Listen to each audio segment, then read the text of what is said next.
I start recording. Hello. Hello. Yeah, this is going to be...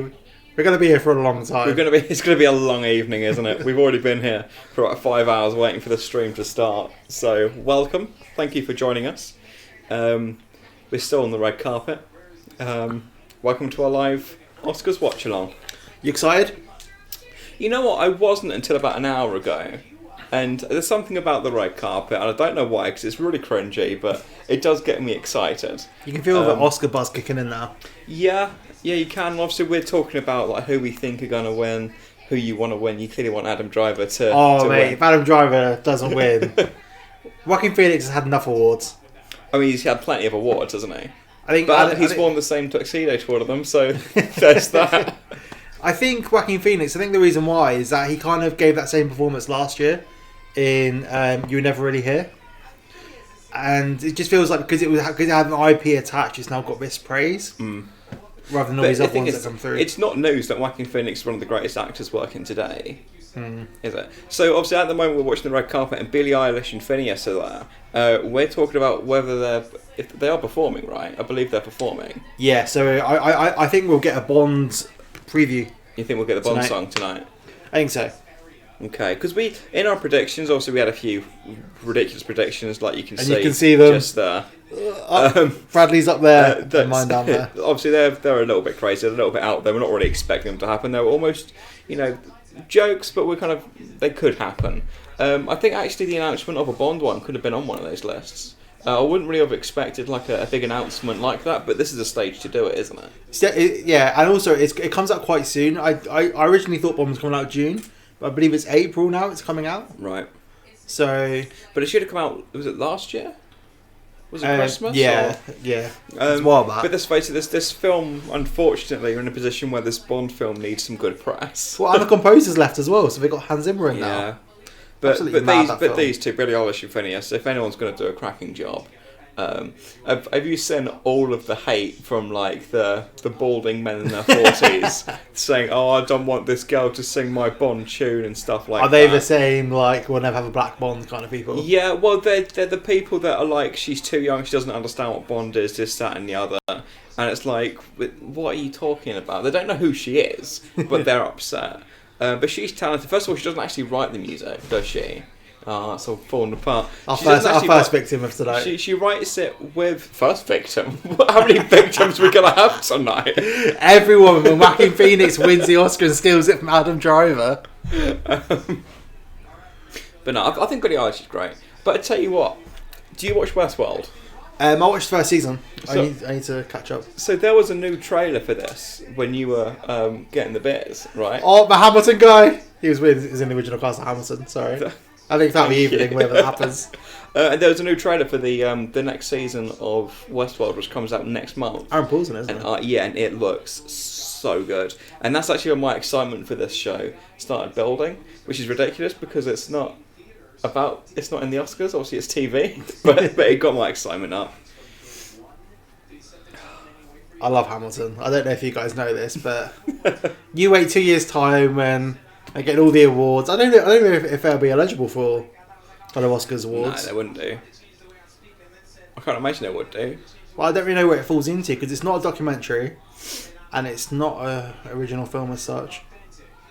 And it was recorded when? Last year? No, it was like 3-4 years ago now. Right, so by the time it comes out, it would have been 5 years old, this performance. But then again, Boyhood won things, so... Boyhood.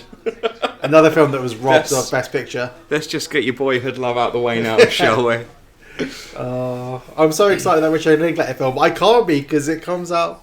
his recent films, like Last Flag Flying was great, but Where'd You Go Bernadette film, it never even got a release over here, which is how bad he did in America. What was that? Where'd You Go Bernadette, I believe is his film. Never even heard of it. Absolutely bombed in America. Did it? And it never even got a release over here. Why do you reckon it bombed? Like his name was worth quite a bit for a while, wasn't it? I think it was stuck in development hell as well. It's one of those films that had the date just pushed back each time. Right. So I haven't heard much from I can't remember his bloody name now. Who directed Silver Linings and David Let me give it a quick Google. David. Not Fincher. O. Russell. Yeah, David O. Russell. He did. Was American Hustle his last film he did? So last one I remember. Oh no, he did the cleaning one, didn't he? Joy. Yeah.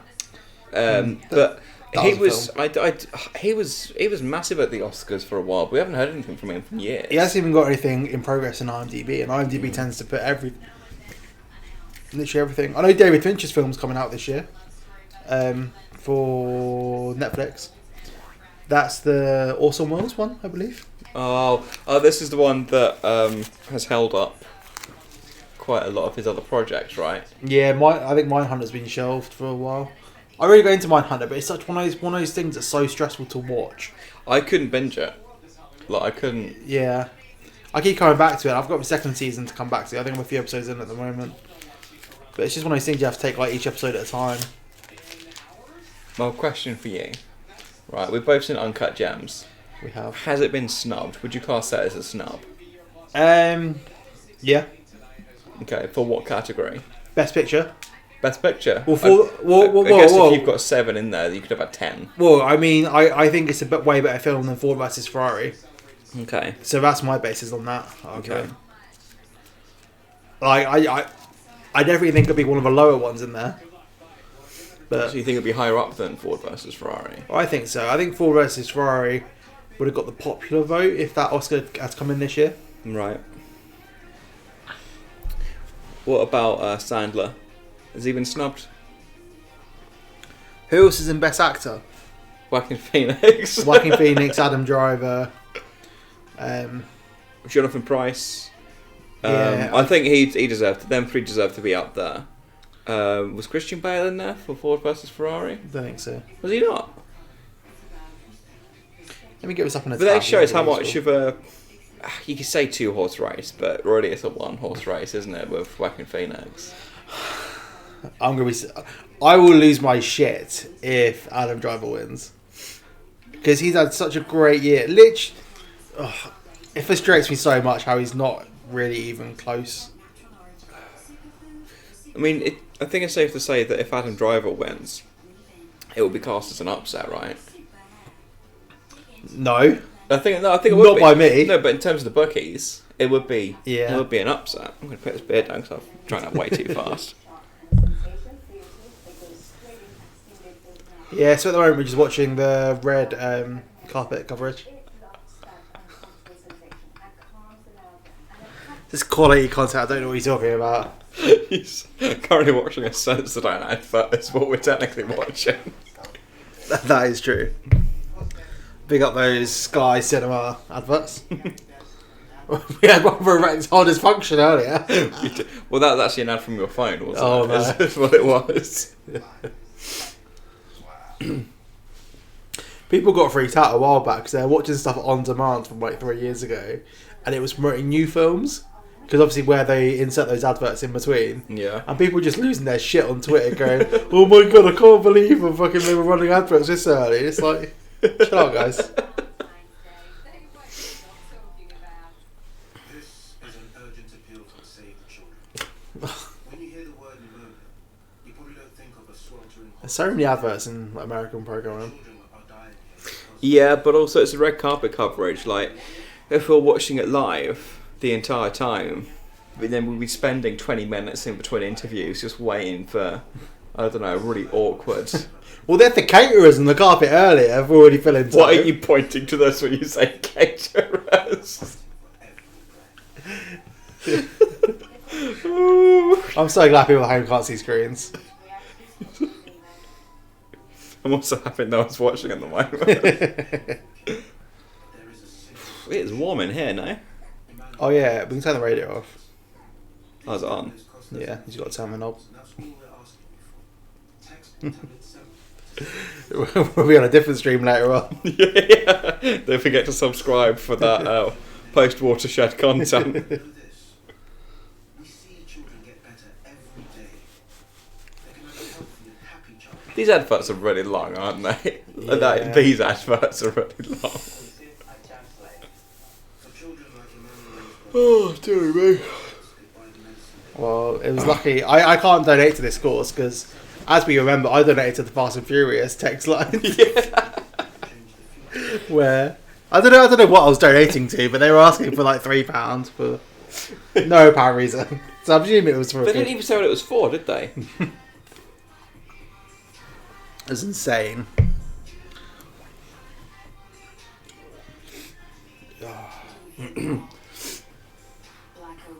I'm seeing Birds of Prey on Friday. Oh, I'm intrigued for you. Intrigued for me, eh? You didn't like it, right? Or like, was it a case of it was okay, but It was okay. It was just one of many now? just feel very like paint by numbers at the moment, Right. especially after Endgame. We were talking about this the other day. I feel like I have fatigue, like for anything. I don't know. I just feel like nothing's progressing with like the universes anymore. No. So I don't really understand the point of having universes. Like do things like Joker. I'm not a huge fan of Joker, but it's a great film. But do things like Joker if you're not going to progress the overarching story. So I think this is why I'm kind of maybe more intrigued now by DC than Marvel, at least at the moment, is because they've got these standalone movies. Like I'm more than happy to go watch Birds of Prey. In fact, I'm actively looking forward to seeing Birds of Prey, just because it doesn't really follow on from Suicide Squad. I believe Jared Leto's Joker's not in it. Am I correct? yeah, he's not in there. Although they have really weird shots of like behind, like of a back-looking guy, Right. with green hair, but it's Right. It's just weird. So we're using his likeness from the back, but he's definitely not in there. There were no, not to spoil it. Can I about cameos? Well, I mean, do you think we're in it for me? There weren't any basically. Oh, okay, then no. Like Well, there wasn't. that's there, what I mean, there wasn't even one like cameo, which seems like So kind does of it mad. almost feel like it's too separated for something that's like actually already in this universe? I think at this point, when they don't have cameos, when they're so frequently in there, it feels a bit like, well, we can't be bothered to add a cameo to this. Like we're not that invested to put like one of our main characters in it. So that kind of makes sense. Like Suicide Squad kind of had lots of bets on it. Had Batman in, had Joker in. But it's and also then- a really and- shit movie. It is, but it feels like they weren't fully in for this. Well, for Suicide Squad. Right. And the Harley Quinn movie, they don't seem to. They're kind of just letting it do its own thing to the side, which is a shame because I feel like it could have. Also, sorry, watching the people pose for photo shoots, like when you're not really listening to the audio, it is so awkward. Oh, 1 hour 12 minutes. Why give us a countdown clock? I think I'll stop recording this before it goes live. Yeah. So we can upload just that. It's still a little stream exclusive. Oh, okay.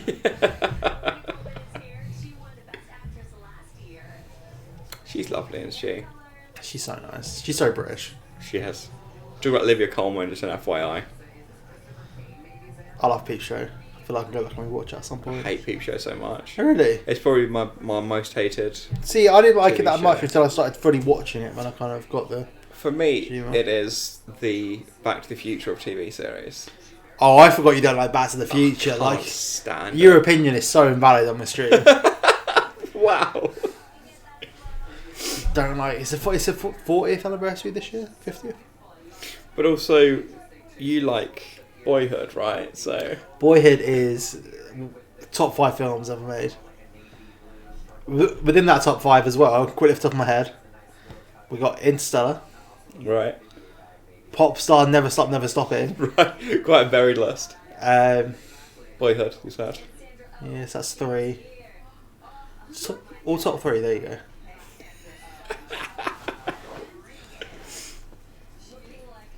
What's James Corden doing now? Clearly not there for Cats. He's there for Peter Rabbit. Did you watch Rebel Wilson's Speech and Yeah. BAFTAs. Yeah. So it turns out I'm not the only one. I think you feel the same way. And a few people have said to me that they find the BAFTAs to be quite awkward and a bit weird to watch. It doesn't mean that much. Like anything can be a British film if you spin it enough. And there's not even clearly defined rules. So if the cast is, if the director is, it can be if the financing is, if the locations is. There's loads of like weird stuff. So I'm going to try not to show, so I'm trying to show Nip on Twitch. Oh my god, I don't want to get banned for that. Should a side roll, is that an issue? He's a handsome man, isn't he? That's a great beard. He's someone who's clearly done with Star Wars now. He just looks so fed up with the whole thing. I feel like everyone is in the original trilogy, especially John Boyega. Yeah. Oh, yeah. He seems slacking off Disney Plus saying he'll never do a Disney Plus show. Yeah. Did you also see him when they were introducing Kathleen Kennedy at the BAFTAs? No. He just stood there while Daisy Ridley gave the speech, and he just stood there and said nothing. He looked so pissed off. It's definitely like the Raylos have kind of like given him a bad, like they're giving him a bad rap over it. Mm.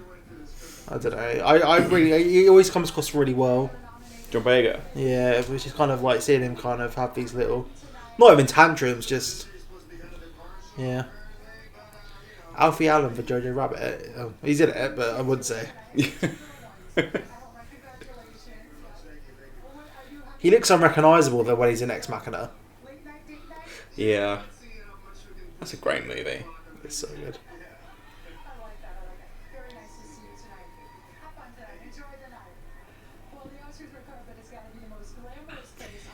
He'd have to play a Bond villain at some point, right? Surely. Oh, Oscar Isaac, he'd have to. I don't know how I feel about Rami Malek being a Bond villain. I'm not sure how I feel about Rami Malek, to be fair. I think it's an absolute tragedy. I'm not as biggest fan of Bohemian Rhapsody or Rocket Man, but the fact that Rocket Man's got barely any nominations compared to Bohemian Rhapsody last year is insane, especially when Tarantino sang, like, it's actually his voice. And it's just a far superior film, and it wasn't directed by a nonce, so... Poor Dexter Fletcher. He kind of he rescued that film and made his own for some reason. He made his own, which is better. And they've campaigned so hard for it as well. Like, they've been doing loads of screenings, loads of podcasts. Yeah. It's really, yeah. Well, it's my favourite film of the year, so I'm rather upset. But I mean, obviously, I'm an Elton John fan. So the fact that I'm an Elton John fan, I was always going to be a bit biased. But I just think it's just a far superior film, especially when you look at how Bohemian Rhapsody was edited. Oh, every 3 seconds it cut to someone else. That one clip that went viral was... But I don't know. One of your Oscar predictions is that they're going to open the show, right? Yeah, I think they'll open the show like a la Queen. Well, they're nominated for Best Original Song. I think last year each original song performed. Yeah. So it's not completely out of the realm of possibility.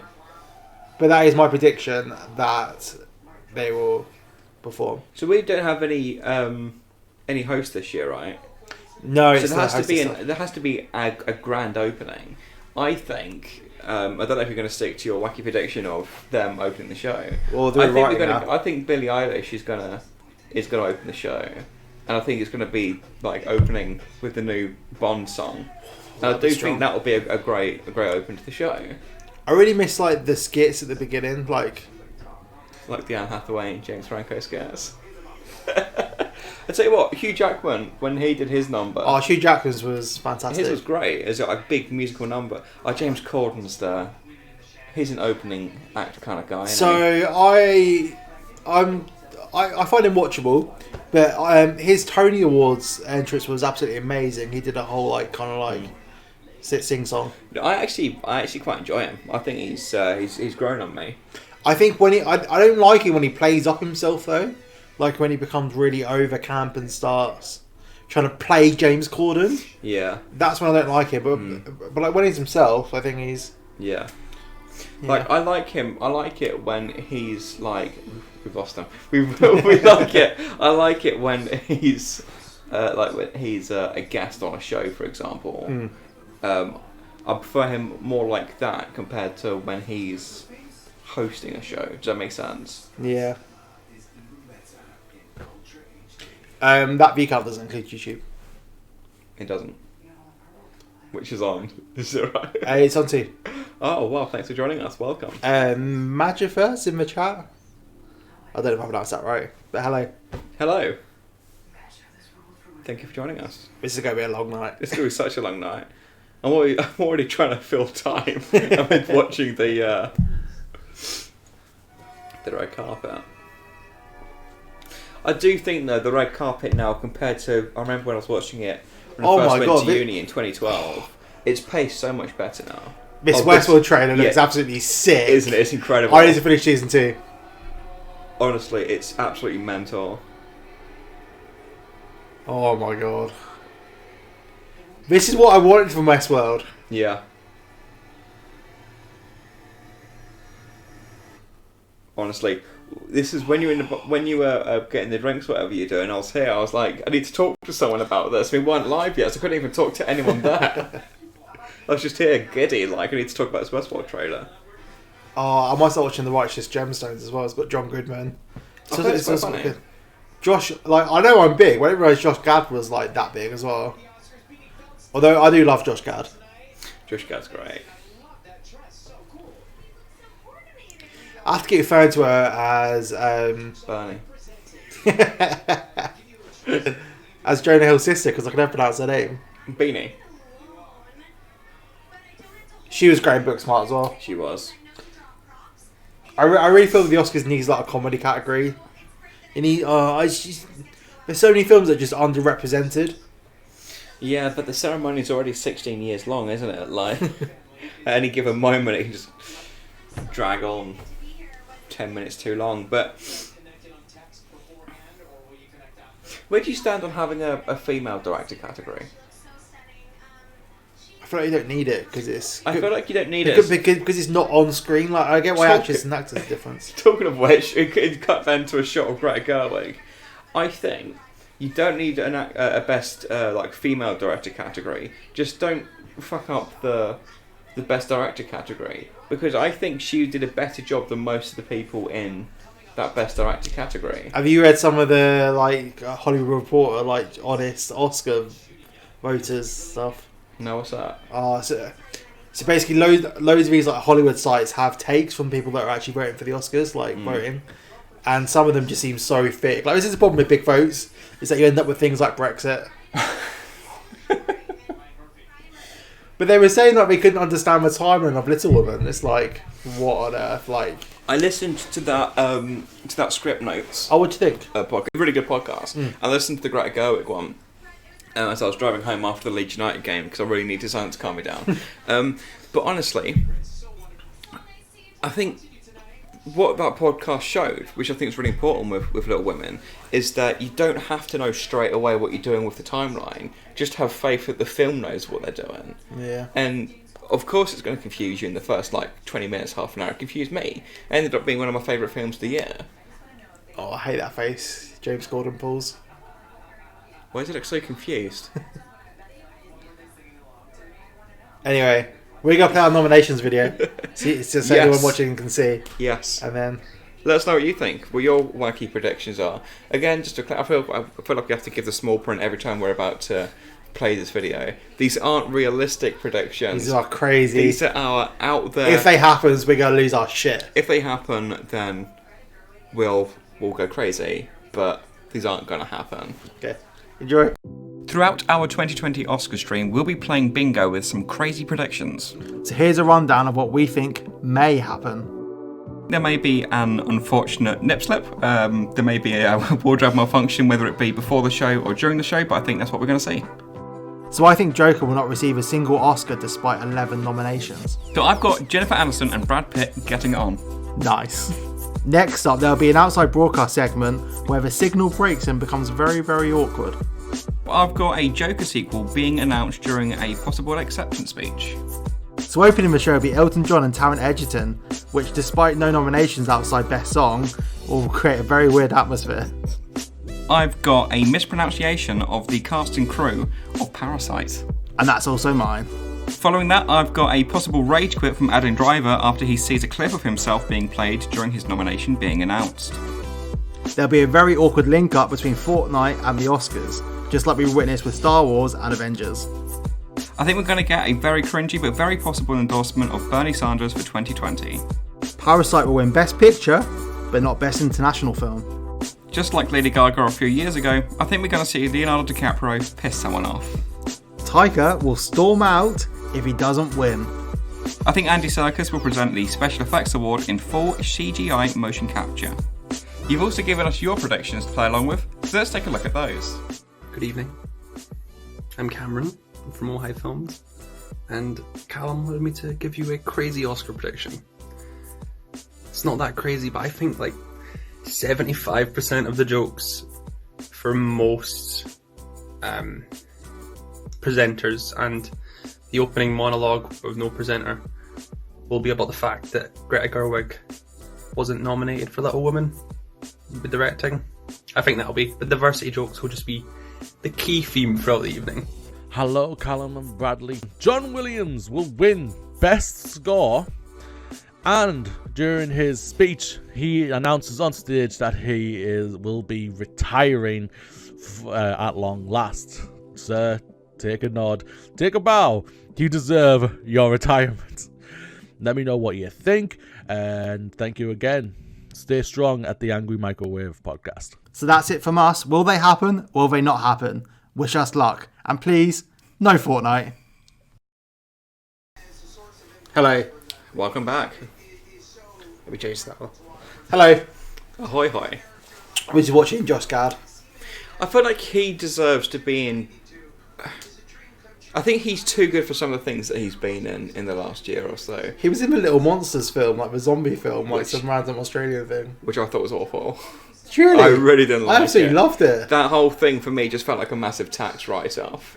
I really enjoyed that. I saw it Did on the you? film festival. Was it the London Film Festival? Did Yeah. you go to the London Film I did like Festival? the film Yeah. festival.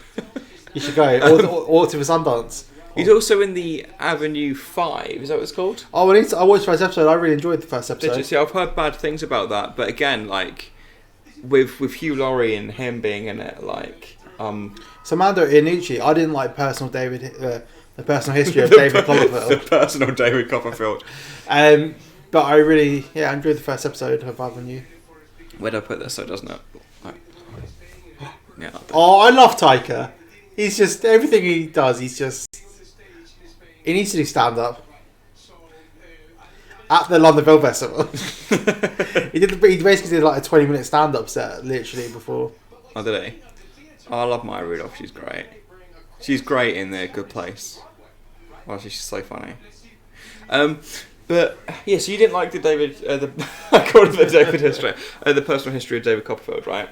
I thought the greatest thing about that film, and I didn't like the first act at all. Yeah. The greatest thing about that film was Hugh Laurie, and the fact they managed to make David look sunny. But I thought it was okay.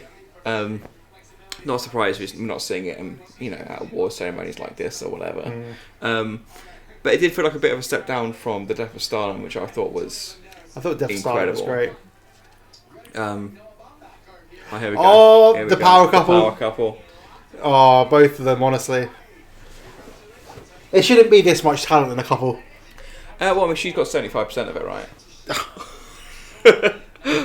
I know you're obsessed with Marriage Story, but for me, Little Women's much better. Oh, they're both stunning films. They are.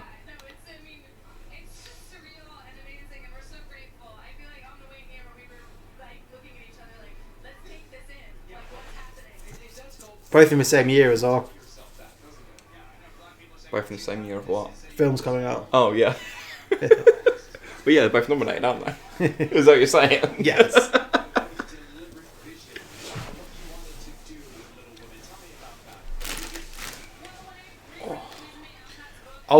My sister had like a really dodge rom-com earlier, and she popped up in it, and it felt really, really out of place. I forget that she started off as an actress, didn't she? Yeah, let me see what film it is. It was a really like...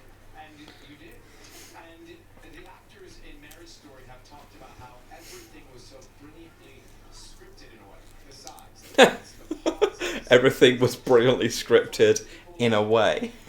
Ryan Seacrest, well, he has no business being there, does he? It was No Strings Attached. Oh, With Natalie yeah. Portman and Ashton Kutcher. How old is she? I want to say let's guess. I'm going to say 32. I'm not going to guess a woman's age, but I'm going to say 32. I think she is 32. I think she said it in the podcast the other day. I was listening She's to 36. Is she? I think because of her personality, she seems like quite vibrant, and she just like. She always just seems like she's figuring out shit on the fly. I absolutely she love does. that. Yeah. She seems so honest, especially in that podcast. She was quite upfront about that. Yeah.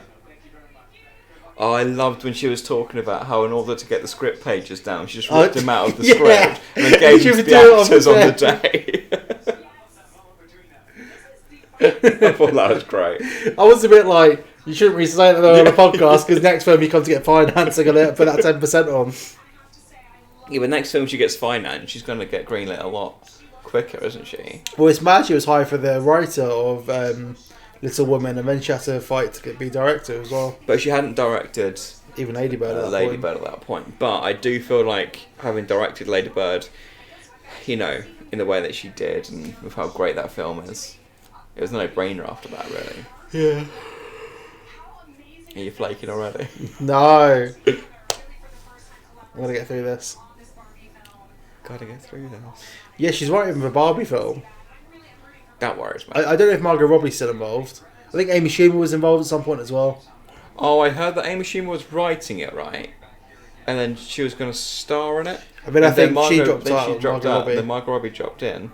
But what? I think that'd be a great team. Because I do think Margot Robbie has produced some incredible films this year. Like I know she was a producer on Bombshell, and I know that she was basically solely responsible for bringing Harley Quinn to the screen. So Yeah. So is she actually directing Barbie? No, she's writing it at the moment, I believe. Right. I watched. They did like the Vogue like question thing the other day, and she was talking about it. Was this the 74 questions in your house? Yeah. Not at all awkward. It was on a movie set though. Yeah. So. So that guy's voice, is that just dubbed afterwards? I feel like it must be. Who's? The guy who does the question. The behind the scenes must have been, especially when we do the hand shot as well. Yeah. Oh, can you imagine what that camera rig even looks like?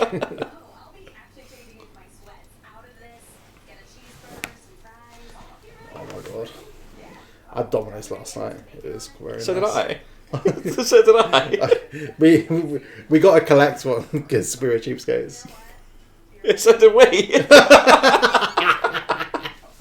I got the like medium pizza and a garlic bread deal. Oh, I've just got a large Oh, way to ruin it. veggie supreme. Yeah, but I don't like murder, so Oh my god, I haven't murdered any cows personally. guilty by association. When does the ceremony start? It must be close. 50 minutes. 50? Yeah. That was the longest fucking 20 minutes of my life. We did start half past. How do we still have 50 minutes? It was only 20 minutes ago on the screen it popped up saying the stream starts in an hour and 10. Oh, I should fill some more time. I need some water. I need to sober up. Oh, who have we got now? Oh, there she is.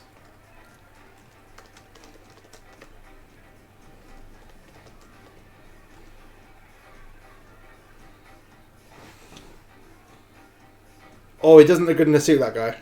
On the right. Yeah, the guy from 1917. Or maybe it's his facial hair. But I know I can't speak facial hair, but... You're at the Oscars. I'm not at the Oscars. I mean, aren't we in spirit really all at the Oscars?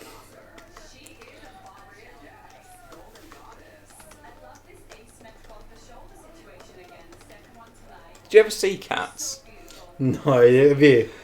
I was kind of gutted that it went out so quickly. There's a reason why. We need to do a watch along to Cats one day.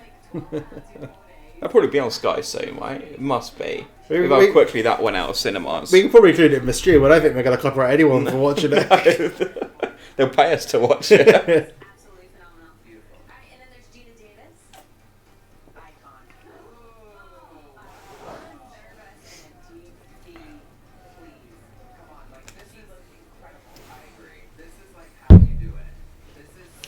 Did you watch The Boys? Yeah, it was great. How do you feel about season 2? That trailer came out so quickly. Yeah, but Yeah. they filmed it, didn't they? They started filming season 2. It's the same as The Mandalorian. They started filming season 2 before season 1 was released. So Yeah, Mandalorian's due out really soon. October, isn't it?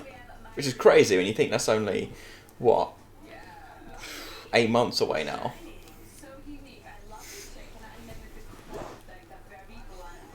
It's something really weird when people zoom in on feet. Tarantino will be there, rubbing his hands, and something else. I like Tarantino as a filmmaker, right? But he didn't do a better directing job than Greta Gerwig this year at all, did he? No way, not in a million years. I thought The Hateful Eight was a way better film than Once Upon a Time in Hollywood. So I was really upset with the.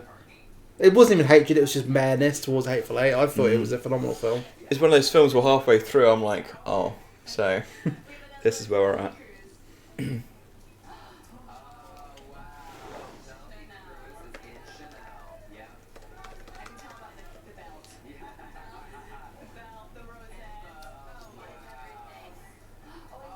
Oh, there's another foot shot, that. We should drink every time we see a naked foot. I definitely don't watch Tarantino's catalogue though. Did you see Brad Pitt's acceptance speech?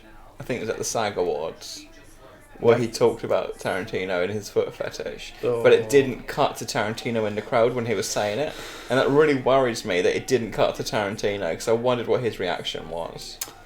Yeah, I was listening to a podcast with Nick Frost and Richard Herring. And Nick Frost was talking about how they took him to like a strip club in Hollywood, and it sounded so. Was it as foot filled as you'd imagine? It just sounds like apparently he just emptied like the club and just like, yeah. And Taika Waititi, on the other hand, looks like he's into some normal shit. I love Taika.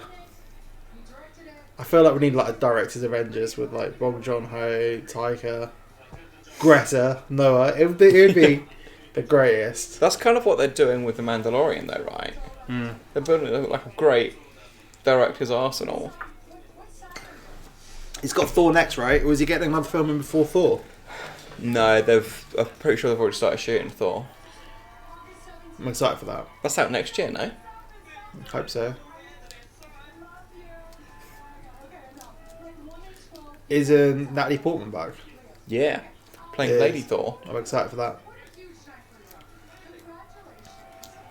And it must be a good script for her to be on board, because she was pretty much done with that, to the point where it wasn't even like her in Endgame, was it? That was stock footage, and then they used it back really? with someone else, yeah. Oh, I didn't know that. Because she didn't want to be involved. She was completely done. Pacino. Did you see him on the One Show? Al Pacino on the One Show. Yeah, he's got to fire his agent after that, surely. It's when Matt Baker asked him, "What did you dream about the One Show last night?" I didn't know what the One Show was.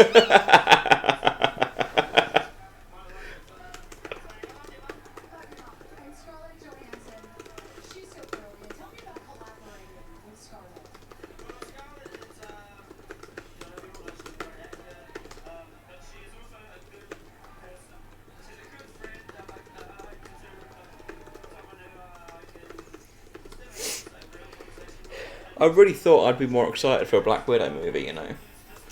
I think it's because we know it's not going to progress the story that much further. Unless it does. I think what Marvel could have done is what DC are doing. But basically any film could take place in like an alternative reality. And they've now got the freedom to do that. But then I feel like that you kind of lose the. But then if that's the case, Endgame happened in any kind of.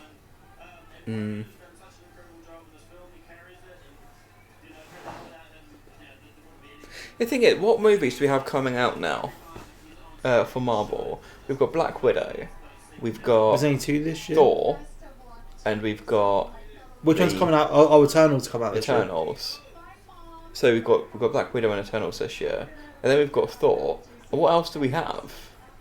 I think they released it, but it's none that I'm that excited about. Oh, it's the Doctor Strange in the Multiverse is coming out. yeah, with Sam Raimi directing that. Big mistake to get rid of Scott Derrickson, in my opinion. He stayed on as a writer, but it's like, why did you leave in the first place though? Yeah. And then you've got the Oh, who is it? It's not Iron Fist, is it? You got a similar one, I believe. The Iron Giant. One of the no, one of the Marvel characters. I can't remember who it is. Oh, it's really going to annoy the 2 viewers that are watching. Have you seen the leaked photo from the Falcon set? They've started introducing X-Men with like one of the symbols. Have they? Yeah, like it was only loosely, but they're starting to do that. I think they were talking about one of the X-Men being used as the next Captain Marvel villain, which would be quite interesting. I feel like that's the right way to bring it in, rather than bringing in all the X-Men. Start utilising those villains where you need to, because especially bear in mind villains has kind of been their weak spot up until Thanos. See, Captain Marvel 2 I'm looking forward to. I thought the first one was alright. It's pretty. I really like the character Captain Marvel. The film didn't do much for me, but the character I think was spot on. Now the character in Endgame of Captain Marvel, I thought she was great in Endgame, and she was used perfectly because she could have finished that film in 5 minutes, right? Yeah, and she really didn't like take the light away from Iron Man, which I felt was quite important in that film. Yeah. It very could have much been like, yeah. I am looking forward to the X-Men coming into the MCU, and to be honest, I feel like it needs it, in my opinion. With a large overdraft, a bank and an Experian credit score. These adverts are such a juxtaposition to. I know you've got erectile dysfunction, you've got someone fishing in the middle of a lake, you've got something to do with pneumonia in Africa. You ever been fishing? I've never been fishing. Fishing for credit cards? Oh, that seems bad. Yeah, I have been fishing. This is before I hated murder. So, Did you catch any big fish? No, I don't know what I was doing. I was in between my brother on the left and my dad on the right, and they just kept reading them in. And I was like, what is happening? Mm-hmm. But it's because I didn't put anything on the end of my line. So there's no bait. If you've ever caught a fish, Have you ever caught a fish? Talking of That's fish, I despise the film Big Fish. I've never seen it. This Tim Burton film. Never seen it. It makes me feel physically sick. I hate it so much. Anyway, there's a hot scoop from Brad. That movie that came out in like 2004. It's why we've got no viewers. You're all left after that comment.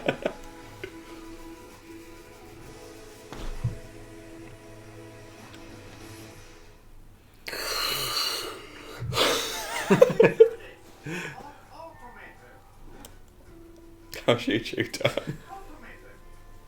Got 2 watchers. They were doing Instagram. That will get everyone to join in the fun. I'll wait until the actual episode. Who of your Instagram followers are going to be awake? But We're relying on an international audience right now, right? yeah, I feel like this is where we're struggling as well. Also, the fact the stream isn't actually on the stream because I don't want to get copyrighted. At least with the gaming streams we're going to end up doing, Yeah. you're able to screen for it. So, I mean, obviously you're more into the whole like gaming community than I am at the moment, but it seems like a lot more user friendly, especially like on Twitch and things like that. I think they like kind of understand the importance of it. Yeah, like the gaming community won't sue you or take away your monetary profits just because you've showed a clip. Whereas we showed a second of the Joker trailer, and it was to promote the film as well because we were talking about the Oscars, and it was even no sound on it as well. Yeah, and they managed to put a copyright claim on that, didn't they? Didn't you fight it? Yeah, and we got it back. Like it's not monetized anyway. Just for the sake of them having ads on it, making money from it. This is why it's important, if you can, to please donate to our Patreon. If it was Noah Baumbach put in ads, I would have left it. He could have, he could have all the money. But he could have all the money. We don't need it. So how does it work if they copy strike your claim? Do they actually make money off your video? Yeah, they put ads on your video, even if you don't want ads on it. So they make the money? Yeah. That's poor. It's then holding like perpetuity until the claim's resolved. But yeah. Christ, no wonder why people are turning to Patreon and things like that. I love The Rock. I think as well. we should set up now, really. It's literally a culture of that on YouTube at the moment. People striking for the smallest of things. Mm. But you don't really get that from showing games, though, right? No, although they really did go through that like 5 years ago. They had the same struggles, and they eventually got through it. I remember FIFA was a bit of a problem, and that was a massive problem for us, like few gamers, because FIFA was like the game that people were streaming. Nintendo was the biggest one. They created their own network you had to sign up for, and they would take a large percentage on top of all the money, and they wouldn't let you stream it without. But I think they've now laxed on that. It's bad. Not bad if they've, cut back on it, but... James Corden's been in every single shot that I've looked at in the last 10 minutes. He's just everywhere. He's like that guy with the news that just pops up.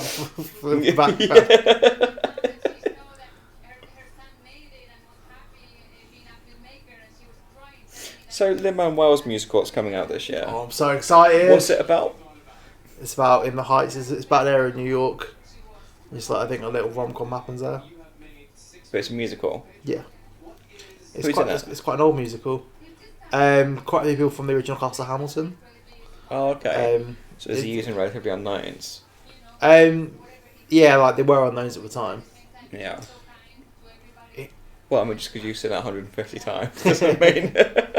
He seems really good at trying to bring up other people with him. Yeah. He hasn't just risen by himself. He definitely brings up everyone. Oh, there he is again. James Corden. Yeah, he's everywhere. He's networking. Bob Iger! Oh, I love Bob Iger so much. I need to finish listening to his audiobook. So, his audiobook, he reads the first chapter, then he checks out. Yeah, he gets somebody else to come in and read him. It's such a great book, though. Honestly, I bought the hardback. It's such a great read. And he's honest with it as well. I might read it to listen to the audiobook, because now it's like somebody else saying his words. Yeah. What if you decide to borrow it? We got it. I do. I may do It's that. not signed, though. Oh, is it not? No, it's not. Couldn't get him to. The thing is, his time is worth so much money. Yeah. Like, physically, he's worth so much money. Bob Iger 2024, that's what I say. I'll be getting for that. We can't be any worse than what we've got now, can it? Oh my god. Did you see the stat that came out the other day? I think something like 29% of Bernie voters won't vote for the other Dem. No, it's the whole insane. system's so fucked. So it's like you'd rather have Trump in than a Democrat. Yeah. I think there's a real chance he's going to win again. Well, I think because of the mess the Democrats are in. It's a bit like with Labour at the moment. Politics, And eh? To be honest, this whole like acquittal thing with Trump and everything, I think that's probably come at the worst time for the Democrats. I think it's worked in his favour, this whole impeachment. Yeah. Because now it looks like he's been cleared, and they knew that was going to be the end game altogether. James Corden, now he's got a close up.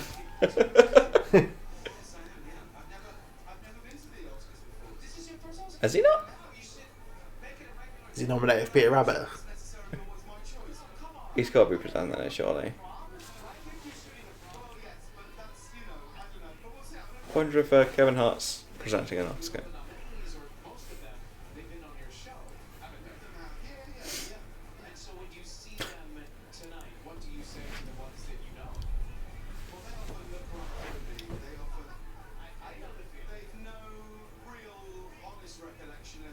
Oh, Natalie Portman. She needs to be in more stuff. I think she was in Vox Lux, which I never watched. That was like some weird like fashion thing. Never heard of it.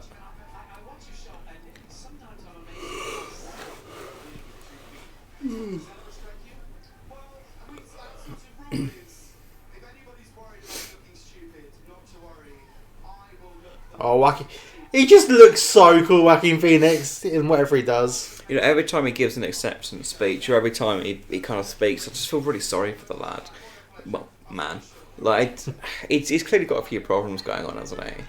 But it's almost a miracle that he can play it normal on screen. I was listening to him in the Nerdist podcast, and I think he was talking about how he can't, like, read properly or write properly. Which seems mad. I suppose he's always been in the actor's family, so he's never really had to. Mm. Do you reckon he does the Robert Downey Jr. trick and he doesn't actually learn his lines, he just gets it fed through an earpiece? I really, like, Renée Zellweger just... If she doesn't win, I'll be happy. If she doesn't win, you'll be happy? Why? What's wrong with Renee? I just think ScarJo's performance was. Yeah, but that doesn't mean you want one person to, in particular, lose. And Laura Dern. Is Laura Dern in it for supporting or lead? Support. For Marriage Story, right? No, for Little Woman. Oh, Marriage Story, no? Because I assumed it was Marriage Story, Little Women, but I believe she's been getting awards for Marriage really? Story. I could be wrong. We've only been watching this Oscar nominations live carpet stream thing for 10 hours. I feel like there's just been such a strong season of performances from Adam Driver, Laura Dern, Scarlett Johansson. Like they've all had loads of films out in such a small period of time as well. I wonder if that'll split the vote though. Well, they're all not nominated for different categories, though, right? Yeah, but if they're nominated for supporting or lead, I don't know if they would vote for them for both.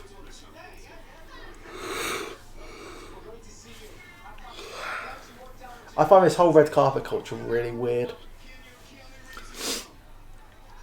What about Keanu Reeves' mum? I have no idea. If Keanu Reeves has brought his mum, I love Keanu. Hello, Michael Newton. That's a great dog emoji. So that's what? Keanu Reeves has brought his mum. That is so lovely. I love Keanu Reeves. He's... Aww. Why is he so cool? Oh. Michael, let us know if you're set up to watch the Oscars.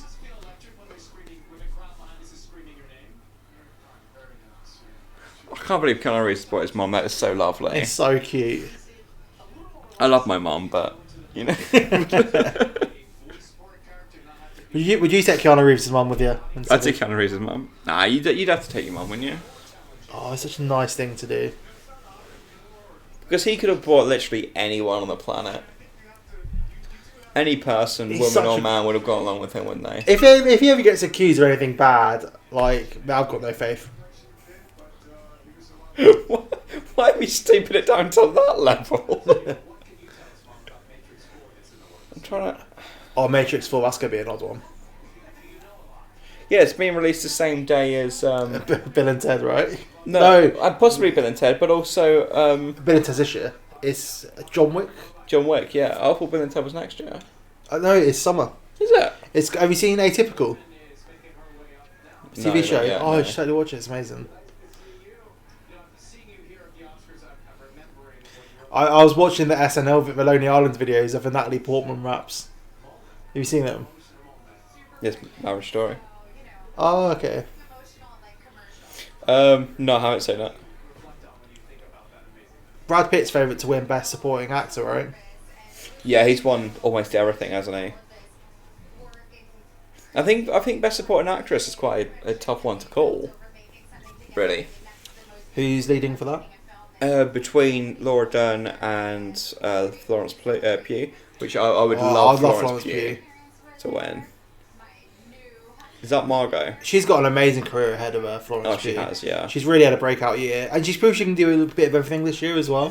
Mm-hmm. She's in Scarlett Johansson, which I was going to call Black it. Widow. She's in Black Widow. Well, she's rumoured to be taking up the mantle of Black Widow, apparently. Oh, really? Oh, I'd like that. Saoirse Ronan. But she's so good at accents, I forget how Irish she is.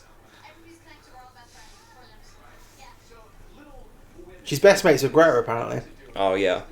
I mean, Greta said she wants to use her on everything, ever. So... Understandable, really. If you're watching, be sure to drop us a follow. We appreciate all the follows. all of them, yeah. All the ones that we have. I haven't seen Harriet. I haven't seen Harriet. I remember it was at London Film Festival, funny enough. Was it? Did you go to London Film Festival? I can't remember. Yeah, I did. Did you? And it wasn't much hype around it. I'm not going to be that person, right? That's a really nice outfit. We're not going to start judging outfits, are we? No, but that was a really nice outfit. I don't know if it's because they didn't do a close-up of the feet, which is what they've been doing all night, which just grosses me out. So yeah, we're gonna play our nomination videos. We're gonna play our nomination video. We made a little VT, and let us know any wacky predictions that you have as well. Throughout our 2020 Oscar stream, we'll be playing bingo with some crazy predictions. So here's a rundown of what we think may happen. There may be an unfortunate nip slip. There may be a wardrobe malfunction, whether it be before the show or during the show, but I think that's what we're going to see. So I think Joker will not receive a single Oscar despite 11 nominations. So I've got Jennifer Aniston and Brad Pitt getting it on. Nice. Next up, there'll be an outside broadcast segment where the signal breaks and becomes very, very awkward. I've got a Joker sequel being announced during a possible acceptance speech. So opening the show will be Elton John and Taron Egerton, which despite no nominations outside Best Song, will create a very weird atmosphere. I've got a mispronunciation of the cast and crew of Parasite. And that's also mine. Following that, I've got a possible rage quit from Adam Driver after he sees a clip of himself being played during his nomination being announced. There'll be a very awkward link up between Fortnite and the Oscars, just like we witnessed with Star Wars and Avengers. I think we're going to get a very cringy but very possible endorsement of Bernie Sanders for 2020. Parasite will win Best Picture, but not Best International Film. Just like Lady Gaga a few years ago, I think we're going to see Leonardo DiCaprio piss someone off. Taika will storm out if he doesn't win. I think Andy Serkis will present the Special Effects Award in full CGI motion capture. You've also given us your predictions to play along with, so let's take a look at those. Good evening. I'm Cameron from All High Films, and Callum wanted me to give you a crazy Oscar prediction. It's not that crazy, but I think like 75% of the jokes for most presenters and the opening monologue with no presenter will be about the fact that Greta Gerwig wasn't nominated for Little Women with directing. I think that'll be the diversity jokes will just be the key theme throughout the evening. Hello, Callum and Bradley. John Williams will win Best Score, and during his speech, he announces on stage that he will be retiring at long last. Sir, take a nod, take a bow. You deserve your retirement. Let me know what you think, and thank you again. Stay strong at the Angry Microwave podcast. So that's it from us. Will they happen? Will they not happen? Wish us luck. And please, no. Hello. The most insulting thing just happened. They were talking about Laura Dern. And then they just cut to this Amazon, propaganda about how work at Amazon, it's flexible. What they mean is you have to be flexible, otherwise you break your spine. Oh. Oh. Oh. Oh, it might be the pre-coverage starting past. Oh, maybe that's why they cut out from Laura Dern. Still an insult. Oh no, we won't see the red carpet. They're probably going to replay it all now, aren't they? With that prick Alex Zane.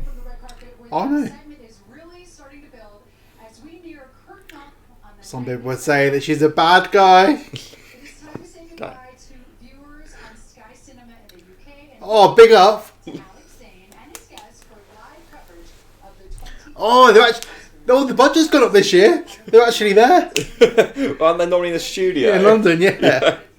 All that red carpet action on E! And now, welcome to our live and exclusive coverage of the grand finale of awards season here on Sky Cinema. I'm Alex Zane and I'll be with you for the next 27... I can't believe you don't like Alex Zane. I can't believe you don't like Alex Zane. It's not that I don't like him, it's that I don't like him.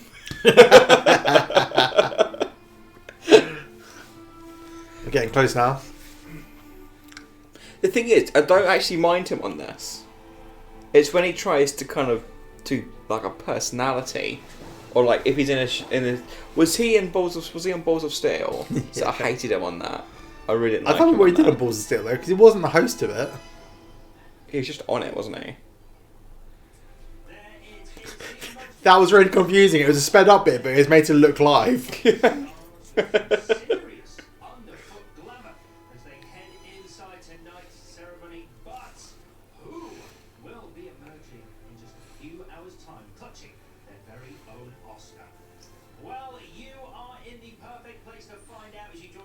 Thank you. Who are his guests this year? They're normally people I have no idea about. They couldn't afford any guests because they flew him out. Literally just across the road from the Dolby Theatre, where tonight's ceremony kicks off in just under I mean, realistically, what's his use being on top of a rooftop opposite? Oh, Boyd Hilton's not there this year. He's a TV critic. I really enjoy him. I'm surprised someone like Mark Kermode doesn't do anything big for the Oscars. Yeah. I don't hear any of these out this year.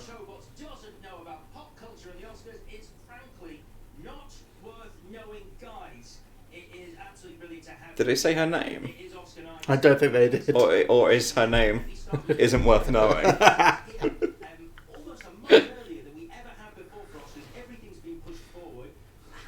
I like it being early. It kind of pushes everybody to come out and show their films. I love how if the Oscar changes their date, everyone has to change their date. So like the BAFTAs are always a week before, right? Yeah. So the BAFTAs had to do it earlier. It just felt way too late last year, being literally. Yeah. I think it was March time. It was way too late. Like even for us, when we get a lot of the movies in January. Well, Parasite's only just come out Friday.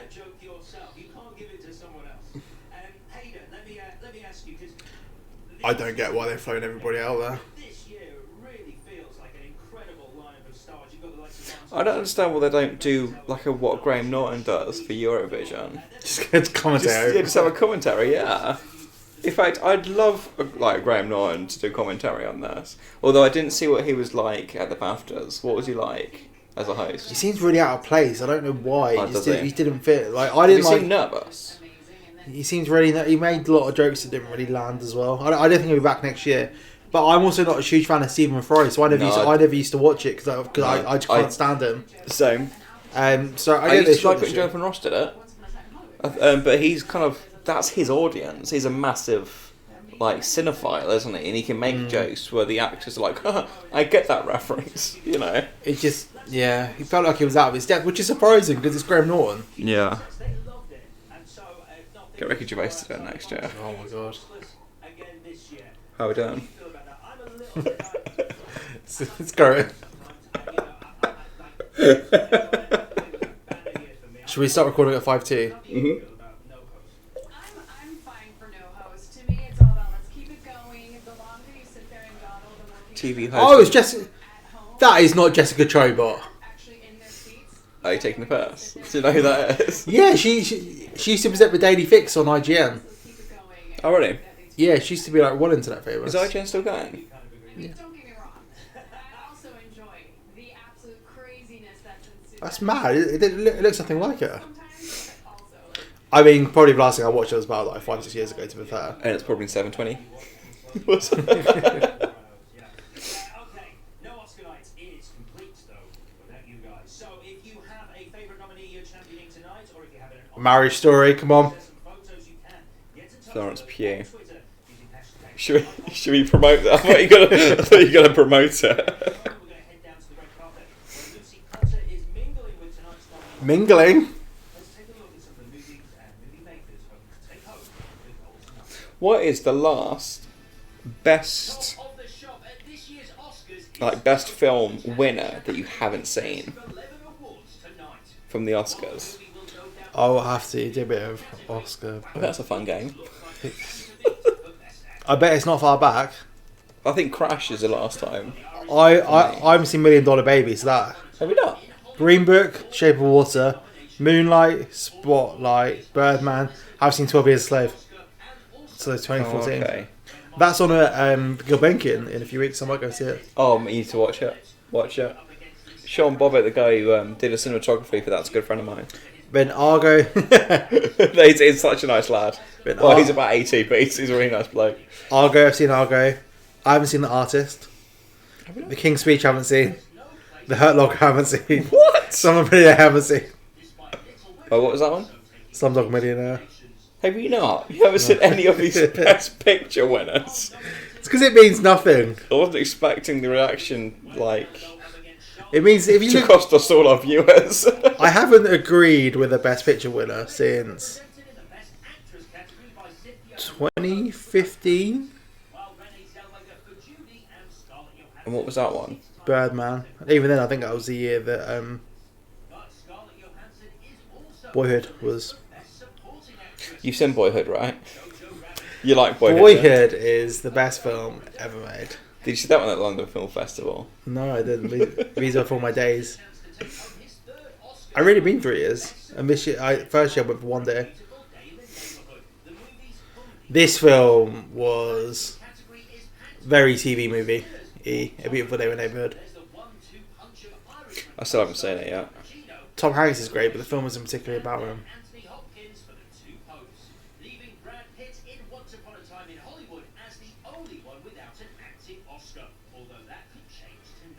Brad Pitt's never got an acting Oscar. I thought he would have got one for A Curious Case of Benjamin Button. Well, I remember, I think we talked about this a couple of years ago on one of our annual podcasts, where the Academy never really gave love to Brad Pitt, did they? Didn't really give him any love. I'm surprised about the love of Ford versus Ferrari, although I suppose most of the Oscars are like dads. You see, a film like that for me is like the safe Oscar. Sure, that was always going to get a nomination because all the ingredients were there. Ford versus Ferrari. I'm just going to come out and say it. I love that movie, and I had a moment of madness on Twitter just last week where I declared it the Best Picture winner.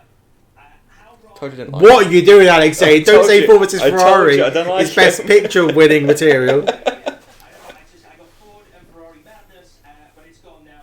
Let's talk about. Oh my god. Okay, I see your point now. Is it going to do tonight?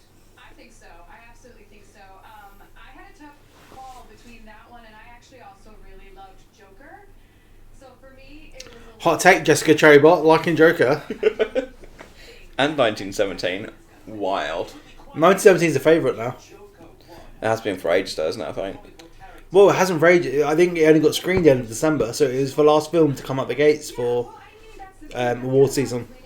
I mean, that's got to be tactical, like to come out the gate and Very last, yeah, it was Right. literally the last film by quite a long way as well. It missed all the film festivals, which is insane. it's crazy, that isn't it? I guess it was the opposite to what happened with Jojo Rabbit, where it came out early, peaked, and then kind of dipped off for a little bit, but had a bit of a late resurgence. This one just came out the gate and just kind of did a massive set Well- all the other. Well, Joker was the earliest. Joker came out of Cannes, didn't it? Had its premiere at Cannes, didn't it?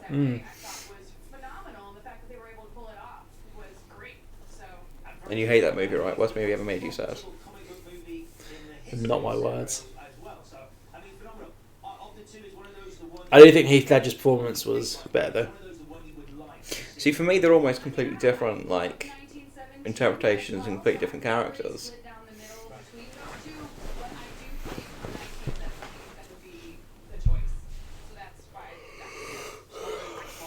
You know, one of my wacky predictions should have been best films announced first. Could you imagine? What I like about the ceremony is that they don't kind of do it in like ascending order. Like they'll They just, yeah. I am really going to lose my shit if Adam Driver wins, rightfully so. He's not. He is. I'll bet you a tenner. No, there's a shit bet to make. Been very into the best pictures in the past, so I'd be very pleased if 1917 won, and I feel like it will be. Okay, so what am I looking out for? I'm looking out for a nip slip. I'm looking out for some Brad Pitt, Jennifer Aniston action. You are. A Joker sequel. A Joker sequel. Wrong Parasite names. From Parasite names. Adam Driver rage quits. Yes. Birdie 2020. Yes. DiCaprio pisses someone off. Yes. Andy Serkis CG. Yes. John Williams retirement. Yes. How do you remember mine better than I do? It's on screen. Oh, it's And mine are no Joker wins at all, which is statistically very low, but these are crazy predictions. An outside broadcast gone wrong. Elton and Tarrant intro. Wrong Parasite names too. Fortnite mention or feature somewhere. Mm-hmm. Parasite best pick, not international. That in retrospect seems absolutely crazy. Yeah. But That's almost that's got to be like a 1-to-1 odd on best international feature, right? yeah. Taika Storm's off. An award mix-up in the same vein of La La Land. It's got to be on the same scale. Right. But intentional, right? No. A genuine mistake. So mistake or intentional as a joke, you said, right, I believe? Yeah. And then a Greta snub Greta snubs and diversity jokes making up the majority of the speeches and humour. Hear from some up tonight. Nominees. Lucy Cotter is on the red carpet with 1917 director Sam Mendes. I think Sam Mendes is such a gent though. James Corden again? He's everywhere. He's in every shot. Oh, come on guys, frame him. Did you see him then? He knew frame him. Classic. I was in director mode. I saw his play last year, the Lehman trilogy, and it was one of the best pieces of theatre I've seen. Was it? You said it made how much like a piece of crap, right? Did not say that.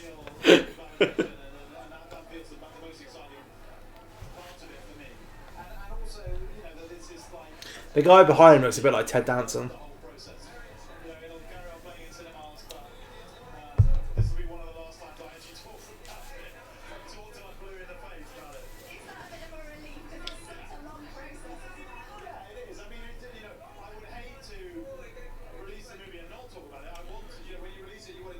I wonder why Sam Mendes never did another Bond film.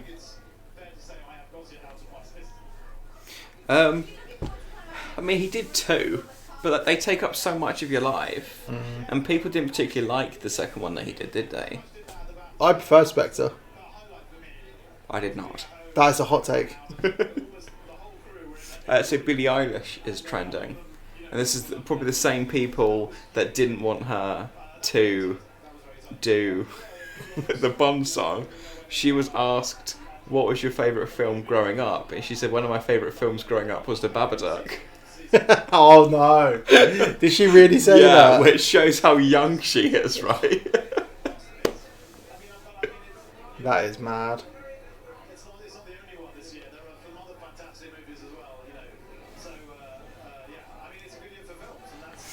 You know what I don't understand, right?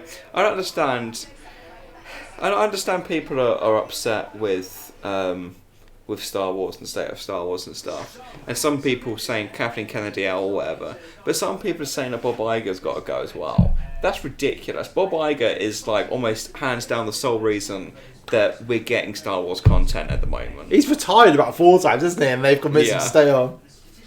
Let me do a quick Insta. Hello. Oh, fuck's sake. Hello. We're streaming Oscars. Yeah, so this is going to be a long night. Twitch.tv/DangMicrowave. Or YouTube. Or just search for us on YouTube, Dang Microwave. Yeah, come and save us. Tarantino's got no place being on there this year, I'm sorry. That's the biggest fucking con since the moon landing.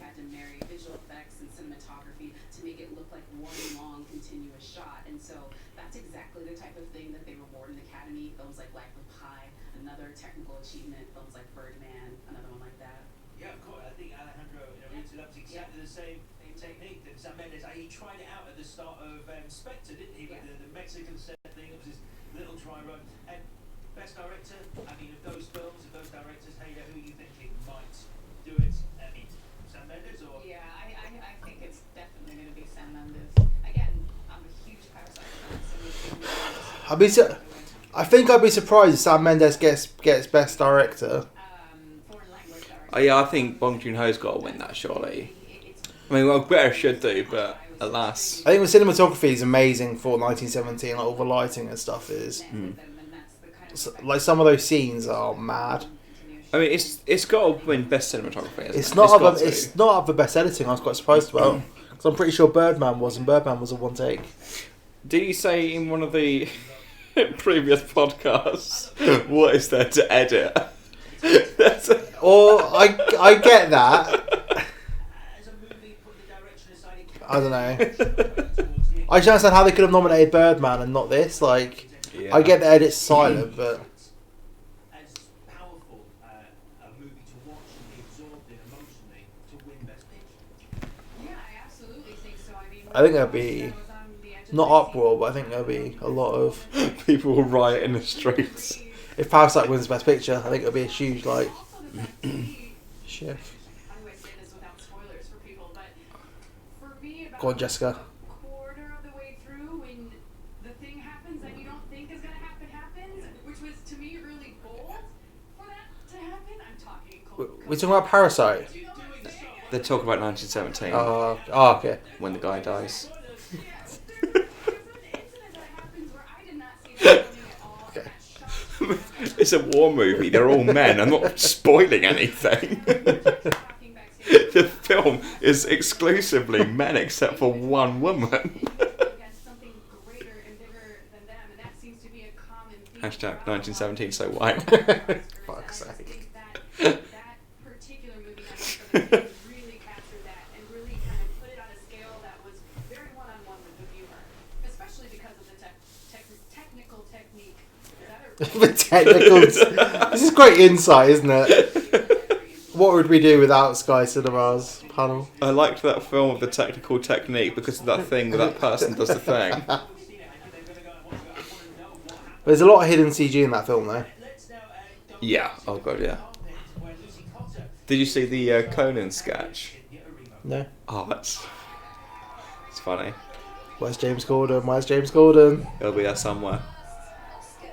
Oh my god. This presenter needs to know how to get out of frame.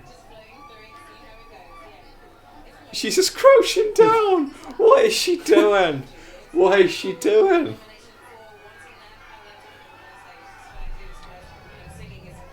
Why do they not frame this up before they get the interviewees and just say, do you mind if you just stand there, please? Oh my god, now the cameraman zoomed in so far.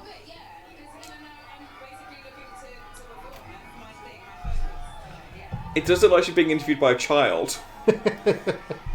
She zoomed in so far. So Cynthia Erivo there, she is nominated for Best Lead Actress for Harriet. The E! News coverage was a bit better than this, wasn't it? Actress in a leading role. Charlize Theron for me. It's such a strong category that I wish it was more competitive, like odds-wise. Yeah. Well, who's odds on? Anthony Evans says, "What's with the socks?" Monopoly socks. I'm a big fan of Monopoly. Have $200, please. What platform's this on? YouTube.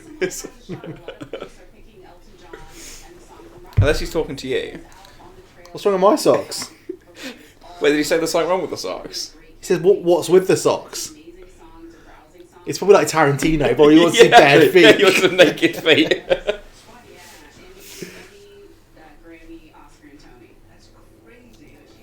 That'd be mad if she gets an EGOT.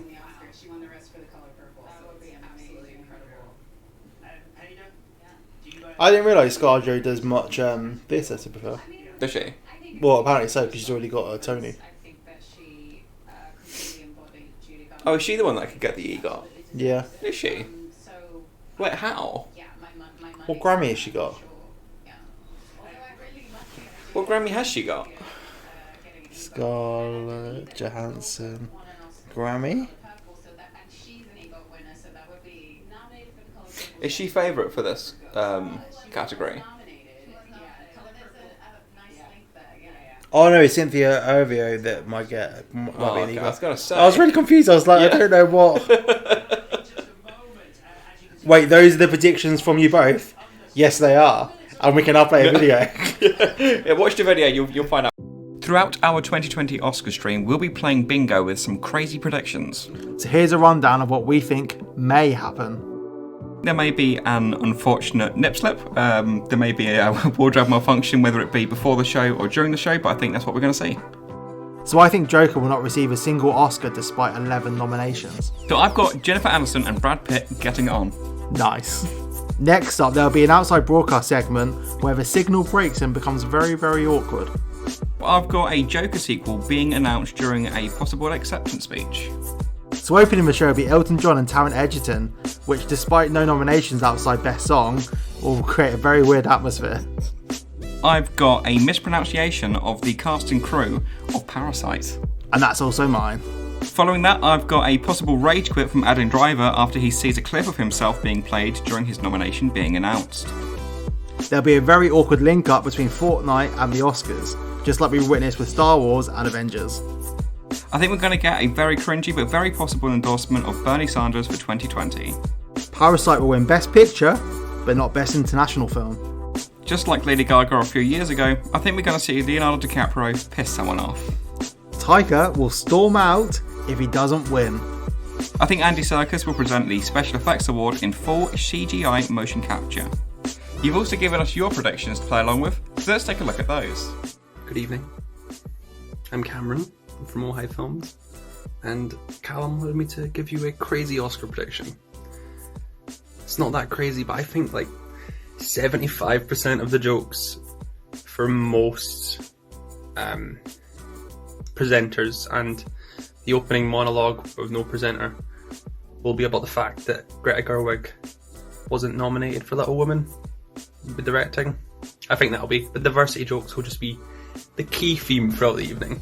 Hello, Callum and Bradley. John Williams will win Best Score, and during his speech, he announces on stage that he will be retiring at long last. Sir, take a nod, take a bow. You deserve your retirement. Let me know what you think, and thank you again. Stay strong at the Angry Microwave podcast. So that's it from us. Will they happen? Will they not happen? Wish us luck. And please, no Fortnite. Hello. So we've now lost Brad. Oh, that was literally perfect timing. I was going to have to film by myself then, which would have been very You have awkward. to feel yourself, don't you, Warren? Should we stop recording and start? Yes, we're going to stop recording.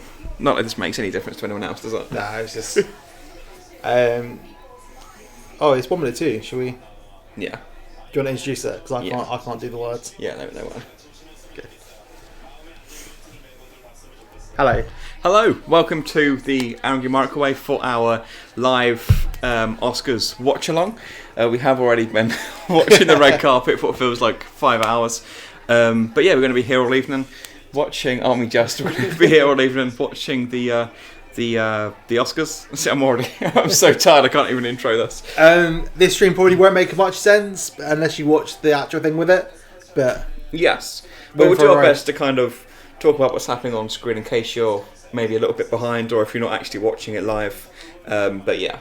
And we'll be telling you when Adam Driver wins. No, he won't win. He won't win. He won't win.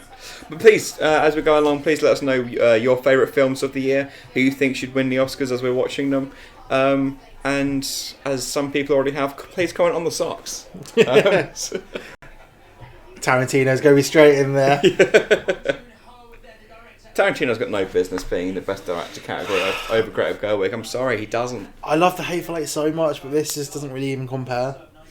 I think even if you take out like his existing work, you're supposed to judge the film based on its own merits and compare it to the other films that are released. And I just think, in terms of just structure, pacing, and competence, I just think Greta Gerwig did a much better job. And she the screenwriting was phenomenal in it as well.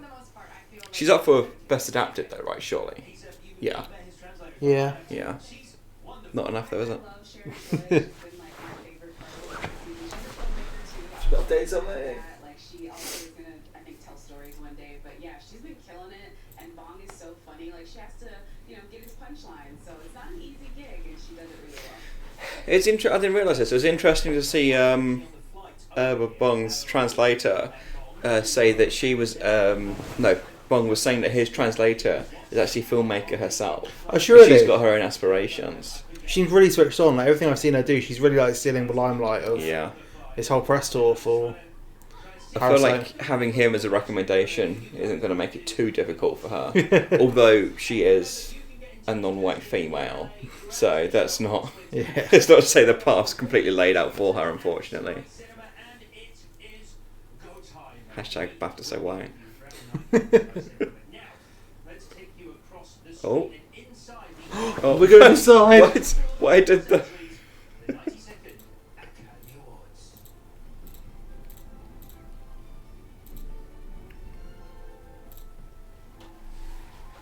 Oh, Oh, we're going. what's this? Hamilton. Oh, if it was Hamilton, I'd lose my shit. Oh, it's a beautiful day in the neighbourhood. Oh, she dropped it. Oh, she fucked up.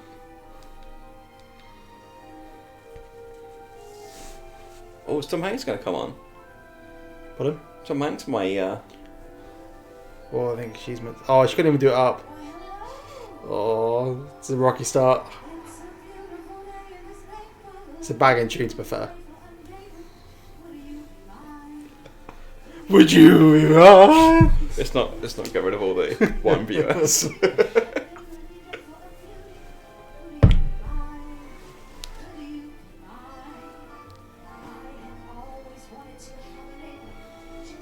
Do we know who she is? I don't want to be rude, but I don't know. Oh, Margot Robbie's such a sweetheart. Oh, there we go.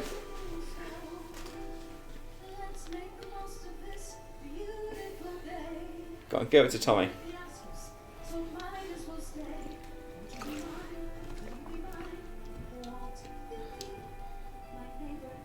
How far behind are we? So she's just...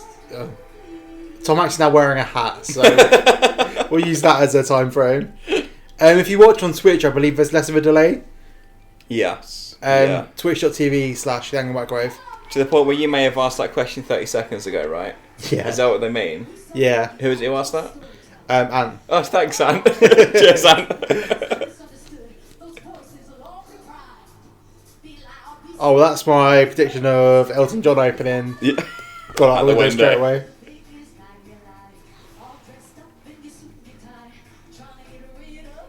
Oh, is she just like Midsummer? Midsummer's got no Midsummer's got no nominations though. That's a bit of a kick in the teeth. And Dolmite is my name. I don't know how I feel about them referencing films that weren't nominated that should have been. Oh, and Us. Oh, and Us, yeah. Wait, are any of these nominated that are currently on the stage? Because that's actually a nice little homage to the films that aren't nominated. 97. Oh, and Queen and Slim. Queen and Slim is the girl behind in the leopard print dress. Right. I actually quite like that then.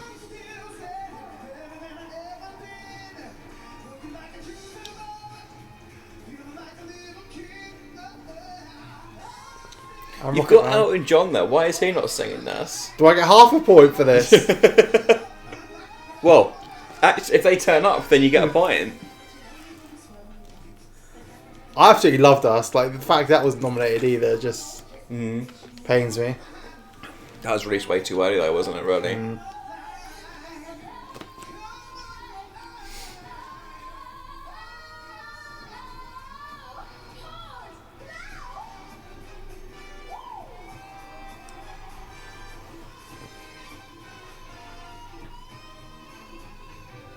I'm really glad Jim Carrey's kind of coming back. Like just from like his, you know, he had a really dark few years, didn't he? Midsummer was a hell of a film as well. Definitely wasn't the best film, but it was. Also, you got Florence Pugh there. Why didn't you cut to Florence Pugh? Why did you cut to Olivia Colman?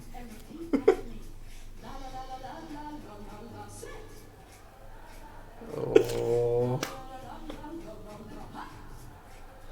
Oh, Rebel Wilson. She did not like, yeah.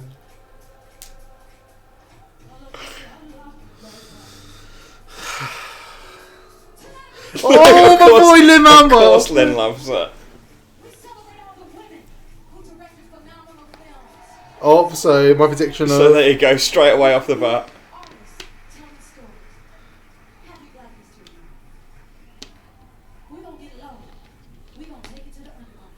I actually don't mind this, to be fair.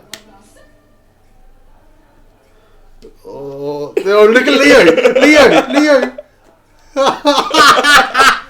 I hate it. Leo did not want to join in.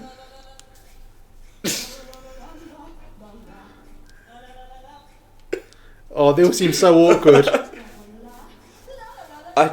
I don't. This is making me feel really uncomfortable, and I'm not in that audience. You know, this is when you go to see a comedian and you're like, please don't bring me up on stage.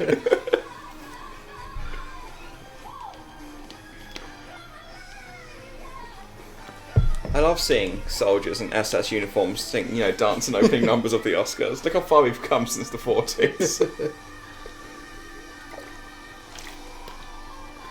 Still rubs me up the wrong way that all these films are kind of... It's nice they've been acknowledged, but equally... It's almost rubbing it in, isn't it?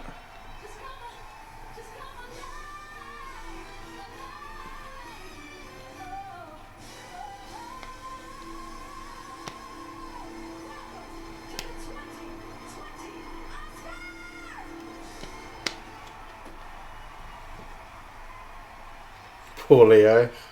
Did you see it when she was getting people to do La La La back? Yeah. Brad Pitt was there. He was like, no. Oh, Adam There's your Driver. boy. First time we've seen Adam tonight. Where's Michael Fassbender been the last few years? I feel Probably like the snowman killed him off. They say that apparently Feige's got to... Oh shit. Feige's going to retire Magneto for a bit because they reckon he was used too much. Which I get. Yeah.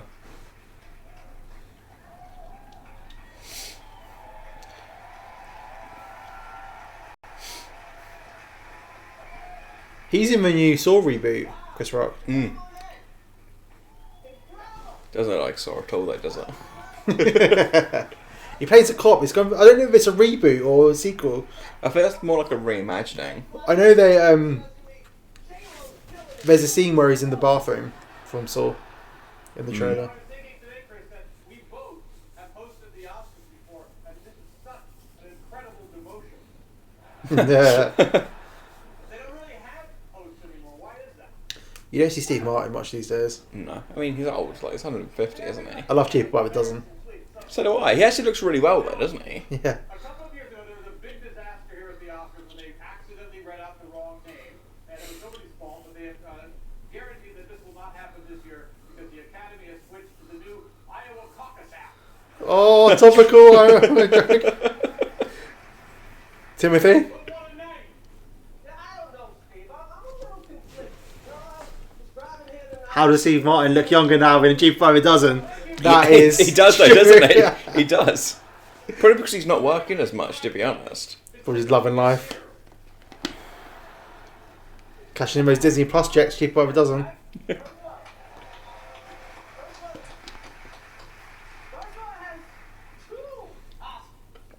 know what that means when the cops pull him over? Nothing. Wow. My diversity Wow. jokes are definitely Wow. winning this. Wow, great actor. He's got cash. When he writes a check, the bank bounce. Like, Jeff Bezos is so rich, he got divorced, and he's still the richest man in the world. Is that actual Jeff Bezos? Yeah. He saw Marriage Story and thought it was a comedy. That Marriage Story joke. That was a good... Steve, do you have anything you want to add about Mr. Bezos? No, I like getting my packages on time. I fucking love this monologue.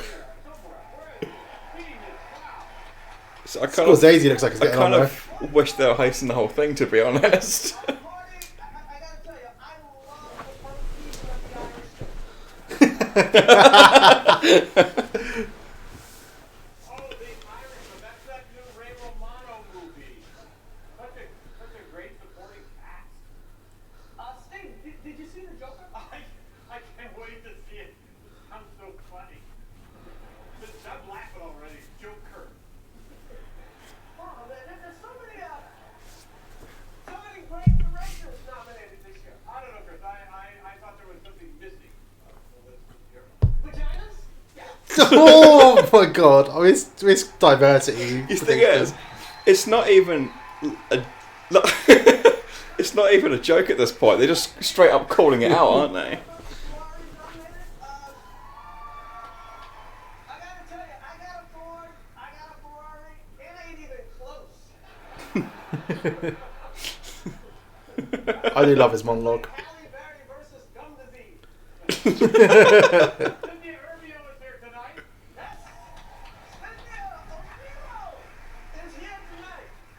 Cynthia did such a great job in Harriet hiding black people that the Academy got her to hide all the black people. Cynthia, have you ever been to the stage?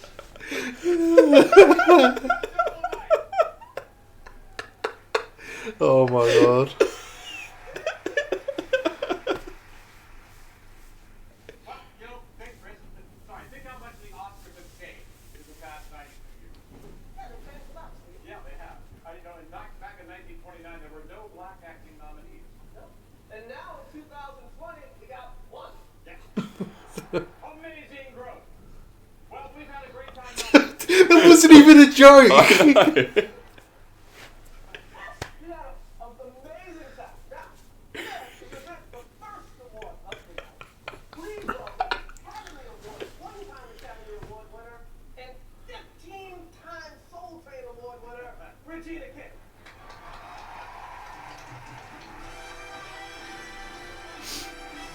I like that monologue. That was quite good. So no Harry's, but they bring out two presenters to present the presenter.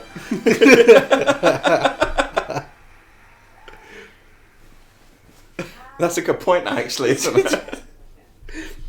What if she presents another presenter? The true impact of a film can be as simple as a memorable line or a searing performance. Over the decades, so many actors in supporting roles. Did you watch Watchmen? No, someone else Oh, thinks really good. I saw the showrunner said he's not going to do any more. He's out. Yeah. So they're not going to do any more. But it was a great ending for what it was, to be fair. Joel Gray's playfully menacing vehicle-man in Cabaret. What category is this? Supporting. Breaking performance in Glory. I don't know. The 5 men nominated this year as Best Supporting Actor. have all made a significant impact. So Brad Pitt's a favourite for this. Yeah. For many years to come. Hello, neighbor. He does really possess him, but the film's not about him. Right. Don't you understand? You were almost elected Pope. If you I'd actually like Jonathan Pryce still in it. Did they both go for supporting for Popes, or did one go for supporting, one go for lead? I think Anthony Hopkins was lead. No, Jonathan Pryce is lead. And Anthony Hopkins is support, I think. Which would make sense. somebody to take care of something for me, I expect them to take care of it. Unpopular opinion. I don't need to. I'm not entirely sure he was befitting of a... Joe Pesci. Yeah. He was good. I don't think Brad Pitt. I thought Brad Pitt was just being Brad Pitt. I thought he did a better performance in Ad Astra, to be totally honest. Right. I had to put you into this thing, or you would never let it happen. But it's gonna happen. Oh, Beffy. For me, this is when the film got good. Is when they went to the weird, culty bit.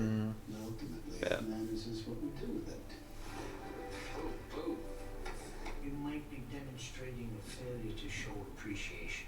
I'm not showing appreciation. I went to school for 5 years.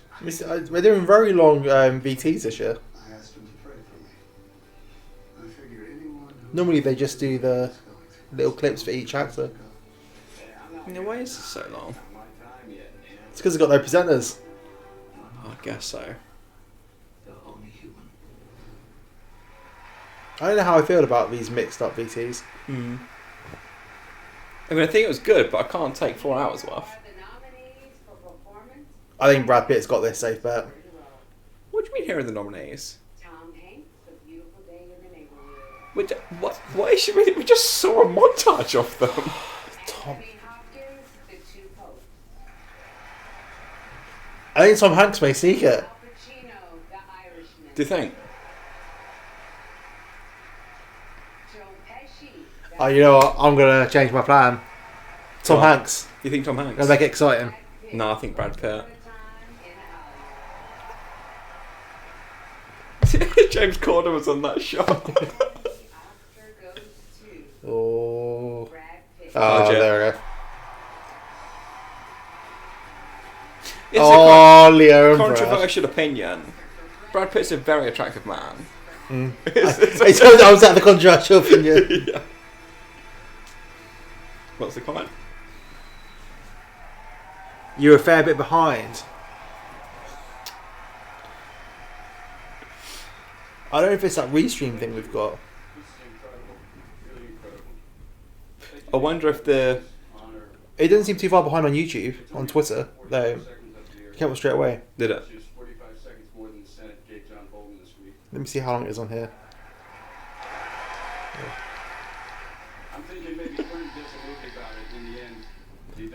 Hello, I'm going to speak now. Wait.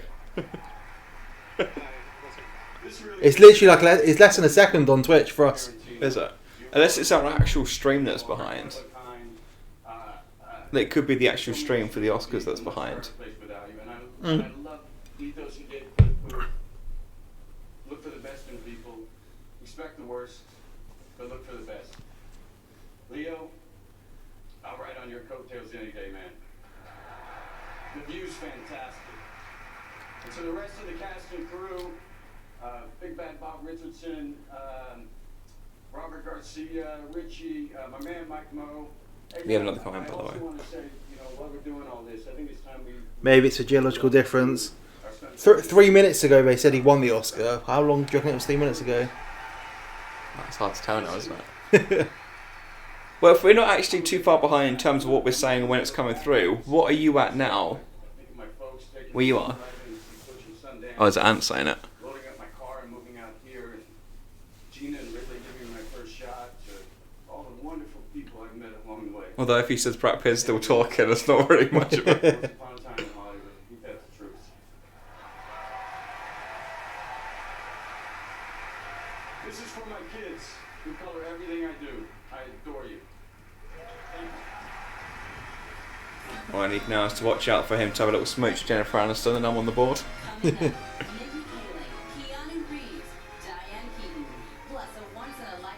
You know what I'm going to do? I'm going to get up Sky Go on here. Did you see how far behind? See how far behind it is. Although... My Sky Go wasn't actually that far behind on... So I checked Sky Go before. So if Sky Go's about the same, it's about the same. What channel's it on? You're watching it on a different network than Sky Movies. Yeah, it could be Sky Movies equally being delayed as well. What? Why is Sky... Why would I give a pin? Oh, I don't know the fucking pin. I'll check it on mine. Sky Mobile rolls over your spare data so you can share it with your family. Sky Mobile. Hello, possible. At LV, we understand that you want insurance that looks after all your family's cars. The commuter. The team bus. The electric one. You could save 20% with our multi-car policy. I do have to say to you, every time he's watching football, he's about 2 minutes ahead of me, and I don't know why, Oh, really? because it's the UK football. LV, it's our heart that sets us apart. Go direct to lv.com. People think you're born with it. That's not how it works. Better tell them to bring everyone.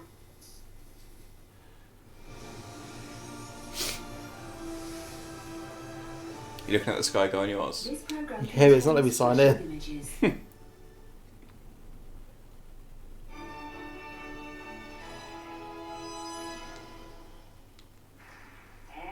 the Oscar goes to What? Why they replay? Brad. I knew we were behind, but how behind are we?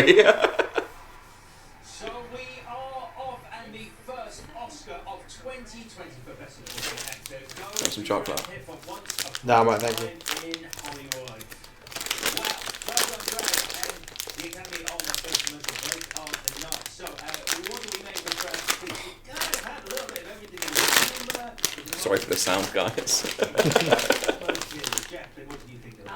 I think there's been this running joke in Hollywood right now, who's his speechwriter for all of these awards. I mean, Brad Pitt is a very funny, witty guy, but this comes from somebody crafting some greatness, and he did not disappoint on this last one. It was really amazing, and yeah, Once Upon a Time in Hollywood is right. I thought that was such a great touch. Yeah, it was beautiful. I got a little bit emotional myself. Hader, it's gone the way as expected.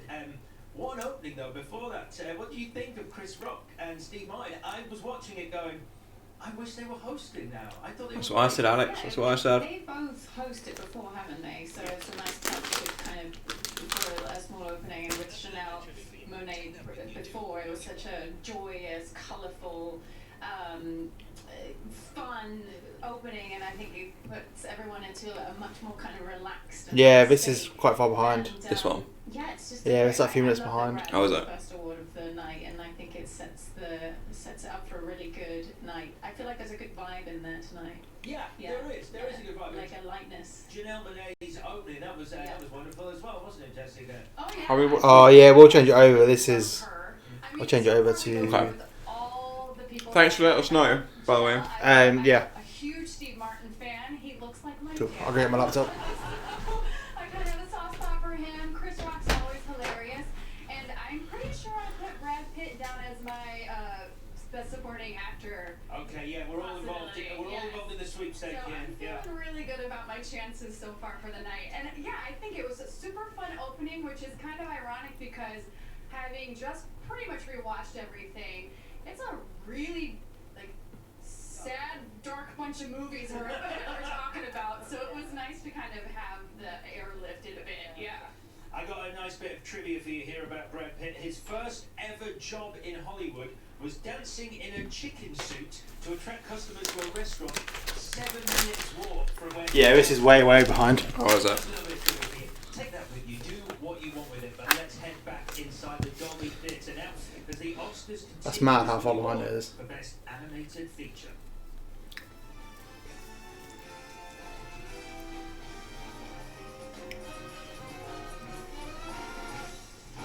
This happened literally minutes ago.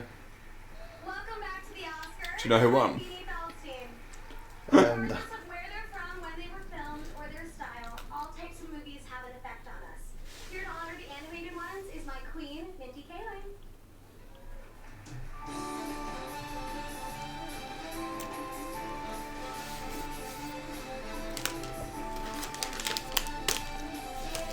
So they have a presenter for every presenter?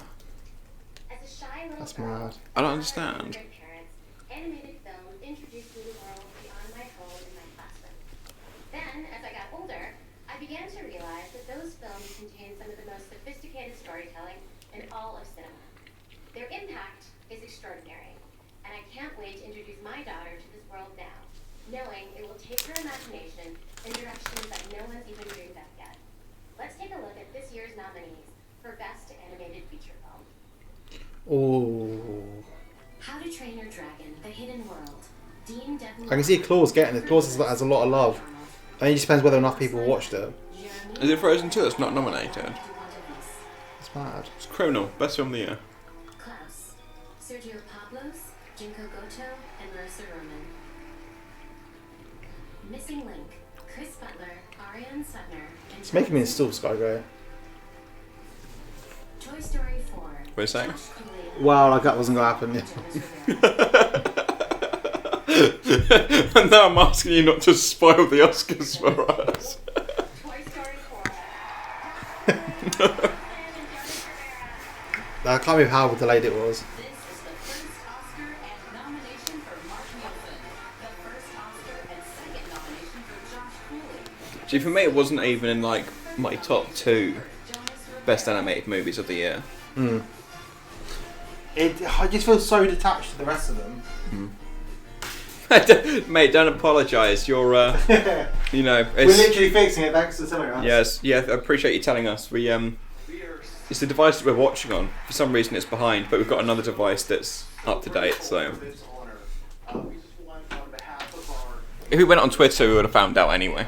I mean, there's literally tweets below us that are probably spoiling it. For honoring our film alongside so many beautiful animated films this year. We're just proud to be among them. Okay, now I feel like he's taking the piss. He said, "Can't believe Kevin Hart is presenting." It's for our parents, it's for our wives, it's for our kids. We do it this way so people can't see my password. Thank you, movie going audience, so much. Especially those that grew up with Toy Story. We hope that your adventures with Woody and Buzz made growing up a little bit easier. My wife, I love you so much. didn't make my growing up any easier. I used to go to bed petrified that my toys were going to move.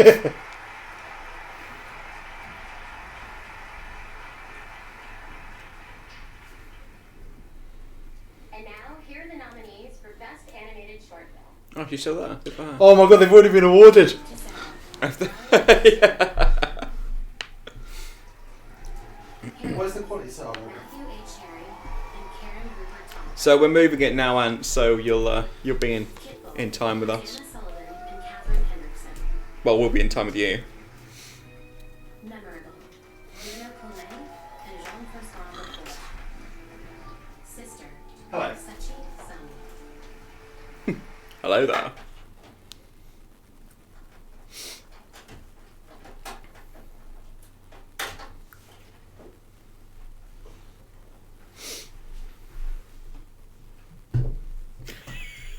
Absolute quality coverage right now.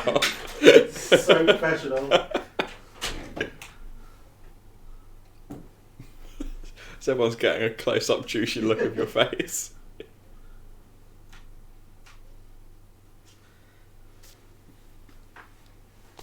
Oh, we're missing Josh Gad. Oh no, get the sound working.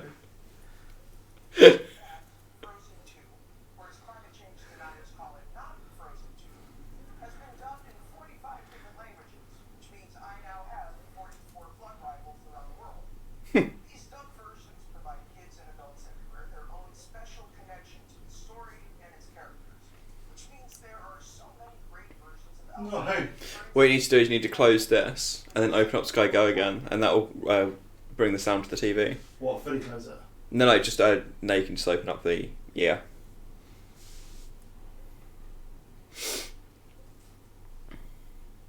Elsas from around the world. I'm so smart, wow. Performance. Composed by Academy Award winners Kristen Anderson Lopez and Rob Should be fixed. Yeah. Here is Into the Unknown. Into the unknown. Wasn't this Kobe Award last year? Was it last year or the year before? But yeah, he won it, didn't he? Kobe Bryant won the best animated short film, yeah. Oh, such a banger. I couldn't even tell you what the Elton John song was.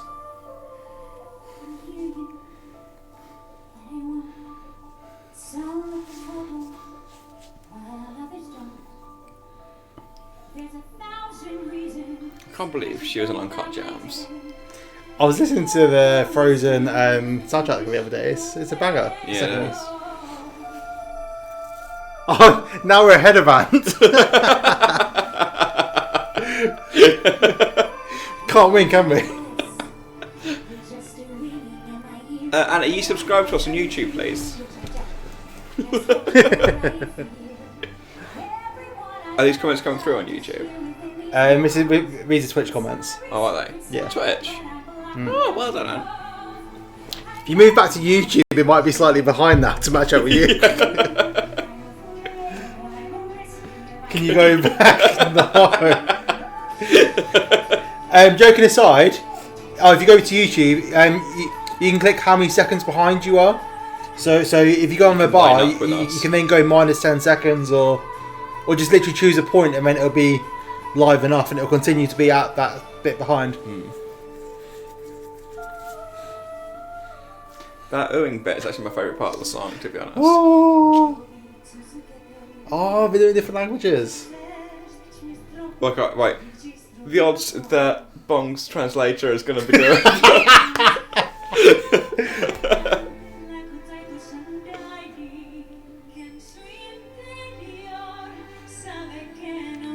Castellan, what's Castellan?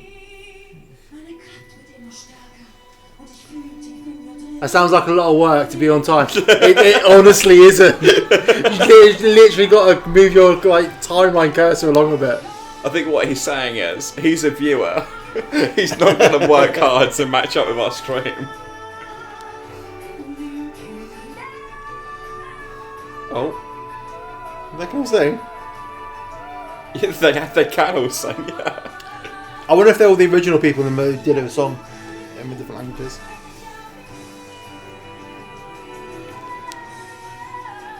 Do you reckon she still gets royalties for all of their songs? She must. Did she write it? Let's presume she didn't write it. I'd be intrigued to see if... Yeah, she must do. I mean, she's doing well, isn't she? Either that or that's why she was an Uncut Gems. I actually liked her character in Uncut Gems. Who's she in Uncut Gems? The one Adam Sandler? Oh, yeah.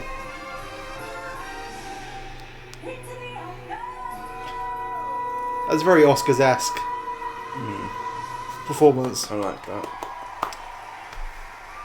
What's the next comment? I can't read from here. That sounds like a lot of work.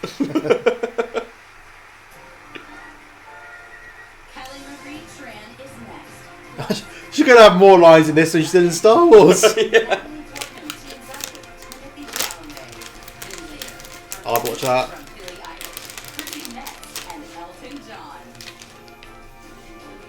So what John isn't performing, but not at the beginning. What's time? I feel like if I don't eat my popcorn now, it's going to be way too late for me to eat popcorn. Yeah, mine is off this. So I'm going to have... Can you get me mine? Oh, Wait, I was just there. Oh. mine's- I'm going to get my popcorn. Silver side. You can play the video if you want.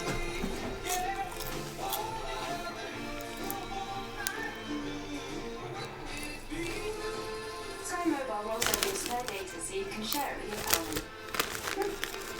Sky Mobile. Hello, possible.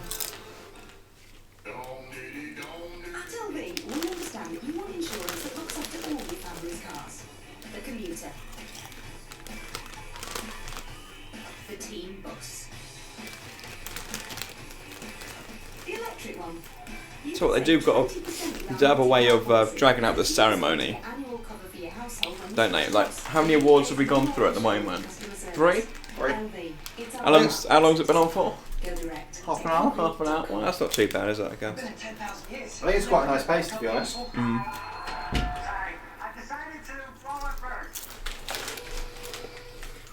It's like ASMR, this. Yeah.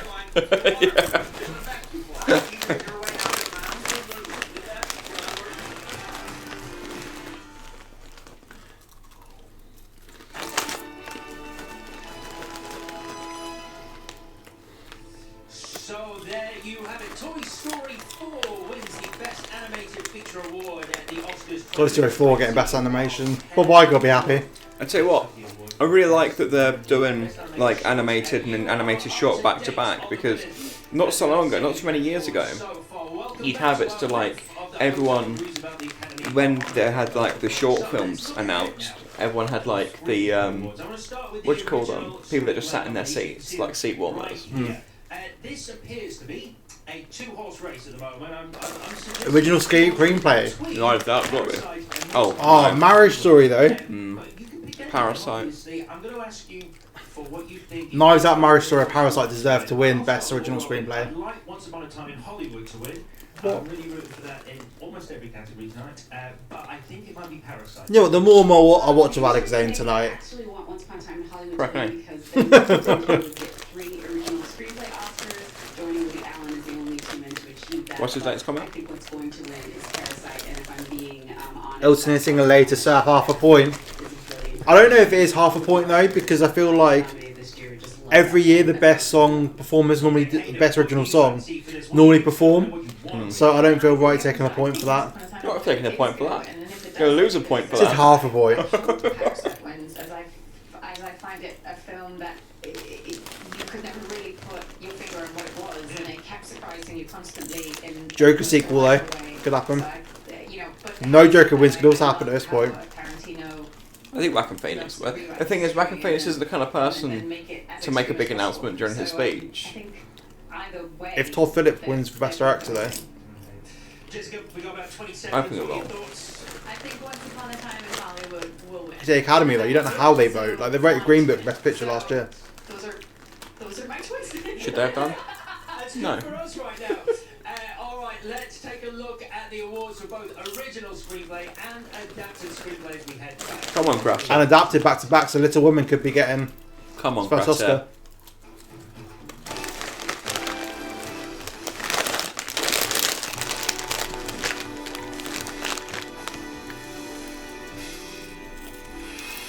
Oh, it's The Roots. At the Oscars, I'm Kelly Marie Tran. With me is Questlove.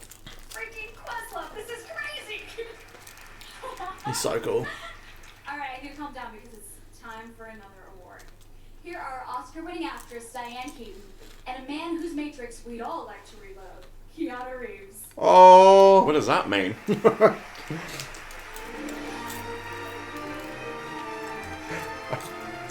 I was gonna say, oh, he brought his mum out again, but. So much. Okay. So much. Hello. Hello there, Keanu. Well, anyway, it's been a long time since you and I made that movie. That movie, Something's Gotta Give. Remember me in it? Yeah, you were amazing. You were amazing. You were amazing. Thank you. Yeah. Nancy Myers screenplay. Yeah. First time.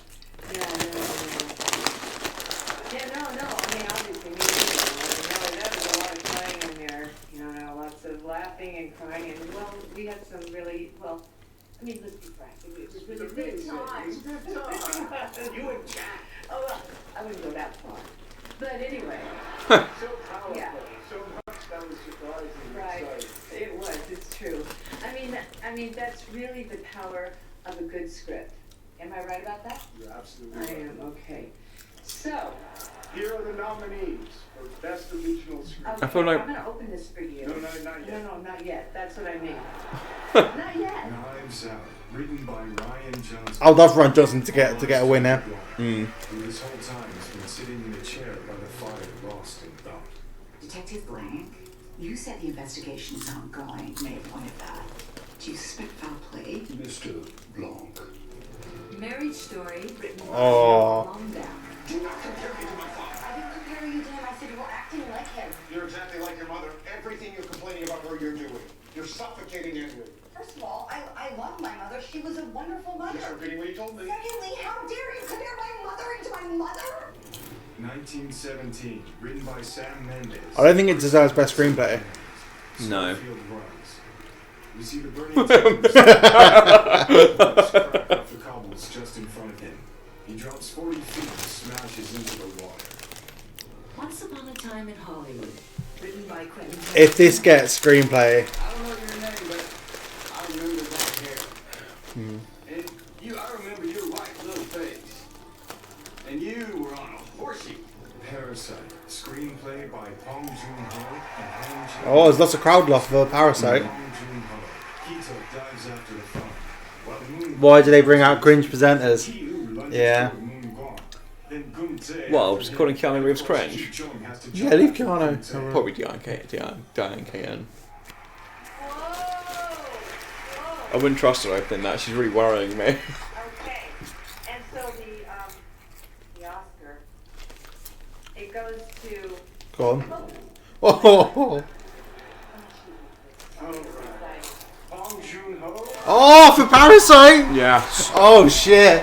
Right. Parasite's gonna sweep up tonight, mate. If Right. it wins, Cut. if it wins the screenplay, it's gonna win for everything tonight. Please cut to Quentin. Please cut to Quentin. And look at everyone standing up for it as well. You know what Quentin's thinking? I wonder how I can adapt this. Oh, it's already been adapted into a HBO series. Is it? Yeah.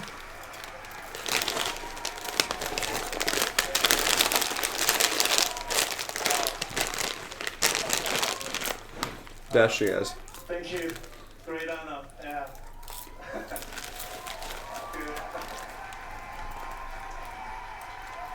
Oh. 시나리오를 쓴다는 게 사실 뭐 되게 고독하고 외로운 작업이죠. 사실 뭐 국가를 대표해서 시나리오를 쓰는 건 아닌데. 예. Writing a script is always such a lonely process. We never write to represent our country. But this is very first Oscar to South Korea. Thank you. He's such a gem. He's so lovely, isn't he?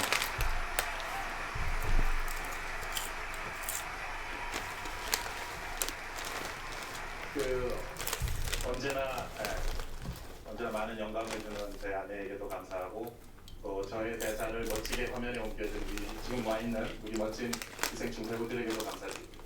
I thank my wife for always being an Wife. inspiration to me. I thank all the actors who are here with me today for bringing this film to life. Thank you. Oh. So lovely. And thank you, my mom, and thank the all 미국에 할리우드가 있듯이 한국에 충무로 하는 데가 있습니다. We're gonna start the music. As there's Hollywood in the US, in Korea we have 충무로. 저희 심장의 충무로 모든 필름메이커들과 스토리텔러들과 이 영광을 나누고 싶습니다. 감사합니다. I'd like to share this honor with all the storytellers and filmmakers at 충무로. 제임스 아카데미. If you watch him, be sure to give us a follow. Or subscribe. Or check us a comment. Comment, or a complaint. Give us an Ofcom complaint. We'll take it. Donate to our Patreon. Big up my boy Timmy. Not getting any love for the King, which is surprising. I thought he was great in the King. Well, obviously, me and Timmy, we go quite far back. Me and Timmy. You met him on the red carpet, didn't you? Yeah, we were packed together. True story. Q&A. Diversion. But you may know them better as the films they became. Casablanca, Field of Dreams, Slumdog Millionaire, and Fatal Attraction. Like the writers of those classic films, this year's nominated writers have managed. He's gonna be here next year with June. In a way that is entirely June's gonna sweep up. and original. Here are this year's I'm really looking forward to nominees that. for Best Adapted Screenplay. Do you see we're doing copyright takedown notices on the logo? Are they? Based on the book, I Heard You Paint Houses by Charles Grant. You know who wants the Cadillac linen service? This film is long as balls, but I do think They own a part of it. it's a pretty good Someone else script. got an interest in that. You know? No. I actually have the screenplay. Actually. No. Long. I do. I own the other. Now I know somebody who owns the other part. Little Women. Written Oh, I think Greta's gonna get this. based on a novel by A lot of love in the room. I'm really interested in a story of domestic struggles and joys. This man of Parasite beat out Knives Out and Marriage Story. My writing doesn't confer importance, it reflects it. I don't think so. Writing will make them more important.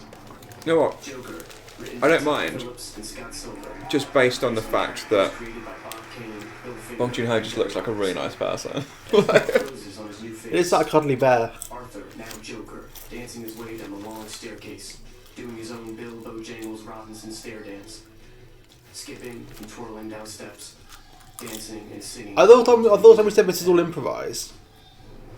Jojo Rabbit. And the dance would have been. Screenplay by Taika Waititi, based on the book Cajun Style. Oh, I wonder if Joe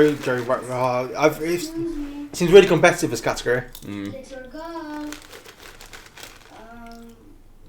you gonna walk, you. Adolf encourages Jojo to continue. The Two Popes, written by Anthony McCartney. What was It it lost me adapted in the from? third act. Oh, it was based on this play. I cannot feel the presence of God. I do not hear his voice. Do you understand me? No, you're mistaken. You are I mistaken. believe in God. I pray to God. Silence. And the Oscar. I'm pretty sure she's come up with the Oscar there. I will take the text as well. Wow. Go on, Taika. This is the first Robbed it. Oscar and third nomination for Taika Waititi. I don't think it's the best screenplay, but he's such a nice guy.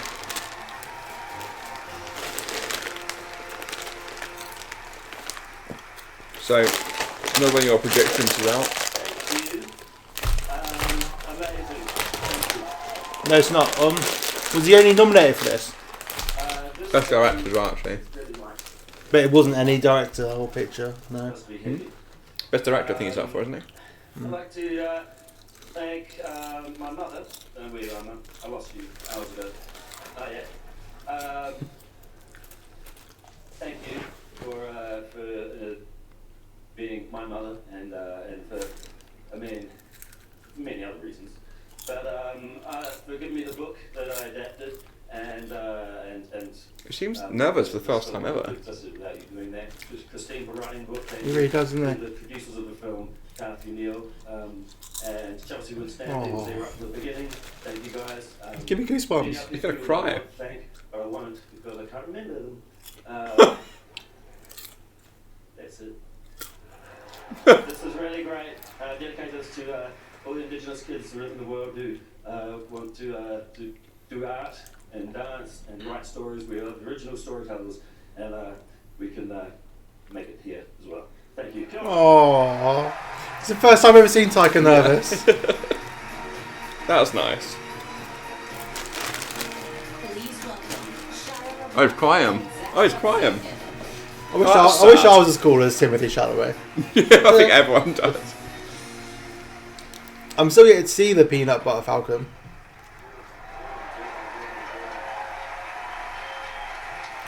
I feel like he's been a bit snubbed this year as well. Yeah, 2 brilliant films. I haven't seen this, but it's amazing. The Honey Boy was great. What's that? Shit, down the film festival. No, I didn't. I saw it at Pitch House. And if you haven't seen it, come see it. Here are the nominees for Best Live Action Short Film.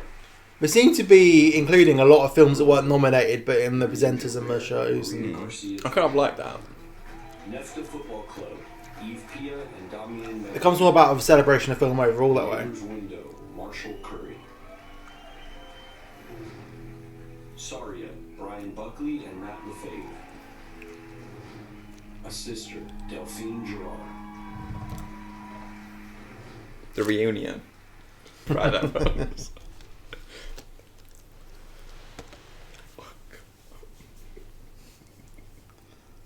Oh.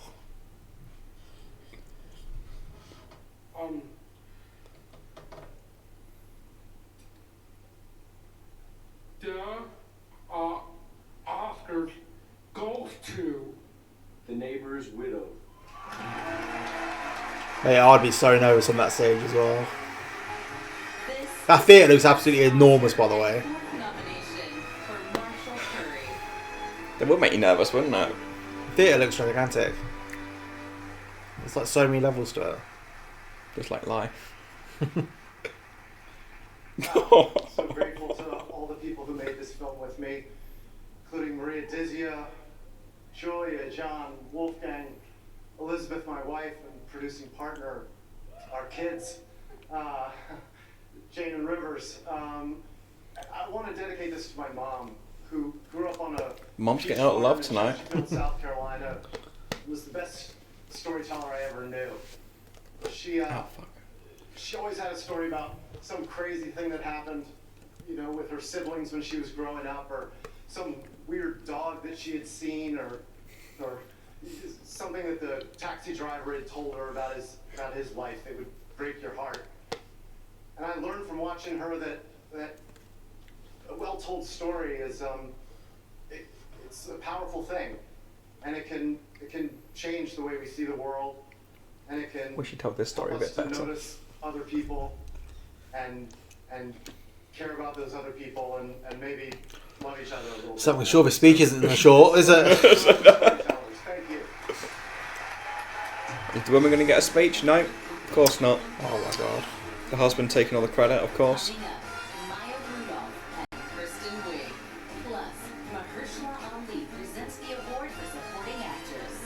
Disappointing actors.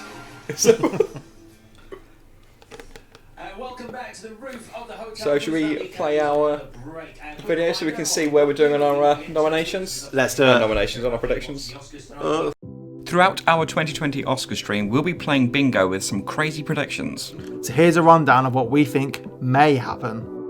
There may be an unfortunate nip slip. There may be a wardrobe malfunction, whether it be before the show or during the show, but I think that's what we're going to see.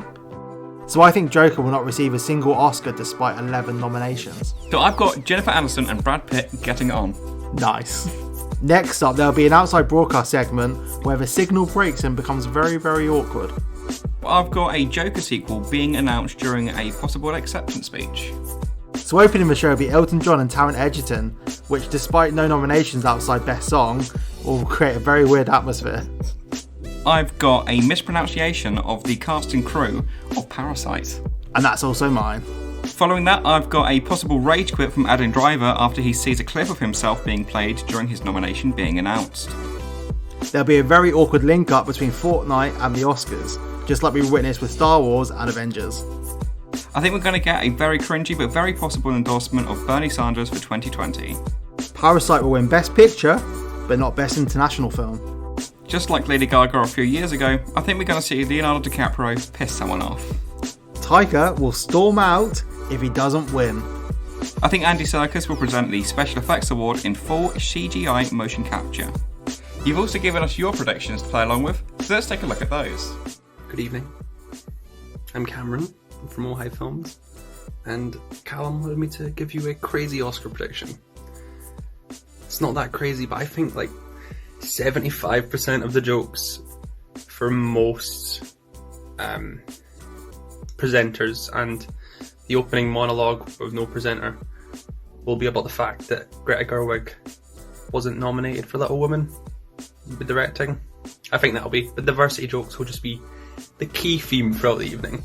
Hello, Callum and Bradley. John Williams will win Best Score, and during his speech, he announces on stage that he will be retiring at long last. Sir, take a nod, take a bow.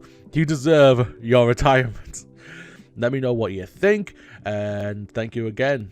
Stay strong at the Angry Microwave podcast. So that's it from us. Will they happen? Will they not happen? What are you doing? Best adapted screenplay.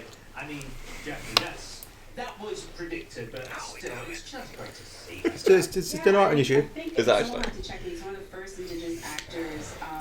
If you're on YouTube, be sure to you can comment and subscribe. So yeah, we're going back to the Oscars now. Get back to the Oscars. Oh, love these two so much. I feel like Maya Rudolph needs to be in a comedy, but lets her be herself. Because she's hilarious whenever she does any of this kind of things. She is. Hi, how are you?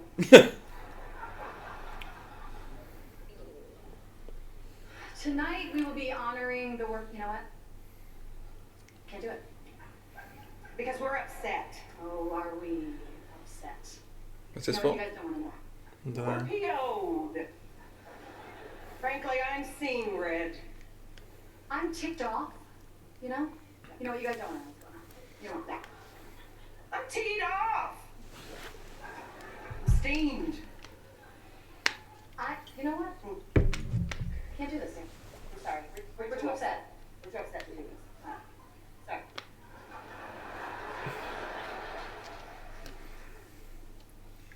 Guys. We're not mad. That was an act. We were acting. We just know there are a lot of directors here tonight. And We just wanted them to know we do more than comedy. well, that was my mind. Well, I guess it's mine now, son. How would you know? You were always gone when I was a kid.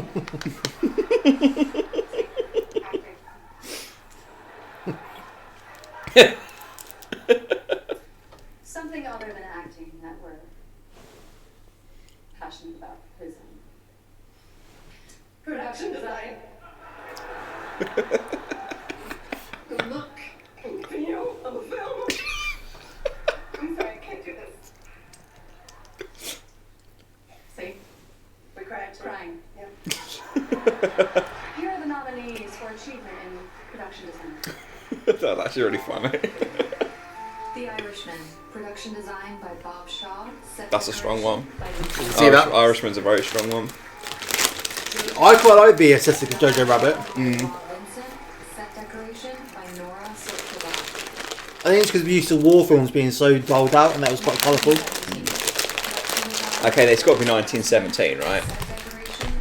I think it's got to be. Just on the basis... Some of the sets were amazing. Yeah. Once upon a time. Oh, it's actually a really strong category. Even Once Upon a Time, like, they literally transformed, like, the Hollywood back into old school Hollywood for, like, nights. Just the whole thing in the saloon. Oh, and Parasite. The house of Parasite is lovely. I think there are no weak nominations in this one. It's actually a really good year for production design. Once upon a time in Hollywood. Yeah. Yes. I think if it deserved any, it deserved that one. Yeah. Some of the behind the scenes shot where they literally filled up Hollywood streets full of like old timey cars. Looks amazing. I saw how they lit like nighttime shots, and they had so many industrial lights on cranes just lighting the highway. It's ridiculous. Even yeah.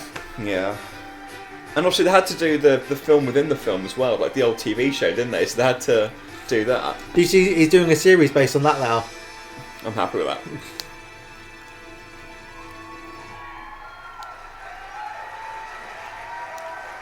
A woman was allowed to win an Oscar.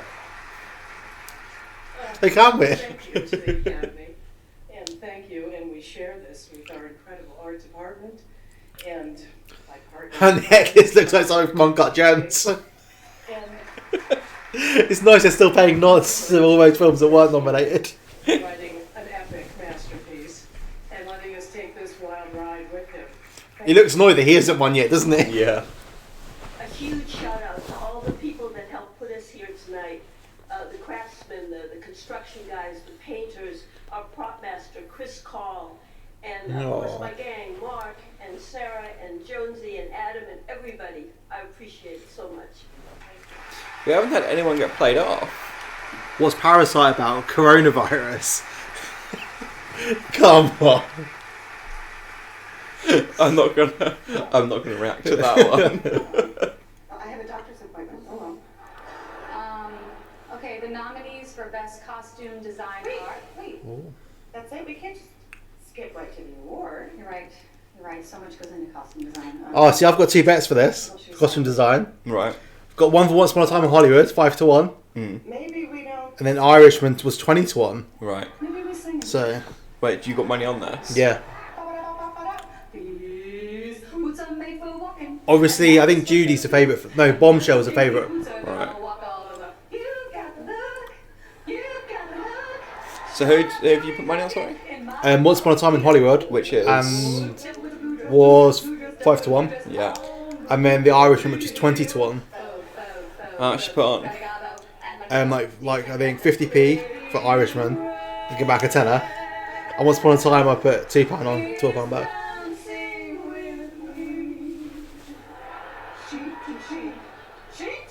So. No, TV's about to turn off. What's the latest comment? Are we allowed to read that one out, or is that another? He said, "Congrats! I haven't won for this one. This category coming up." Well, unless he's already ahead again. Here are the nominees for Achievement in Costume Design. They've been really funny. I think actually it's had a really good flow to it this year. Designed by Sandy Powell and Christopher Peterson. I like the setup of these screens as well. It's not like full-on screen graphics. It's bit better than the live Q&A we went to the other day.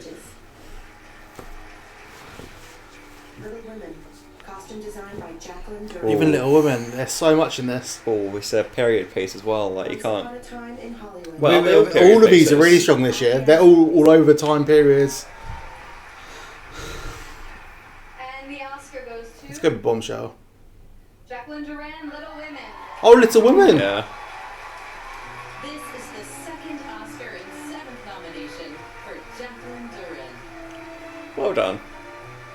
Good for you. Oh, I hate it when they put them at the back. That's such a kick in the teeth. So I did not win. But I don't mind. Are you going to miss that £1 though?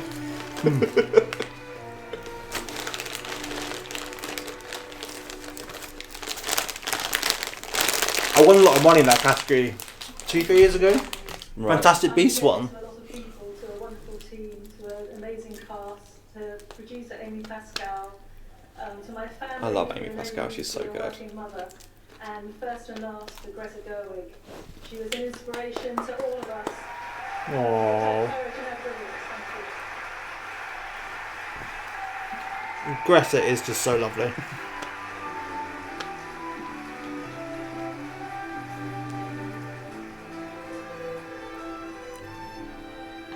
They've been keeping the acceptance speeches to like a really small amount of time, haven't they?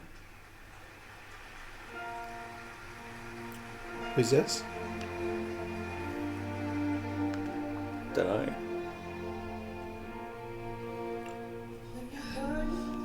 Is that? That's the actress from This Is Us. What's she done?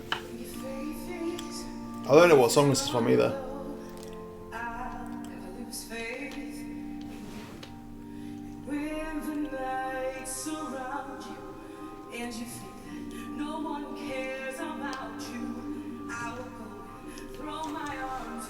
Did it say from Breakthrough? What's Breakthrough? I have no idea.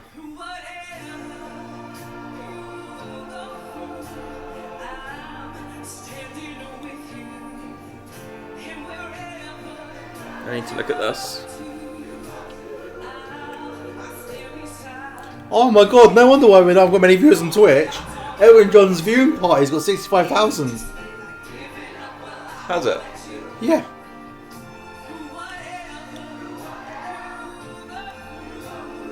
IMDb at the live at Elton John AIDS Right. Foundation Academy Awards viewing party. They could have chucked a few out. Like, Come on. I'm sure that's exactly the reason why we don't have many on Twitch.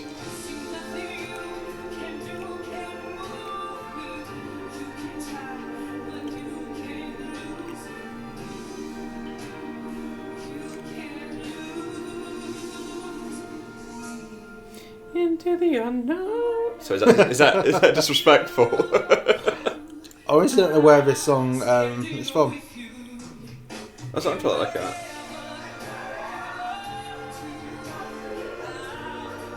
I love Chrissy Match. She's such a great actress, but first of all, I didn't know she sung this, but I don't know where it's from.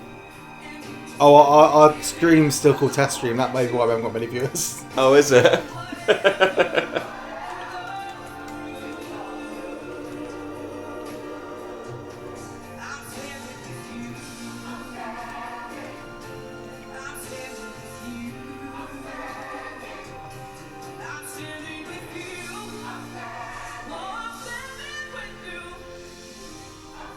What is Breakthrough? Oh, yeah, I should have. Yeah, that's annoying. Oh, all their moms get so much love. It's been a tough year for dads, hasn't it? Oh, they're certainly wearing silver. So, well, the Academy takes a Oh. break. It's time for us I mean, it's not very highly rated on IMDb. the award for Best Supporting Actress. I'm gonna That's a start breakthrough. with you, Jessica. What is your call on this one? I think the smart money right now is on Laura Dern for Marriage Story. That's who I Oh, I think it's one of those like Christian movies. also You know, like every year there's like a Christian Yeah. movie. Is it when a 14-year-old son drowns in the lake, a faithful mother prays for him to come back from the brink of death and be healed? Thing is, if he dies, it's not God's fault. He gets away pretty scot-free, doesn't he? Yeah, but if he lives... Oh. I don't know why Kathy Bates is nominated in this. Story that apparently she based on her own divorce lawyer and Scarlett Johansson's own divorce lawyer here. Actress in supporting role. Florence Pugh, surely. Any goes for. It's got to be Flo Flo. I think this category is so strong as well. channeling her character tonight because she wore a lot of like power suit, like colourful power suits. But yeah, I think it's going to go to her. I would love to see. Can't believe I put the wrong stream title on. Can't believe I put the wrong title on Twitch. Our test stream. And she's such a fantastic. And also, if it wasn't for Ant, we would have been like 10 minutes behind. I do have to support her also though on her Florence Pugh. We were talking about this earlier, and she like for Little Women, you very rarely get to see that kind of be a true like foible to Joe, and Amen. I thought Florence did a great job giving that like a Because real she's personality. lovely. I She love really Little is. Women as well. You know, I did initially get a little confused with the time jump, but very. Oh, bless you. go away. Bless you, little Alex. I really, really You enjoyed got it. confused, couldn't keep up. Florence Pugh, Laura Dern. Who'd you call? Laura Dern is Hollywood's own daughter, you know, daughter of Bruce Dern and Diane Ladd, and she's also on the board of governors for the Academy, so like she's been in the trenches. As Oh, Whoa, that sounds snaky. That sounds a little bit snaky. Hey guys, so you know I'm nominated this year. Justice for J-Lo. She's amazing. Oh, J-Lo was a favourite when it came out. No, that's not doing it for you? Not a Chief Cutters fan. When you look at that list, do you really think it would be much more interesting than the JLA? Did you watch the Super Bowl? I mean, I know this is going back to the UK, so Amen. not everybody is up on American football, but I would like to see that on the Oscar, stage. Like, I'm sure they could do the Hustler's dedication. I don't know. It was a great film, and she was amazing in it. Yeah, she was. Awkwafina as well. I think she was fantastic in the farewell. So yeah, there's a couple missing, but Laura Dern seems to be the call here on the floor for Best Supporting Actress. Yeah, I think so. All right, okay. Well, we're going to find out. She wasn't the bookie's favourite. Continues with the awards for Best Who is? Supporting Actress and. Oh, I thought we said Florence Pugh. Did we say Laura Dern? Laura Dern. All women are the same.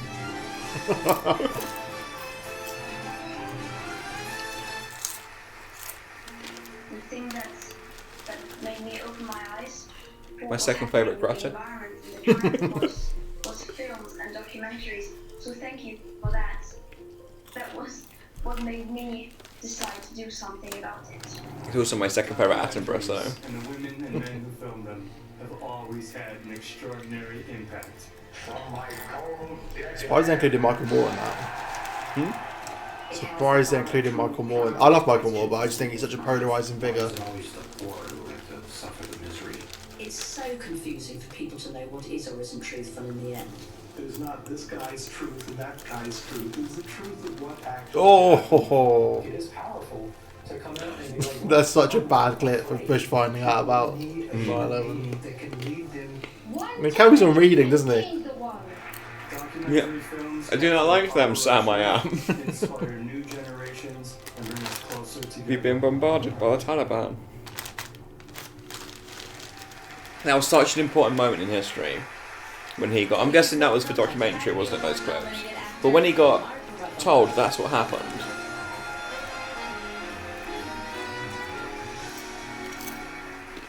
Dark Waters got no love this season, did it? No. Nominated documentaries took us out of our everyday lives and gave us a chance to walk in someone else's shoes.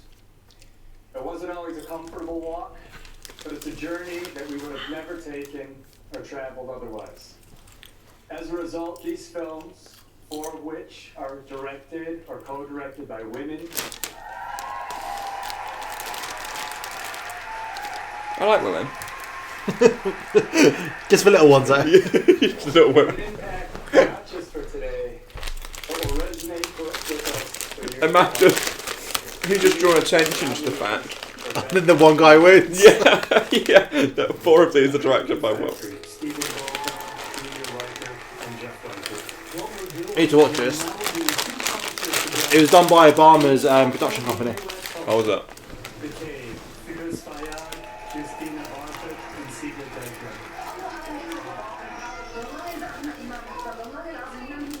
For summer one miss at the BAFTAs. The Edge of Democracy, Petra Koska, Joanna Segarra, Shane Boris, and Thiago Pagi. I fear our democracy was nothing but a short-lived dream. For Sama, Wad El Hakim, and Edward Watts. انت احلى شي صار بحياتي فصار معنا كان يدخل شي perfect في الحياة. Honeyland, Lubo Stefano, Tamara Kotevska, and at times Georgia. Which was the one that didn't have any female involvement? Well, we're about to find out, aren't we? If And it's the Oscar goes The good one. That was a joke. Oh, That was no. a joke. Factory. Mate, Obama's category will be, Obama's production company will be loving that. You watch, Trump will be in a minute. Whoa, I never got an Oscar, so it don't mean that much. What was this about? It's just about the American workforce. I think it's about how they close down and work gets transferred to China, or the opposite way around. It's something to do with that. Jeff Bezos loved it, didn't he?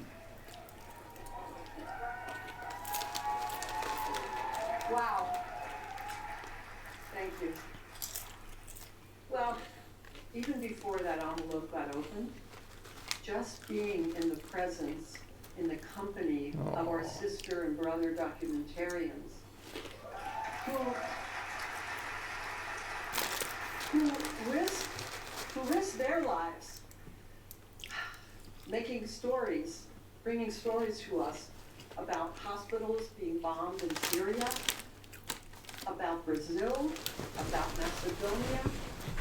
We were so proud. We are inspired by you guys. Thanks to the people who have subscribed tonight. There's been quite a few subscribers. And China. So, thank you. 50, 60. And, sorry. Thank you. But it really could be from anywhere. Thanks for putting up with us eating on popcorn during the really awkward bits of the ceremony. What's your highlight of the evening so far? I really liked the introduction, to be fair. I thought it was actually kind of alright with all the different, lots of different films. And we believe that things will get better. Still no Joker wins. Still no Joker wins. Thank you, Academy. But also still no crossover with your favourite game. Thank you to our unstoppable crew, our beloved friends and family. What are your predictions? Is a crossover. Oh yeah, Fortnite. Fortnite. Oh my god, that'll seem so out of place now. Yeah, it will, won't it? And the tough, inventive, great people of Dayton, Ohio. Oh, the music.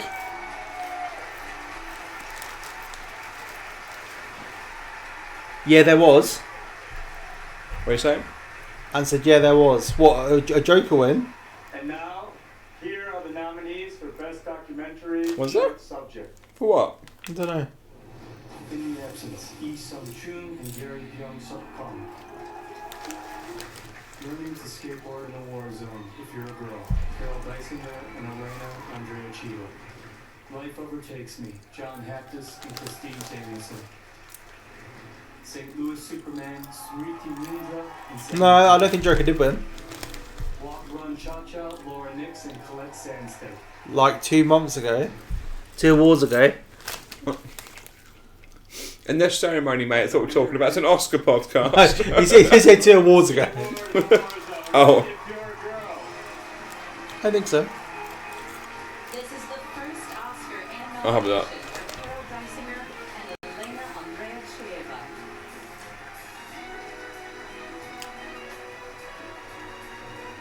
It seems like a long night already.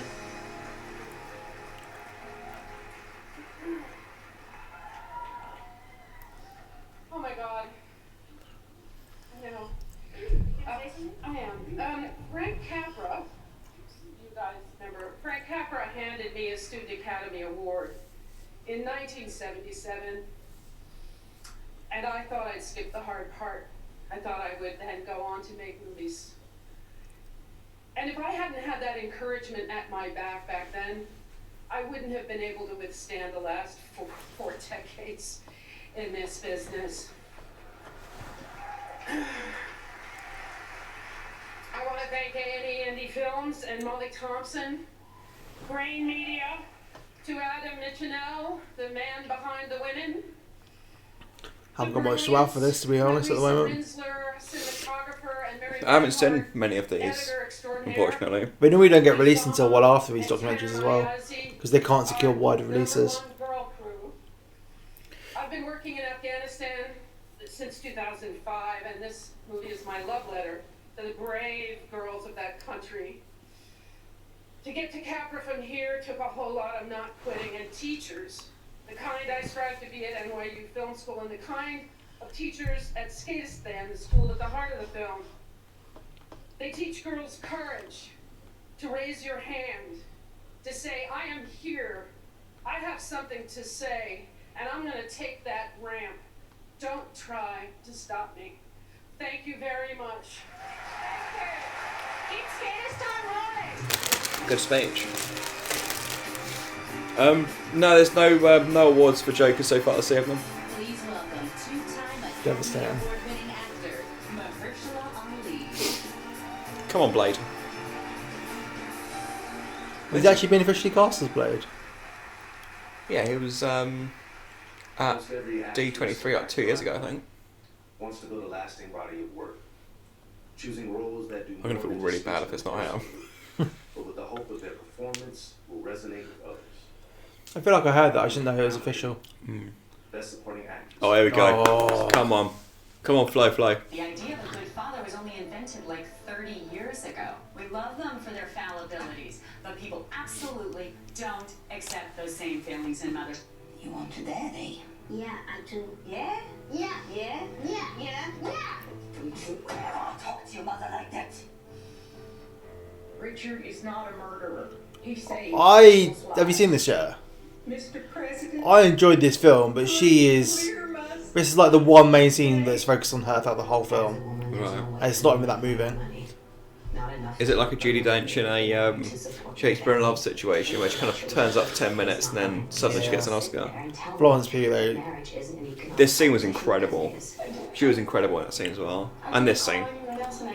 I need someone right now to tell me that's... That scene really had balance to the rest of her character in that film as well. Defending these people. I'm not defending, I'm just explaining. Well, stop it! I feel sorry for you, I really do. You don't have to feel sorry for I might go and watch that again some point this week. No, I'd be respectful. Tiny Ladies. Be loved. I don't know anything about being a woman. You look a tiger in the eye and trust without fear. I think ScarJo's going to win, but I really, really want Florence Pugh. I honestly think this Best Supporting Actress category is way stronger than the Best Supporting Actor this year. Oh, yeah. Way stronger. And that scene made me feel sick. It's nobody's job to protect you, Kayla. That's all of our job.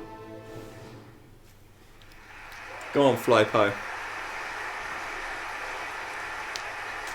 Here are the nominees for performance by an actress in a supporting role. Kathy Bates, Richard Jewell.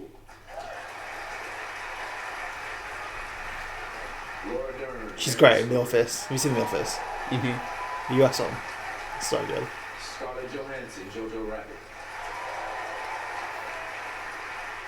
Florence Pugh, Little Women. Oh, she looks well. She looks any of so those. well, doesn't she?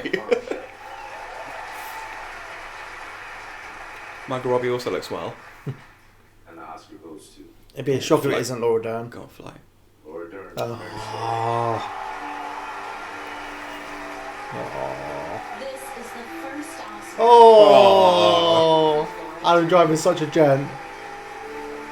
Oh, I thought you went straight past Scarlett Johansson now.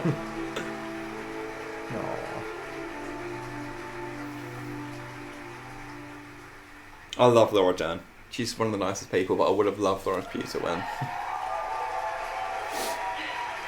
She has some great speeches in Marriage Story, some great monologues. Yeah. For this honor, just to be in this room with such Especially in that remarkable boardroom. artists, That scene was incredible. fellow nominees, and sisters and The whole father speech she gives as well, I think is really powerful. Yeah. friends, Ted, Scott, everyone for their support and love to Noah's writing is amazing as well. Yeah. Magic. Thank you, Noah, for your words and for your friendship in art and Oh, life. poor Greta. Thank you to this cast, the majestic Adam. Oh yeah, she worked with both of them, didn't she? Ray, our amazing She worked with both yeah, Noah she and did, Greta.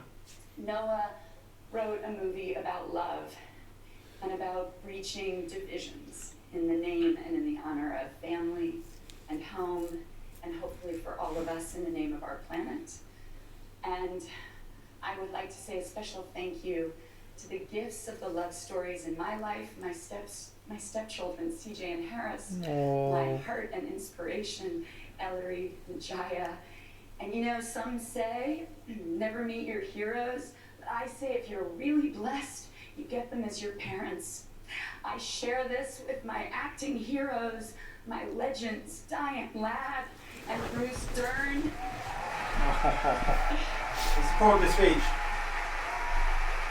As you put your ass to the camera. You got game. I love you.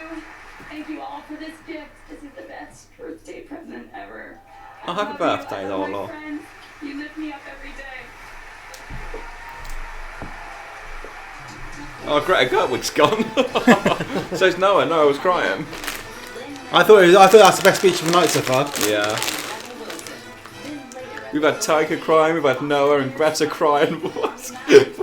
This evening has been a mess.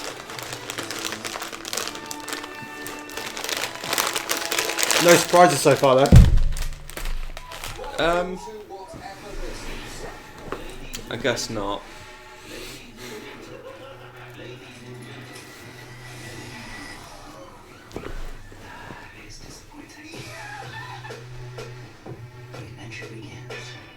Isn't that just so awesome? ever heard somebody talk? Oh man, you don't even know. Yeah, I can't really nap break at the moment. Yeah, just although if this is a Sky Comedy advert, I think so. But I've seen this advert so many times, but I'm engrossed every single time. So strong, this new channel. Mm. I have been wondering why they haven't been putting things on recently, but I'm guessing it's like a big launch, isn't it? Sky Comedy. Saturday Night Live as well. That's a huge thing. First To have time. that, is that the first time it's been on over here? Like On the main channel, I think. I've always looked for it and never been able to find it. It's nice to not watch it in like a compilation, not a compilation, but like individual YouTube snippets clips. on YouTube. Yeah. Any surprises for you guys this evening so far? Sorry, please, you were talking. No, I was literally going to speak to these wonderful people and say, if you want to drop us a like or subscribe, we appreciate it. Thanks for tuning in. It's probably not the most visually I think we look engaging alright. Speak for yourself. I'm not enjoying this whole like 15-second recap of what we saw It's well 5 confusing. seconds ago. The moment that Laura Dern won the Oscar for her performance in Marriage Story, she is the Oscars 2020. I felt like that woman stood up to go and speak to her. And she just... Nope. Of the Roosevelt Hotel here on Hollywood Boulevard, we have been joined now by So we haven't had Best Actress or Best Supporting. We haven't had Best Actress or Best Actor yet, have we? It was busy. It was Pardon? quite We haven't had Best cold, Actor or Best Actress but, yet. wall-to-wall celebs. I mean, they're the big A-list. Wall-to-wall celebs at the Oscars. Great, really great. Madness. We've all been talking about our Best Picture favourites. Who is your Best Picture? If we get to 80 subs tonight, I'll get my nipples out. No, not on Twitch. Who goes on YouTube? Exclusively for YouTube content. There you go. I think it's going to be Parasite. So I'm just checking for that 80 subs now. One person wants to subscribe on YouTube. What are we on? 79? Oh, I thought we were on like 60 or something. You're going to regret that. I think it's worth making a new YouTube account and subscribe them. This is going to decide who wins. Who did you go for again? I went for 19. Oh, someone's unsubbed. The American picked 1917. I think this is going against our loyalties here a little bit. I read that on 1917 to get Best Picture. It's a great film. Very shortly. And Laura Dern, I just think. winning for Marriage Story. That was a great moment, wasn't it? Yeah, that was great. She had a very hot. But yeah, no wins for Joker yet. dedicated to I think when Score comes up, that'll probably be the one that Score's going to be the first one. I think it's quite. I think this year there's going to be no one film that wins every single award. No, which is good. It's going to be quite evenly spread out. See, I like Joker, but I think it would have been a bit boring if it had won every single thing, or same as 1917. But that's won a couple, isn't it? 1917? Did it win? I think it's won anything yet. I think it Did not will win go production to Renee design. Zellweger, but I did think No, that was Little Women that won. Little Women won Best Production. Costume. So what won Best Production? That was 1917, no? Alright, we'll be back with you shortly, but Or right wasn't now we it? head back to the Oscars. I'm getting delirious during this stream now. I felt that's what we need to go and run through.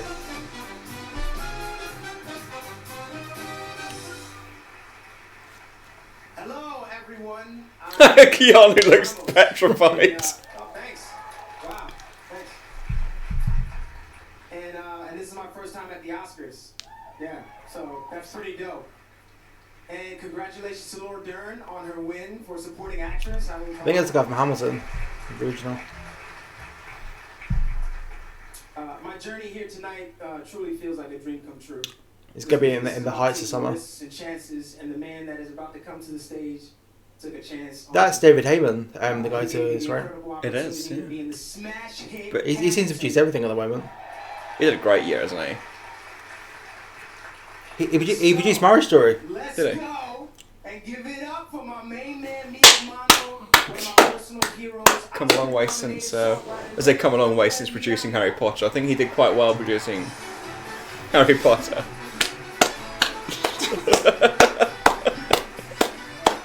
Apologies if you're wearing headphones during this segment, but It's Callum got Lin. excited. Sir Lin has got to the stage. See, he hasn't got anybody else. Missed out on highlighting those songs that have been attached to movies and that have forever impacted our collective memory. Moon River, Rainbow Connection, Danger Zone, TURTLE Power by Partners in Crime. Chucky will start naming his own songs. Hearing a few notes of these songs, and I am immediately transported to the visuals of the movies that are etched into my mind. So it's best. John Hughes once said about Simple Minds is, "Don't you forget about me." Oh. You couldn't take the song out of the movie, and you couldn't take the movie out of the song. Let's have a look and listen at just a few examples of where a song has transformed a film. He's a great presenter here on that stage. He would have been a good presenter for the Oscars, actually. Yeah. He needs to host for Tonys as well. He's perfect for any of this kind of stuff. Oh, great saying.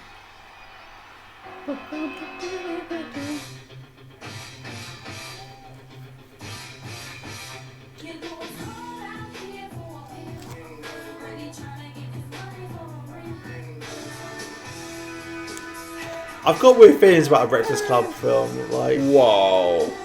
No, I don't just like it. I just find it. Damn straight, you don't just like it.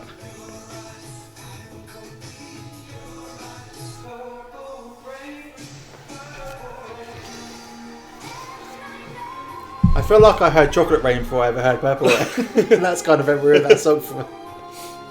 Second time I've heard this bloody song today.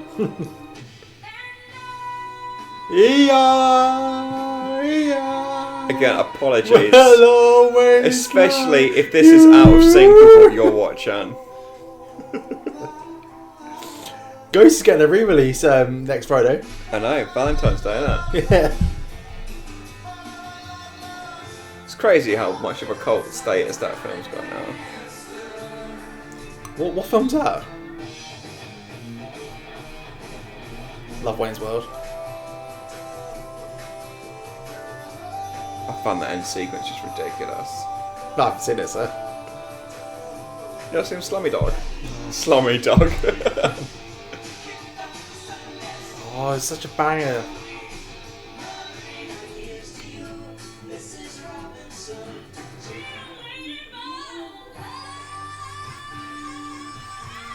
Do you like Moulin Rouge? Sorry. Back to the Future. Oh. Calm down. Oh, yeah. I can't believe.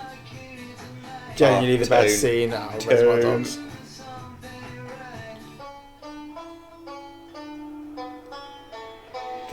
That scene, man. What was it from? Oh, I had it on tip of my tongue then. I'll go back to you. Cheers.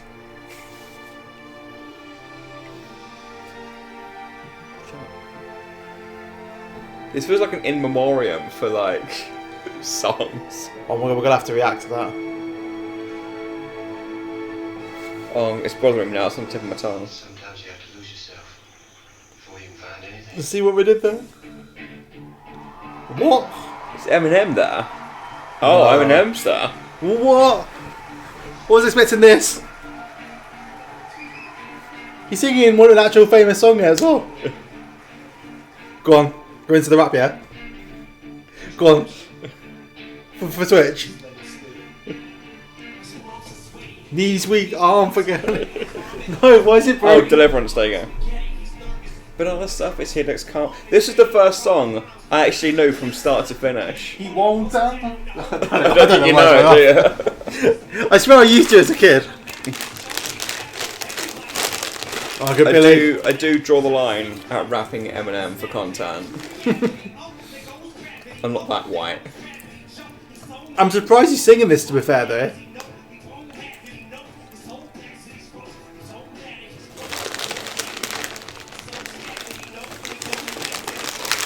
I didn't even know he was there tonight. I mean, judging by the reaction of most of the crowd, neither did they. Are they expecting like Pacino to like Pacino?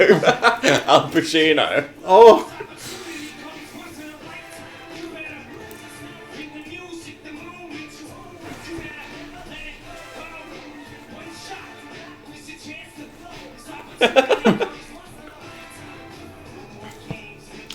Nice surprise here, Eminem.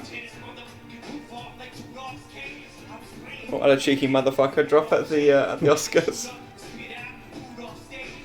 Do I need to get my nips out yet? Let me check. No, we're still one sub off a nip slip from Brad. Hey, I'm going to get a point.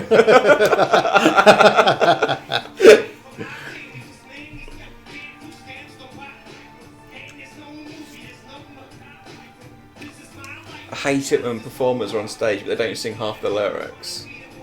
It really bothers me. I feel like as a rapper you can get away with that. It's more other people. Tell you what, he literally sounded exactly like he sounded like 20 years ago. But I tell you what, considering that's probably one of the most like progressive, like LGBTQ rooms in the world, right there. You've got Eminem. You missed it. You missed Scorsese sat there. Just what was he doing? No reaction. Oh, was it not?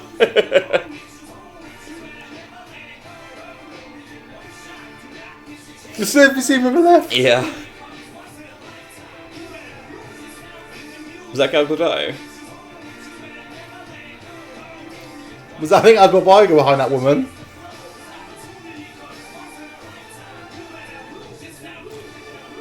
Was that Bob Iger? I think so. I hope so. I love Bob Iger so much. I rate that. Nice surprise. And him Sandler giving one of the poshest applauses. Like, oh, we've got Sam Mendes as well. Roger Deakins loves it. Oh, that was great. That's probably my favourite part of the evening so far. Yeah. I think Kristen Wiig is still my favourite bit. I think that was my favourite performance.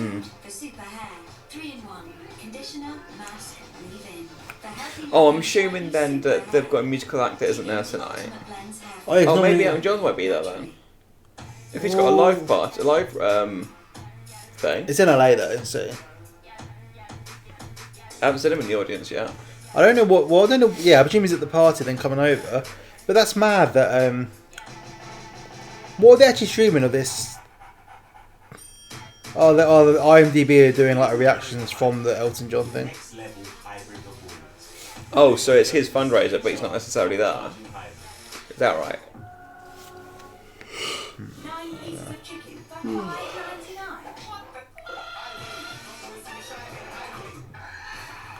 Every Tuesday at KFC. Everybody in your line keeps getting water up the nose. You're dipping them back too far. How about you do it your way and I'll do it mine? Smooth movements. You get that? You see how that works?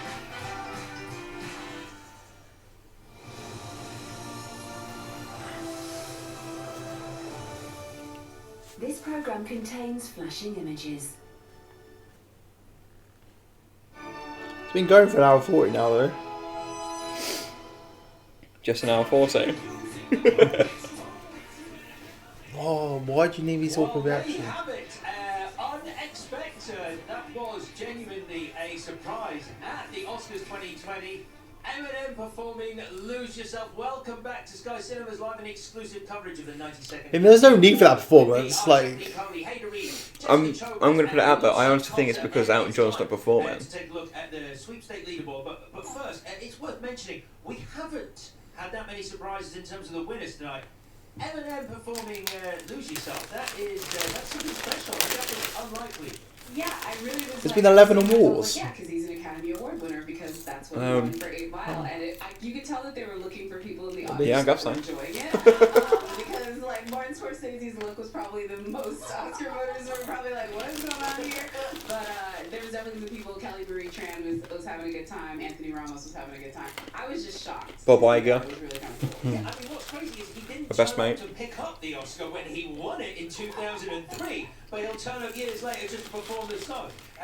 That's great. Right, I did mention the leaderboard. I think we just saw it, but let's go to our sweepstake right now.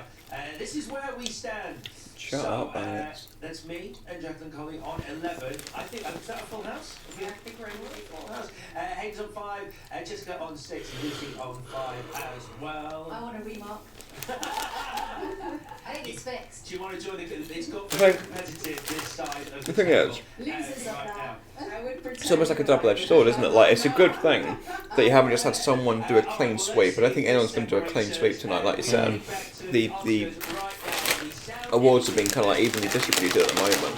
There's also been no surprises, like you say. Sound editing. Ooh. 1917? But I think the sound in 1917 was great. Carries it really, doesn't it?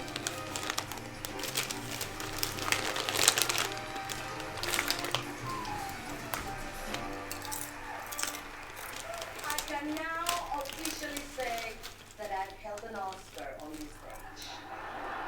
Congratulations. Oscar's not so late. I win.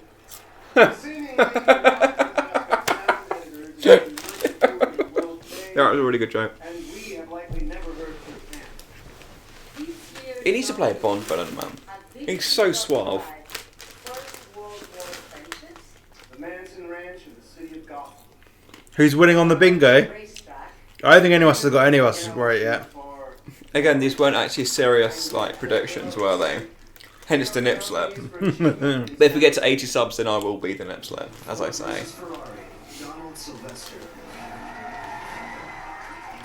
So I haven't seen Ford versus Ferrari, but sound-wise, is it worthy of a... I saw it in Atmos. It was really good. At London Film Festival. Of course you did. I think the sound design in Joker is quite good. Especially primarily the sound of where the board smacks him on the face. Spoilers! I think 1917 sound design.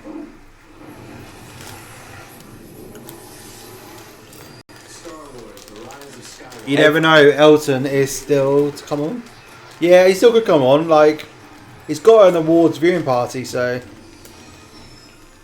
for the nip slip.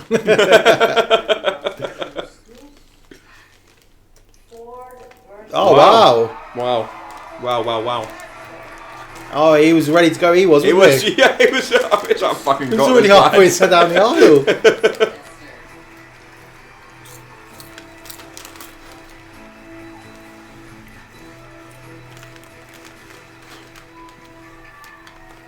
Ford versus Ferrari is a marriage of sound and picture. So one, I really want to thank my fantastic sound team. I also want to thank the picture team. The Oscar award winning Ford versus Ferrari. Ford versus Ferrari, probably the last film ever made by 20th Century Fox. So I want to thank.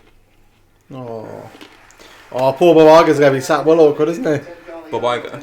Yeah. He's heckling at the back saying, 20th Century Studios.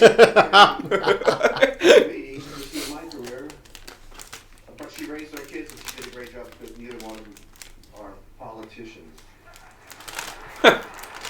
The real reason I'm standing here is that James Mangold, he is the reason I'm nominated for Best Director. So if I could, I'd break this statue off, give him the head so you could put it in the jar, Jim. Thank you, Academy. What jar? I have no idea. There's a horrible backstory there somewhere. Yeah. And now, here are the nominees for achievement in sound mixing. Oh, Ad Astra is a phenomenal film.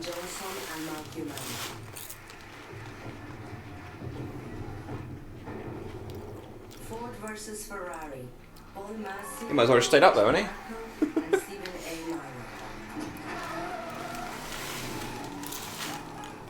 Joker, Tom Osanich, Dean Supansky, and Todd Maitland. 1917, Mark Taylor and Stuart Wilson. See if any of these are potential winners. Once upon a time in Hollywood. Aren't they all the exact same nominees from a second ago? With the exception of Once Upon a Time, no one switched with Star Wars.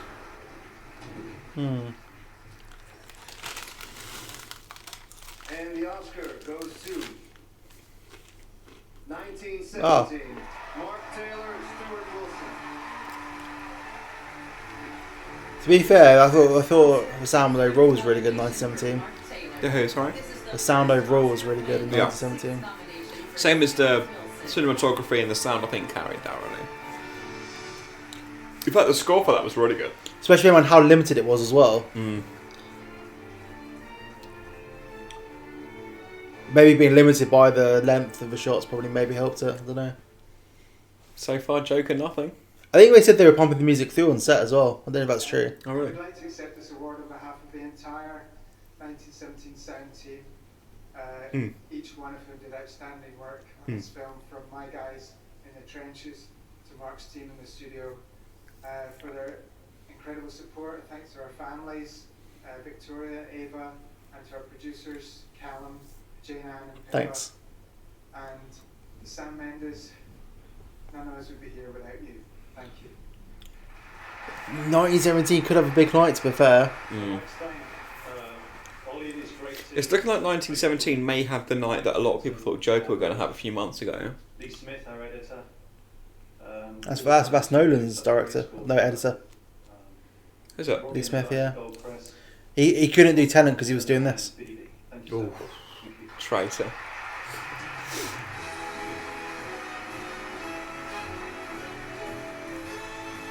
I'm going to say one thing though, just before this goes any further. It's called Tenet, not Tenet. Oh, fuck's sake. Just an FYI.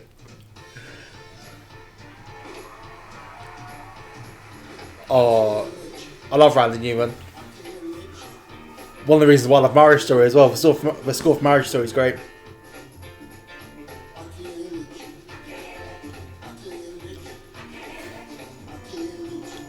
This segment's brought to you by Bob Iger. I love Bob Iger. He's so great.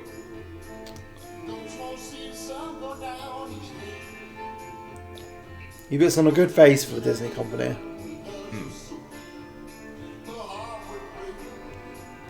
It was kind of heartbreaking here in the first chapter of that book when he's talking about the kid who got ate by an alligator while he was opening up Disney Shanghai. Yeah. I didn't feel like he was kind of talking from a business perspective either. Like he was talking about how it affected him. I kind of understood it as well. He was talking from both sides. Yeah. It seemed really balanced. I mean, the book, if you're interested in business or like, especially like business and the creative arts, it's such a great book. Like, don't get me wrong. Like, he gets paid like billions probably altogether.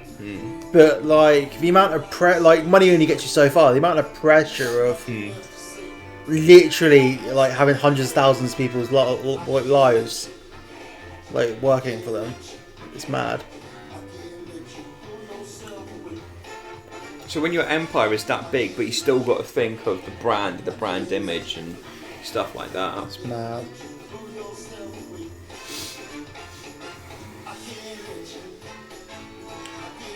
I couldn't imagine Toy Story without Randy Newman. No. I'm not gonna lie, I didn't even realise it was still alive. Just because he seems to have been around forever. I didn't know he was doing the score for Marriage Story until it got like the first song, and it sounded so distinctly like Toy Story. Yeah. There he is. Oh, it's really awkward when some of them stand up and some of them don't. Yeah.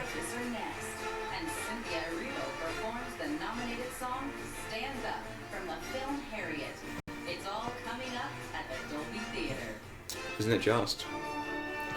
Talking of coming up, so we see what predictions may be coming up. Yes. On our end. Throughout our 2020 Oscar stream, we'll be playing bingo with some crazy predictions. So here's a rundown of what we think may happen. There may be an unfortunate nip slip. There may be a wardrobe malfunction, whether it be before the show or during the show, but I think that's what we're going to see. So I think Joker will not receive a single Oscar despite 11 nominations. So I've got Jennifer Aniston and Brad Pitt getting it on. Nice. Next up, there'll be an outside broadcast segment where the signal breaks and becomes very, very awkward. I've got a Joker sequel being announced during a possible acceptance speech. So opening the show will be Elton John and Taron Egerton, which despite no nominations outside Best Song, will create a very weird atmosphere. I've got a mispronunciation of the cast and crew of Parasite. And that's also mine. Following that, I've got a possible rage quit from Adam Driver after he sees a clip of himself being played during his nomination being announced. There'll be a very awkward link up between Fortnite and the Oscars, just like we witnessed with Star Wars and Avengers. I think we're going to get a very cringy but very possible endorsement of Bernie Sanders for 2020. Parasite will win Best Picture, but not Best International Film. Just like Lady Gaga a few years ago, I think we're going to see Leonardo DiCaprio piss someone off. Taika will storm out if he doesn't win. I think Andy Serkis will present the Special Effects Award in full CGI motion capture. You've also given us your predictions to play along with, so let's take a look at those. Good evening. I'm Cameron from All High Films, and Callum wanted me to give you a crazy Oscar prediction. It's not that crazy, but I think like 75% of the jokes for most presenters and the opening monologue with no presenter will be about the fact that Greta Gerwig wasn't nominated for Little Women with directing. I think that'll be the diversity jokes will just be the key theme throughout the evening. Hello, Callum and Bradley. John Williams will win Best Score, and during his speech, he announces on stage that he will be retiring at long last. Sir, take a nod, take a bow. You deserve your retirement. Let me know what you think, and thank you again. Stay strong at the Angry Microwave podcast. So that's it from us. Will they happen? Will they not happen? Wish us luck. And please, no Fortnite. He was so relaxed, he was just Hello. dancing his fans. So I lost Brad. It's now just me. Watching the Oscars all by myself. Continuous thing. There we go. So let's also take a look at film editing. Jacqueline, I want to come to you on this because... Oh, we got editing coming up. If this goes the way of Parasite... Yeah, I'm looking at all these indications on whether or not Parasite is going to defy the odds, even though I picked 1917. So if it wins for editing, that's another one of those borderline awards where people mostly thought it would go to Ford v Ferrari. That means I think a big night for Parasite, not just international. We've got editing up next. You know, all remaining categories are on the table. This is one of Joker's favourite film, right? I believe Joker's... Really? I put a cheeky bit on The Irishman because it was quite good odds. 7-1. Although it definitely could have cut another hour out. Yeah. I think it's paced really well though, to be fair.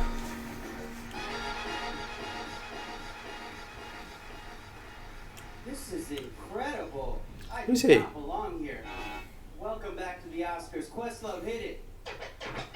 Alright, we're gonna do something fun for you guys. We're gonna break down what's happened in the show so far. What's up, Tyka? Sure, bro? Oh, Tyka. You don't know me.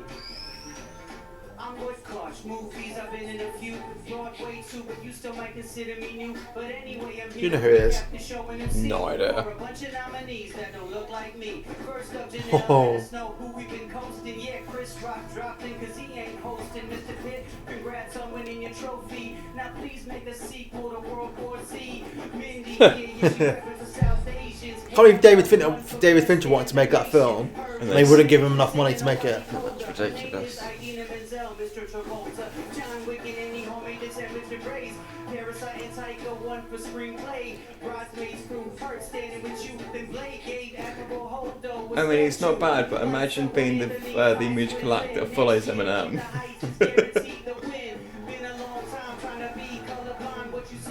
I know Lin has a freestyle group called Freestyles Love Supreme. Oh, okay. So I don't know if he's from that. Right. Either way, it's a nice suit. Thank you guys very much. Now please welcome to the stage Will Ferrell and Julie Louis-Dreyfus. Who? Will Ferrell. I know who Will Ferrell is.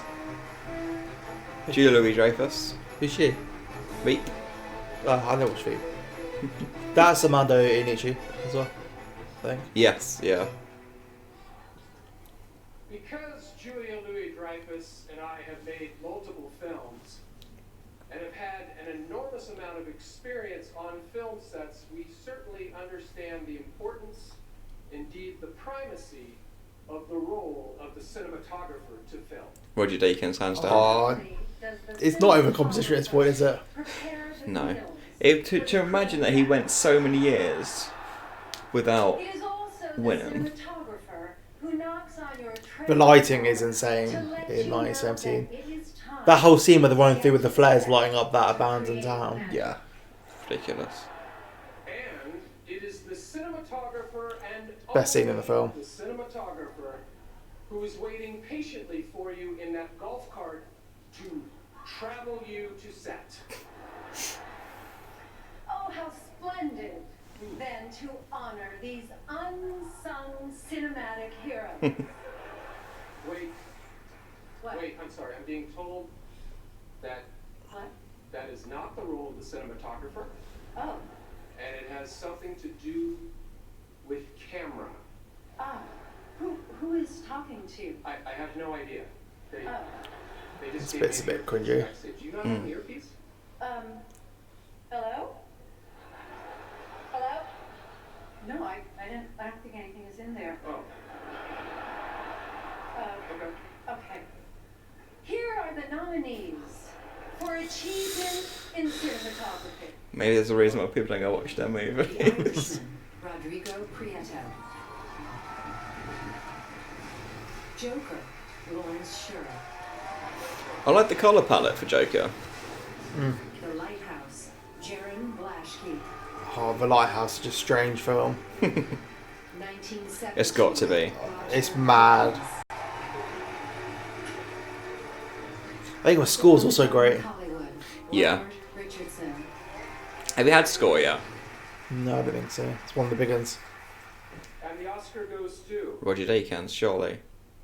Roger D. Yeah. This is the second Oscar. And He's such an English chap as well. Yeah, I just look at him. He does look like he was like hanging out with the Stones back in the day, doesn't he? I do think the score's really good, yeah.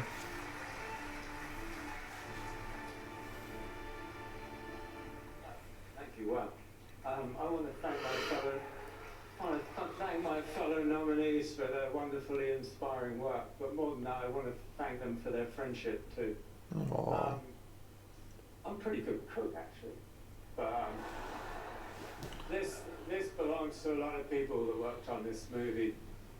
Belongs to my wife James, who worked on it with me.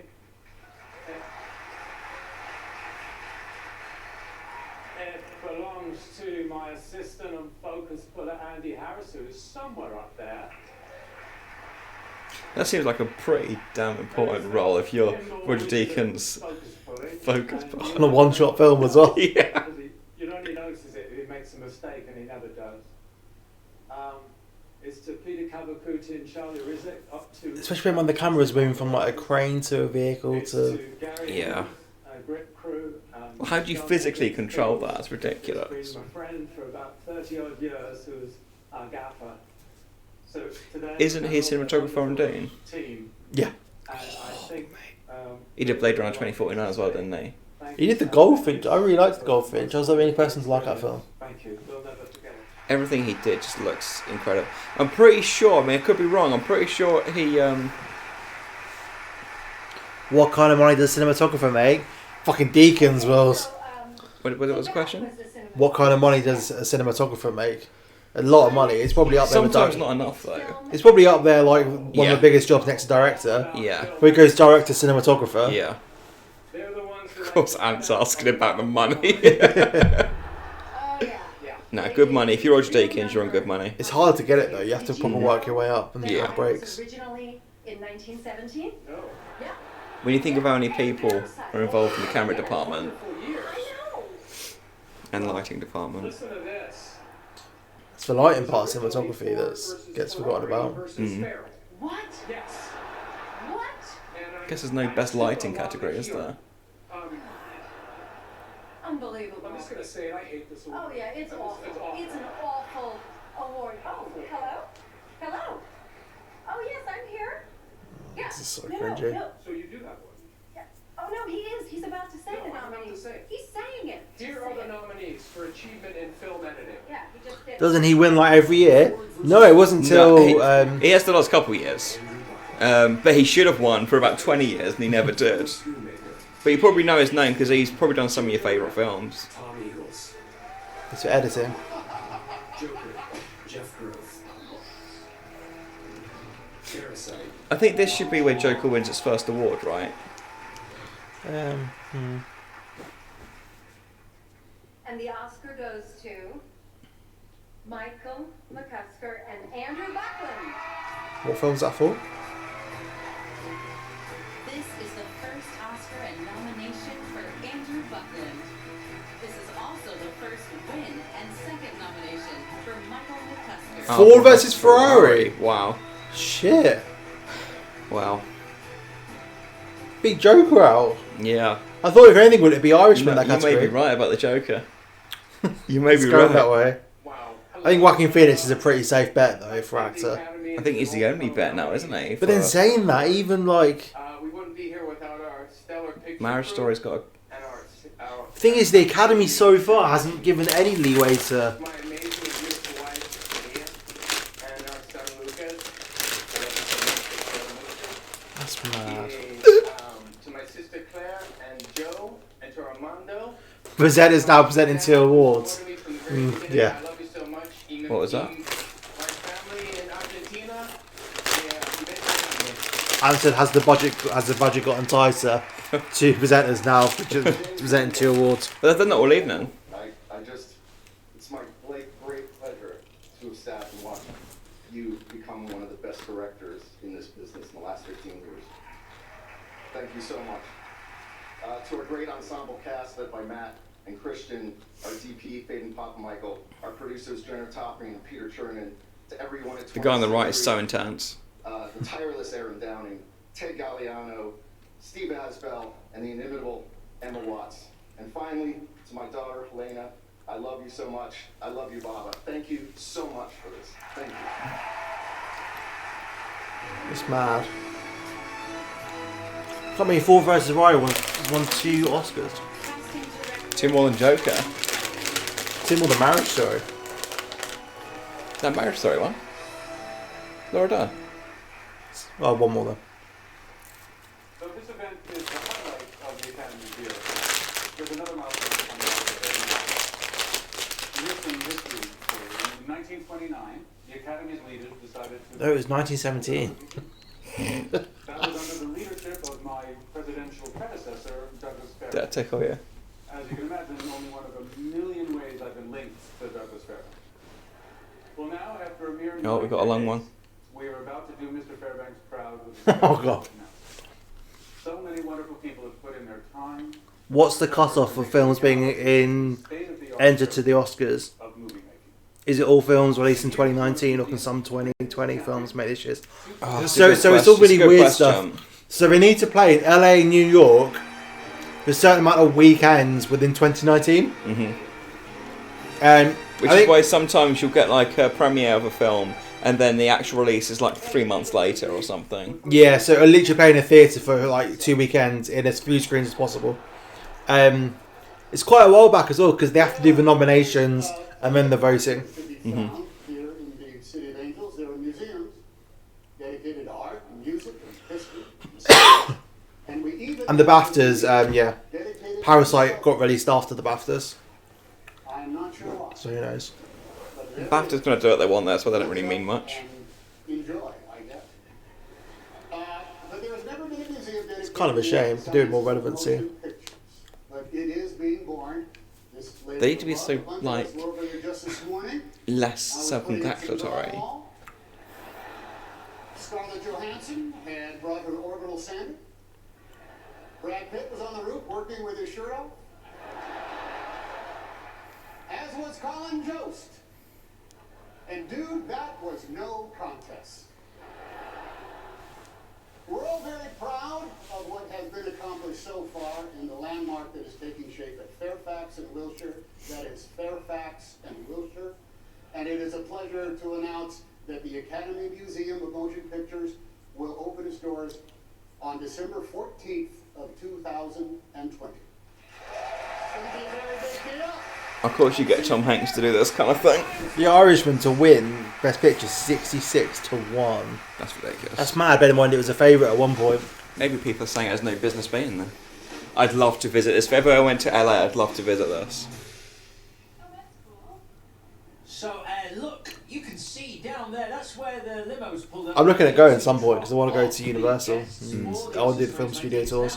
I'm guessing converted into a little area for a party after the Oscars, which were all... Are those missiles? The big news is actually at film editing Oscar. Jacqueline, you said if it went to Parasite, we were going to have a 90% certain Parasite winning Best Picture. It didn't. It went to Ford versus Ferrari. What does this mean? I What's think that? this means that the folks at 1917 could get some champagne. I'm sorry, like I'm not saying that I could be still wrong. Parasite still could take it, but I wanted to see them stack up the awards outside of international feature, and I felt like editing was one of those ones that it needed. It did win the editor's prize at the editor board, so the fact that that went to Ford v Ferrari, I think they spread it around as much as they're going to spread it, and it's probably going to be. They already have spread it around, haven't they? Yeah. Still a bit of a question mark though. Still I'd next like that. Still a bit. I know the Bong Hive is mad at me right now for saying that, but trust me, it's just what I think, not what I want. All right, let's look ahead. Coming up, Cynthia Erivo is performing the song, the Best Song nomination from Harriet, Stand Up. It gives us an opportunity to look ahead to the Best Actress nominees. We can see those right now. Hayden, looking at the list, Cynthia... Charlize. Please. They're on screen right now. Who do you fancy Charlize. from that to walk away with the actress in the leading role? Oscar. Well, I fancy Oh. I knew this was going to happen. I thought it was Teresa. Is that not a it? little more love. I think it's Or whatever she said, I'm going to say that's wrong. Please, that's correct, right? I thought Sure did Oh. an amazing job with Joe, and I would love to see a curveball. You do think it's going to go to Renée Zellweger? With Joe? Jessica, very quickly. As Joe in Little Women. What did you make of Renée's performance? I thought it was kind of phenomenal. I thought it was fantastic. I really had a tough time with that one because The I only liked thing Cynthia's for performance me as well as about Scarlett having Johansson's, these but I do think all it's these gonna live musical performances is that it kind of leaves for an awkward like 10-minute gap. Inside the Dolby Theatre for the Oscars. Yeah, I'm not a fan of them, especially with this year when the music performances aren't that strong. Why there's so many breaks in between awards? Because it's American TV, which has a ridiculous amount of breaks. Yeah, it's because they make all the money through ad revenue, and also so they can set up for live performances and stuff like that. It does make it twice as long, I'm yeah. very nervous, everybody. I'm so sorry. How are you doing tonight? You know, I have that effect on people, so don't feel bad about it. Thank you. I know. Just make my heart aflutter. I think you actually know our next performer, though, Cynthia Erivo, a double nominee tonight.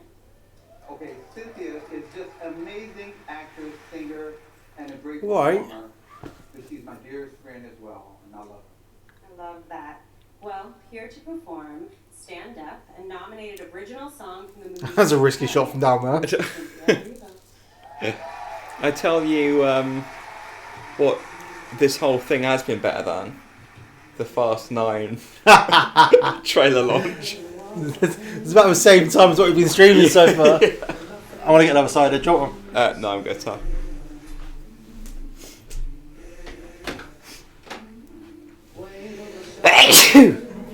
Thank you.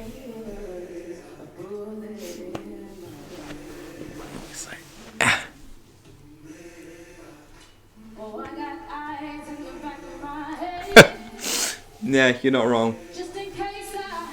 The whole pacing does feel a bit off though sometimes, doesn't it? With this show. It feels like it could easily be a 3-hour show, but... Thank you. Thank you for blessing me.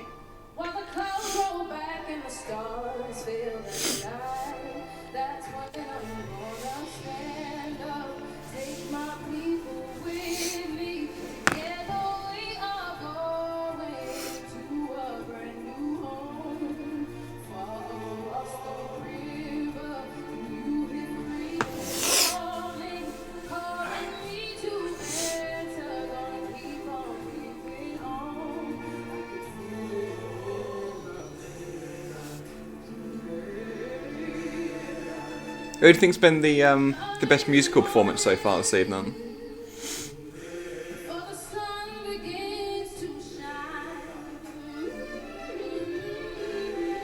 Eminem, probably. Let's face it.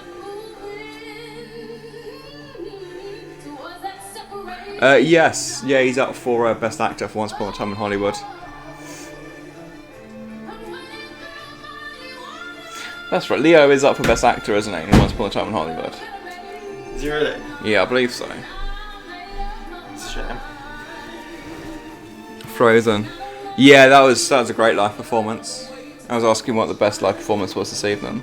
You think Eminem, right? I thought Eminem was great. I think it's mainly because I wasn't expecting it as well. I can't read that one, exactly. She was Alphaba. I think he means Elphaba from Wicked. Means what? Elphaba from Wicked. Oh, I haven't seen Wicked. I haven't either. I've heard it. They were making a film adaptation of it for ages, but yeah, she might be too old for it now. We see, because I've always associated her with like being young, it surprised me that she turned up to play Adam Sandler's wife. Wicked, yeah.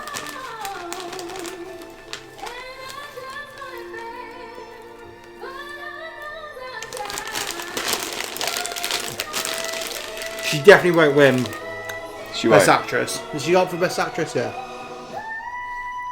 I think so. Who? Cynthia. Oh, I thought we were still talking about... Oh, sorry. Idina Menzel. Adele Dazeem.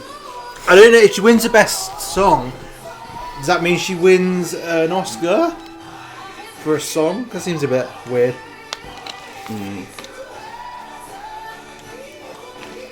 I feel like to be an EGOT you need to have all of them. So what movies from this year will make next year's Oscars? June, 100% June's going to be the one getting cinematography. Yeah. Editing. Do you mean what movies do we think are going to qualify? Or what movies do we think are going to be the best and make it? Because technically movies that would qualify would be like Bad Boys, right? that would technically qualify, but I don't think it's going to get anything. Yeah. June will be up there. June will be up there. I think June's going to be the biggest. Oh my god, how many references to Cats are they both going to make? Oh, surprise, we weren't here for Cats. Yeah, I like Bad Boys. Callum's never actually seen them. We watched the first one for the first time the other day. He hasn't seen the other two. No. I'm sorry. Which is basically like swearing to Ant, I think. Birds of Prey will be eligible, yeah, but they won't. If movies are coming out basically before, I'd say any earlier than. Well, like Us came out in March, right? Yeah. So that was eligible, but it was way too early. If it comes out in October, if it comes out in October time, I think you know those are your Oscar movies starting then. Birds of Prey for costume. I don't think it'll get that. Soundtrack. Again, let's not spoil too much because Brad hasn't seen it yet. He's waiting for date night on Valentine's Day, so. Yeah, I don't think I'll get any of that. Well, no, I'm pretty sure Suicide Squad won an Oscar, right? Suicide Squad won an Oscar. And that came out in the summer. It did. Yeah, but Birds of Prey's come out way too early. Yeah, Suicide Squad won for Best Makeup and Hairstyling. So it might. It came out in August, though. So. I don't think Doolittle's going to win much. Hot take. Hot take. Doolittle won't win many Oscars next year. He's streaming for 3 hours and 36 minutes. Wait, they're still going? Oh no! Oh no, it's a recap. I was going to say. James Bond. Soundtrack, yeah, Billie Eilish. She's always declaring with everyone. Yeah, I mean, we're thinking that actually the new Bond song is going to be revealed tonight, and they're going to sing it live. That's our theorem, isn't it? As time's going, though, I feel like that's getting less and less likely. So why is she there? Good point. I think they said she was. I think they said she was definitely performing then. And let's take a look at the nominees for Best Song. We do still have Elton John's song with Bernie Taupin from Rocket Man, I'm Gonna Love Me Again to come. He's the only one not to perform as well now, right? Yeah. This year at the Oscars. Well, it's got to be Elton John. But having seen that performance by Cynthia Erivo, I mean, she. But the best song has been. I mean, I kind of want to give it to her, but I mean, I do think. Frozen, right? That is the best song out of all those original songs, in my opinion. But that's for me, hands down the best. She's performing, yeah. We don't know what she's performing though.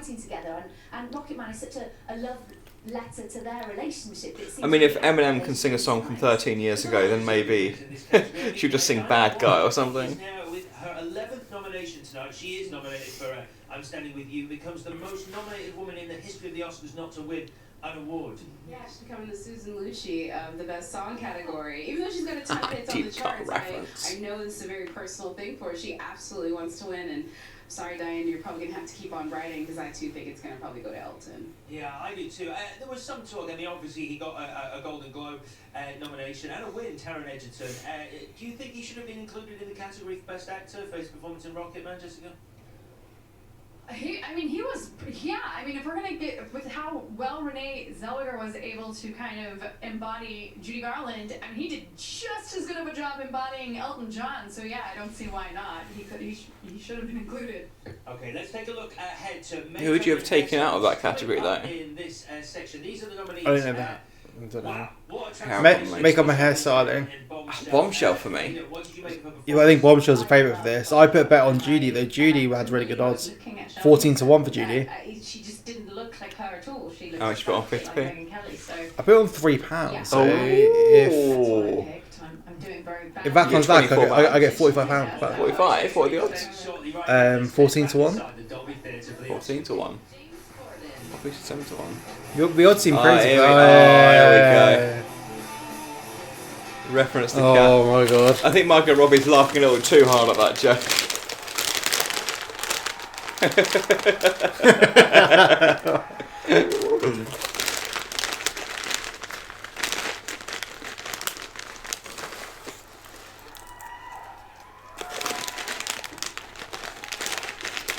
This would have been the one they got nominated for as well, probably. Yeah. As cast members of the motion picture Cats, Nobody more than us understands the importance of good visual effects.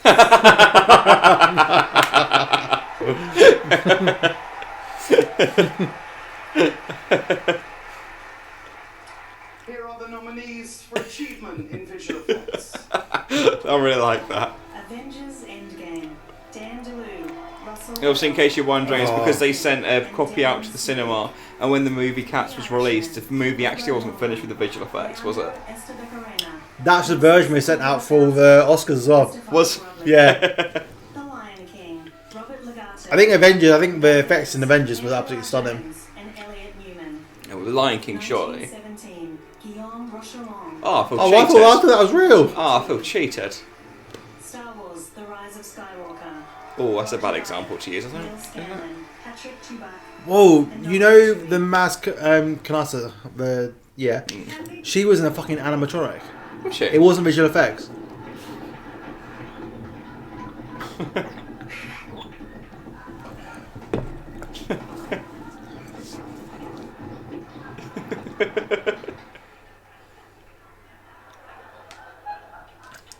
And the Oscar goes to 1917, Guillaume Rocheron. No Joker still though. Wow, I am massively surprised that Lion King did not win. I'm really surprised. What's the latest comment coming from my one subscriber? Oh no! What a flop! Oh, Cats. Oh, Cats, yeah. Imagine winning an Oscar and that's what greets you. I'm glad they've stepped out of the way for this speech. Yeah. Thank you for the Academy for this tremendous honor.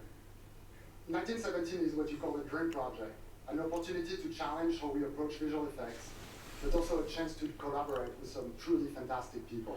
Wait, so the Irishman was just for wrinkle removal? Well, yeah, it was, but they didn't use any markers or absolutely anything because Scorsese is a little bitch. Yeah. So it was all done without any like markers or anything. So they're saying they used new technology, but basically what that means was they didn't use the existing technology. Right. Some of it was really cool. They used infrared cameras so they could get all the lighting and stuff. That was really cool. But And I think if you're watching it, it does look good, but saying it's just wrinkle remover. Young De Niro looks odd though. Yeah, it did. It's because they still walk like old people. Yeah. Because they didn't fix any of that, like their actual movement. Yeah, that's. Ray Romano had a great year as well. It would have been better if they just cast young actors and then just digitally put on, like De Niro's face, right? But Scorsese didn't want to do that. We're here to present the award for makeup and hairstyling. It's impossible to overstate the Have you seen the film Paddleton with Rain? Yeah. It's a great film. It really hit me hard, that film. I think it just came out of nowhere. Yeah, it's really good. And but anything that Mark Duplass is in, I'd watch.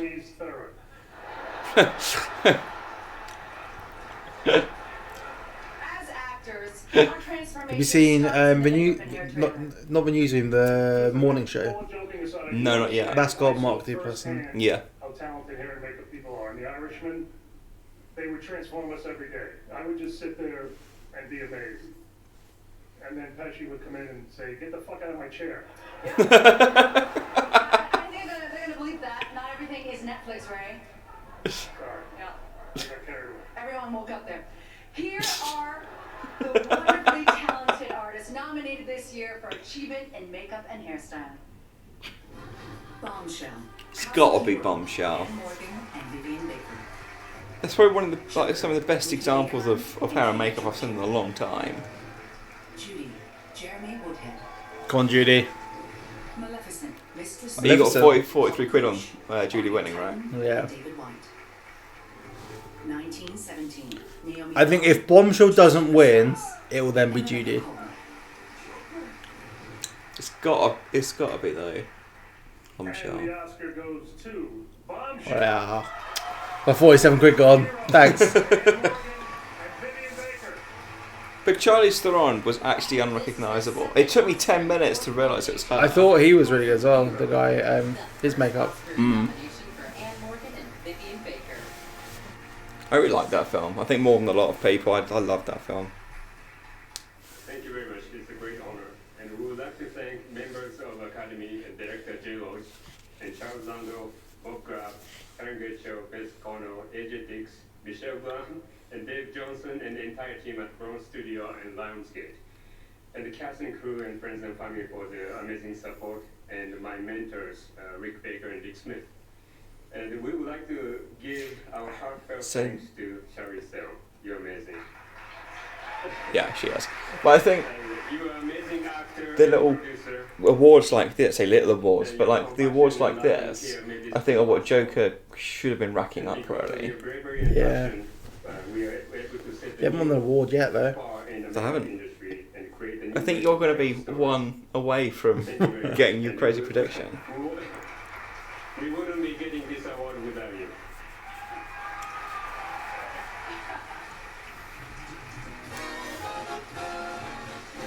Wait, still no Joker? No Joker yet. Still no Joker award. John performs Rocketman's I'm Gonna Love Me. Oh, Jonas performing. Then later, the Oscars for directing, Best Actor and Actress, and Best Picture. So we've only got like 2 more chances. Oh, yeah, but what, 4 or 5 awards left? And the big ones now.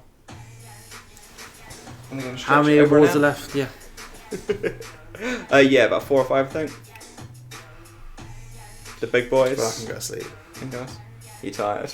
I know. Do it for the content, Callum. Leave ordinary behind with next level hybrid performance. I mean, I kind of feel like maybe it's a bad year to do like a wacky predictions list because nothing like extraordinary's happened, really, has it? There's certainly not going to do a crossover with. Natalie Portman, her cape, she was wearing a cape, apparently had a list engraved of snubbed female directors in that cape. Really? Oh, Yeah. I love that. So they've not. Oh, it's on the side, yeah. They've really not beaten around the bush with that, have they? Like straight out the gate with Chris Rock and Steve Martin. It just very much feels like the I have a black friend kind of like thing of them acknowledging it to that extent though. I guess because everyone that's bringing it up also had a vote, right? Yeah, like they're kind of blaming them. They're not blaming themselves, but they kind of really need to. And they've done this year on year anyway.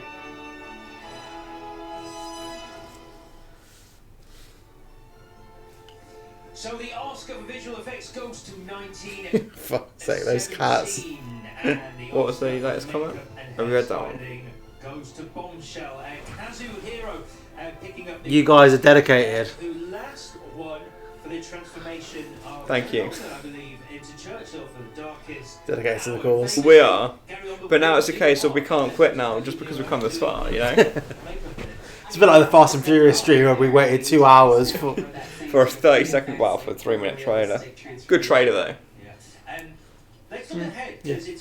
Don't know if it was worth that stream though. No. I guess it was because our expectations were set so low after that live stream. What it might also achieve tonight, its best international feature. You mentioned that you love Parasite. It's 3:30 AM, yeah. It's yeah. Thanks for bringing that up. Can't go watch tomorrow. Same. Pain and Glory is this title, because I really like that film as well. But Parasite I just love because it throws at you different things at every moment, and sometimes, such hot takes, but yet manages to stay really exciting and engaging. I just think there's not even a name for the genre it is, and I think that's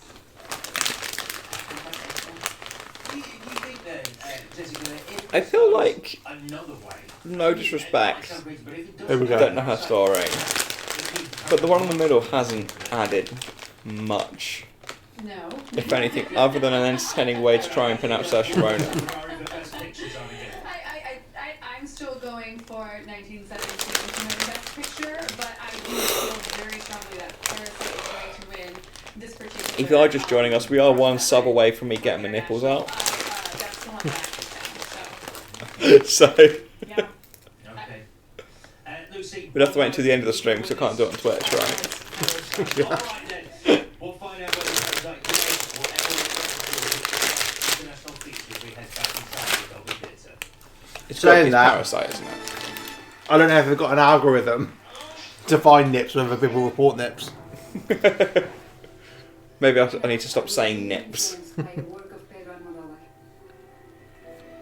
Even as a teenager, I felt a very deep. That's what YouTube does now. They transcript your videos and then do it based on what the transcript says. Is that why a lot of them get like temporarily taken down before really realistically anyone's had a chance to watch it? Over time, I began to fall in love with the work of different directors from around the world. Names like Fellini, Chabrol, Come on. Life has so much more to show. Each country only gets to nominate one film for international. Do they? They have to choose which film that they're going to put forward. That's ridiculous. It's also weird because I don't know, like if the UK would ever submit one. No, because isn't it technically film in a foreign language? That's what qualifies, right? I suppose if it was in like Welsh or something. But then again, I was surprised The Two Popes wasn't nominated, Dan, because most of that is either in Latin or in Italian, I think. Our global language of cinema.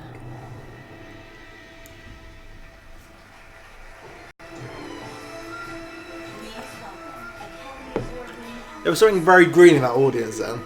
Right, it looked like Ben Stiller's green suit. Good evening, and here are the nominees for Best International Feature Film. From Poland, Corpus Christi. I've heard quite a lot about this film. From North Nah, I feel sick. Honeyland, Don't show me shots like that. and Tamara Kotevska. From France, Les Miserables, directed by Lachlan. From Spain, Pain and Glory. I've heard a lot about this as well. directed by Pedro Almodovar. Wait, isn't he up for Best Actor as well? From South Korea, I think so. Parasite, directed by There you go. You can tell by the whooping of the crowd. Most of those people in the crowd voted anyway, didn't they? And the Oscar goes to Parasite. Oh no, my prediction of winning Best Picture but not Best International has been ruined. Also, the pronunciation thing's out the window because she didn't pronounce any of the names. Okay, everyone. Yeah, she is. Look. I do definitely think it was only because the film had hype behind it that everybody watched it. Oh yeah. So it's one of those weird things. Yeah. Well, we wouldn't have got a release otherwise. But I don't know how that hype even starts at this point. Well, people like people within the account. I first heard about it because Edgar Wright went on Twitter and talked about it, and then Ryan Johnson went on Twitter and talked about it, and so I was suddenly aware to a movie that I had no idea about, 5 months ago. Its first recipient under the new name. 그 이름이 상징하는 바가 있는데 그 오스카가 추구하는 그 방향에 지지와 So they changed the name of this award now, have they? Yeah, it's best international film in a foreign language. Right. So the UK wouldn't submit one. 우리 멋진 그 배우와 모든 스태프들이 여기 와 있습니다. 우리 사랑하는 송강호님, 이성기훈, 최우식, 장혜진, 박미성은, 박서담, 이정은 멋진 배우들. All our loving crew members and cast members are here with us today. Please send a round of applause to the actors and crew members of Hairstyling. That's nice. The guy on the left really wanted to get a standing O though, didn't he? And our great cinematographer 홍경표, and production designer 이하준, and editor 양진모, and wonderful 우리 모든 예술가들에게 찬사를 보냅니다. I congratulate all the great artists here tonight. 그리고 저희 비전을 실현할 수 있게 해준 바른선과 CJ와 니온의 모든 분들께 또 감사드립니다. I also thank everyone at Parinson, CJ, and Neon who allowed me to actualize my vision. Curzon must be buzzing. Yeah.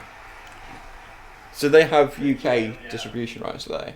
I'm ready to drink. Can't wait to pay £55 for. No, Blu-ray. so it's on their distribution, but they're also doing it in other cinemas. It's not Curzon exclusive. Oh, okay. But they get distribution rights when it comes to like airing it. I don't know. I presume so. Oh, we've got Elton. Here we go. That's why we came. I'd be furious if I was saying that. You couldn't have been further away from when he was playing, by the way.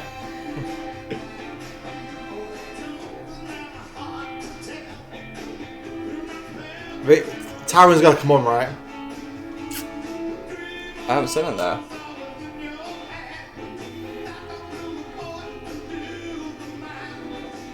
They did so many concerts over the summer together. Mm. They were really pushing this, weren't they? You still on 79, yeah? Pardon? You still on 79? Yes. I don't think it's an enticing offer.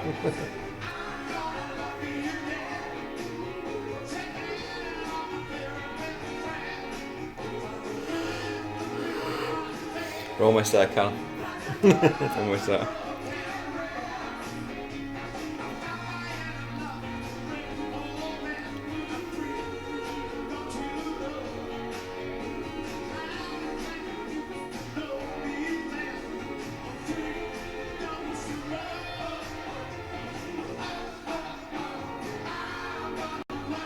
The visual artwork's pretty decent behind it. It's proper.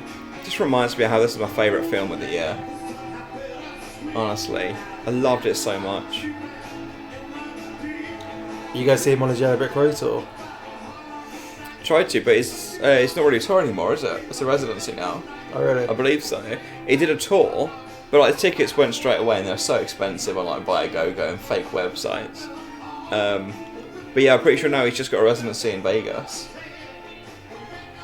But when you're that age, I mean, spending 2 years in Vegas, gonna knock 5 years off your life, isn't it? I'll be upset if you didn't see Taron though. Yeah. I think he did such a great job. He actually sung as well. Hmm. Like Rami Malek, the imposter. Like, technically, shouldn't it be? I mean, I know he wrote the song, but shouldn't it be Taron singing that? Yeah. Unless he, yeah.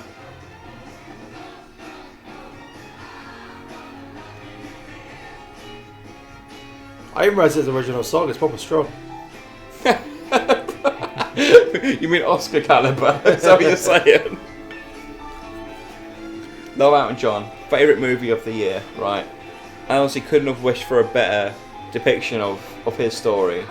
I still think Frozen 2 has the better song of all the nominees this year.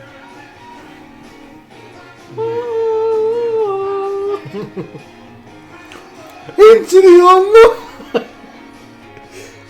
It's almost 4 AM.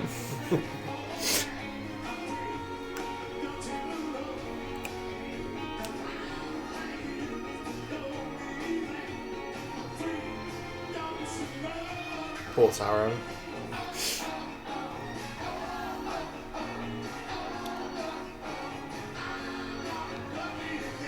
Especially in the best acting, best lead actor. There's definitely room in that category for him. Yeah.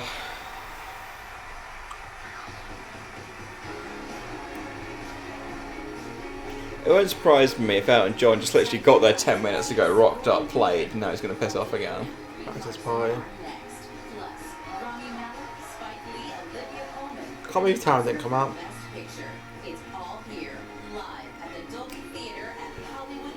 Oh, another 15-minute break then. Oh my! It's the breaks that make it seem long. Yeah. It never builds to like momentum, does it? Because it's always stopping. I think it's actually been a really tight show in terms of what's on screen. They really don't need a host, do they? I think the host just slows it down. Yeah. I think I'd still like one though. Really? Even after tonight? I think this has almost been perfectly paced. Maybe we wouldn't have got that classic Cats gag about the CGI. You've been watching The Outsider. Is it The Outsider? Or Jason Bateman? Right. I watched 10 minutes of that. What? It's so good. You gotta show this world for what it really is. Well, I started watching it and then I realised it was 10 to midnight. I thought, I need to go up for work tomorrow, so I turned it off. Are you scared? No, why is it scary? It's weird. Wait, it's graphic with the, you know, murder. There isn't any difference at all, is there?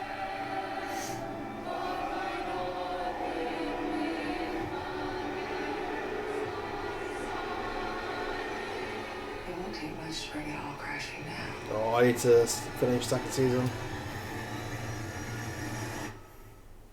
Honestly, it's such a great show. I don't mind waiting 2 years in between seasons though, because when you get it, it's good. And I'm glad you can't just binge that season. You know, you got to wait weekly. So you can file under the category of not the biggest surprise in Oscar history. Parasite wins Best International Thanks, Alex. Feature Film. I think Ford vs Ferrari's been the biggest surprise of the night. It's taken over a few, hasn't it? Bong Joon-ho picking up that award. Does that affect whether it wins Best Picture? I don't know. Let's leave it open. Let's leave it open for the moment and instead look ahead to the Best Original Song, which is coming up. We can take a look at the 5 performances from the evening. Oh. No!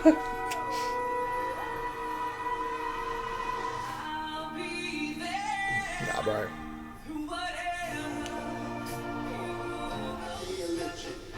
Oh, Randy Newman though. You know what though?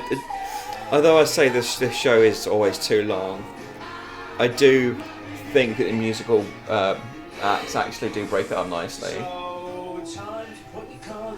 think it was odd having Eminem in the middle though. Yeah, Eminem kind of come out of nowhere. And I love the fact that he's going to jump in a police escort and go straight to his own party, straight across town. So, and bring his Oscar with him. That's what he wants. Okay, so you're going for a bigger celebration than normal at the annual Elton John Oscar party. You think he's going to do it for his? He's going to bring it home, yeah. Okay, Jessica. For me, it was pretty much a toss-up between Cynthia and Elton, but I do think Elton's going to take it. Okay. Really? I think Elton is going to win, but I Really? hope Cynthia does. Okay, fine, Jacqueline. Gonna go with Elton, the man probably Really? sees more Oscar voters than I do. Alright, fantastic. So, it's Elton John for original song. I'm the biggest Elton John fan out there, but I also think Frozen 2 is the best song. This is Into the arms, category, Best original score. This is an interesting one. 1917, I think. Yes, well done. Thank you very much. Yeah. She's nominated for Joker. Yeah. Yeah. I'm a bit sad to not see Marriage Story get She will. much love apart from supporting actress. Sure, but I'm pretty sure she's going to be the first Icelandic person to win an Oscar. We've been nominated before, but we've never won. And I say we because there's only 300,000 of us, so this is a big deal for us. So we're all behind her, the entire country. Wait, who is that for? In Iceland, it's a great place to celebrate winning an Oscar. Menzel. I can imagine it's going to be a lot of fun in Reykjavik I tonight. can imagine it's just like watching the football. There's only 300,000 people from Iceland. What? Okay, well, the smart money is on Elton and the score Is for it? Joker. We can find out as we head back inside the Oh, Dolby so Theatre. The population of Iceland is only 300,000 people. It's tiny. It's almost like you didn't just take a woman at her word. Oh my god.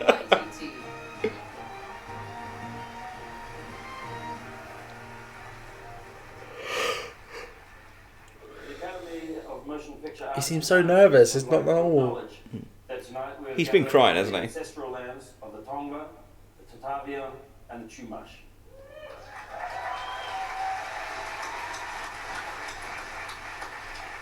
We acknowledge them as the first peoples of this land on which our motion picture community lives and works.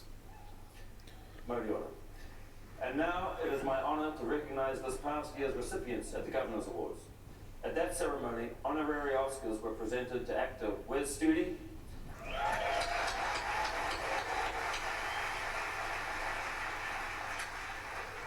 and directors David Lynch and Lena Wertmuller.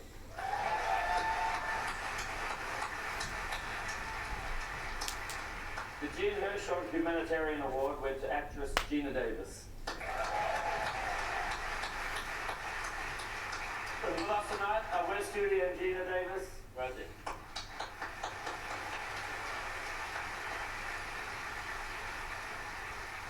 And now, please welcome Gal Gadot, Academy Award nominated actress Sigourney Weaver, and Academy Award winner Brie Larson.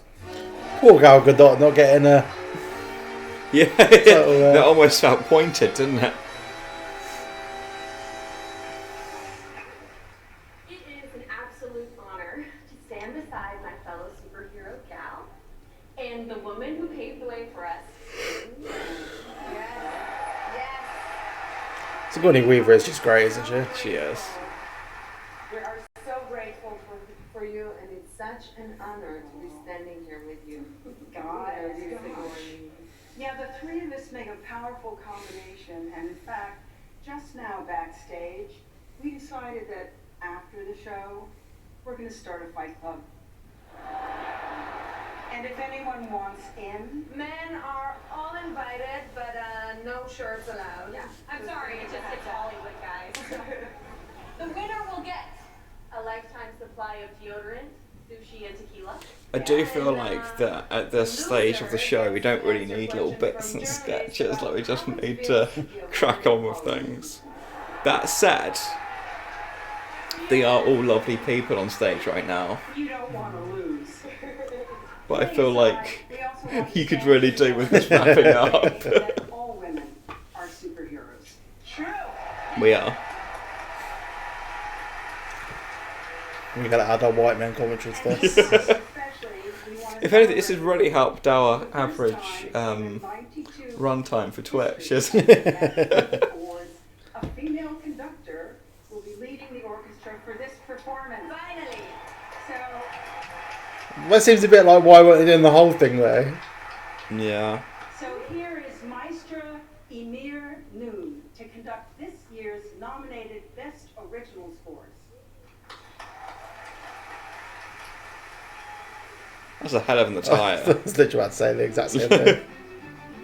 Stay out of it. Stay out of Assassin's Creed. Fucking hell. Shit delivery there, Brad.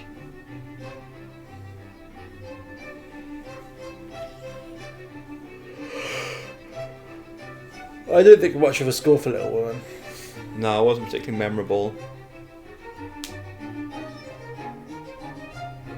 I do think Conductors looked really funny though. 1917 was a great score. It really built attention.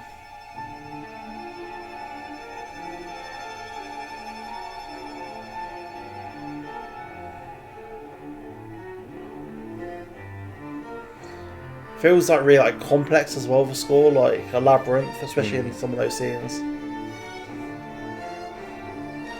I thought the score for Us as well was phenomenal. Oh, that deserved the nomination. It just came too early. Yeah.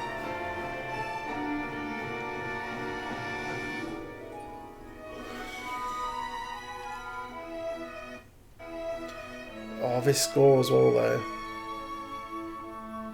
It's just a Marriage Story. Yeah. Overrated movie, wasn't it? Have you seen it? Yeah. I think the score is honestly, it makes me emotional even hearing it. Mm. Cry, cry, cry, cry.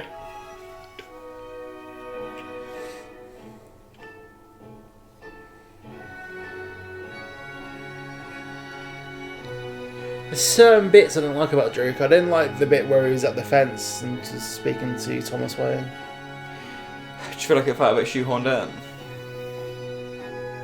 I thought that whole subplot about possibly being a Wayne.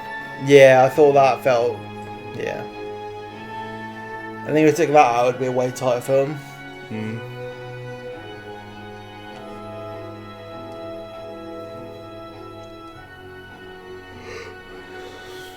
Oh, we're building up to something.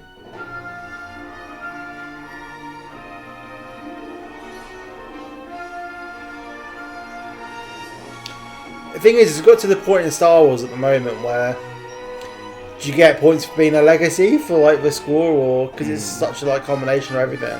Yeah, but that said, like it all ties in really well. Yeah, the score's phenomenal, but it's yeah. Although I was listening back to the Last Jedi soundtrack, and I think it's called The Sparkle or something like that. That song is incredible. Well, that's not a song, but that score's incredible.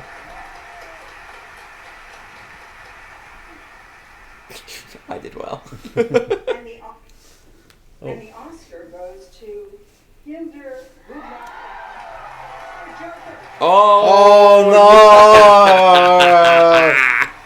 I was so close. I was so close. Oh, here we go. Is it just going to be Joker now? Yeah, probably. Literally playing the Joker card on the Joker. Oh, so close. I feel like this whole bit was set up to acknowledge the female winner. Wait, was she the first female composer to win? I don't know. It's mad as she is.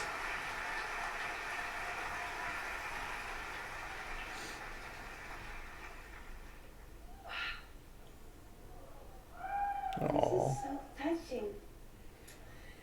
Thank you, the Academy, for Where's she from? welcoming me so warmly. It's just. I mean, she could just be.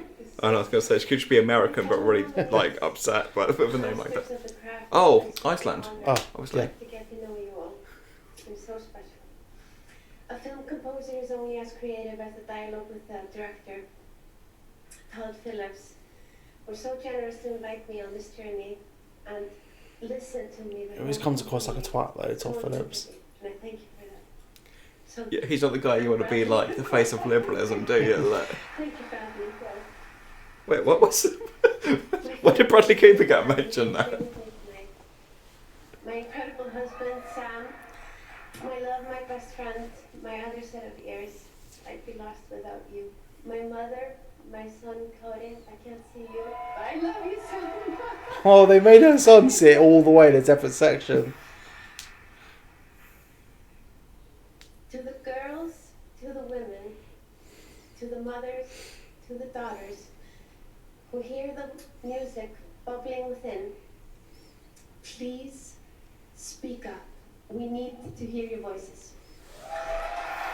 That was nice.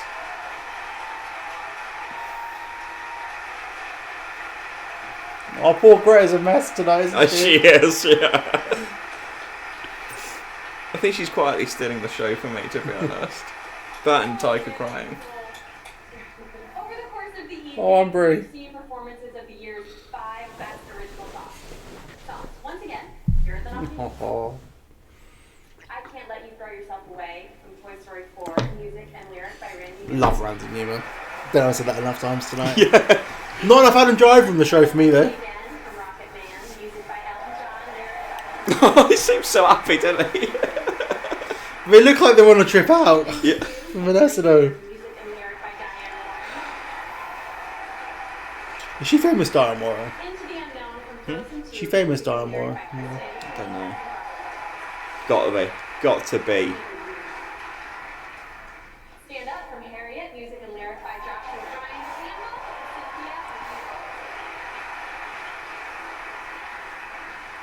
Really surprised Beyonce didn't get a And nomination. the Oscar goes to Sir Elton John. Oh wow. There you go. Oscar winning Rocket Man. Brad's a happy man. Poor If Taron, you're just man. tuning in, we are one sub away from me getting my boobs out. So Everybody's seemingly dropped off now. yeah. I mean, I feel like we're dropping off.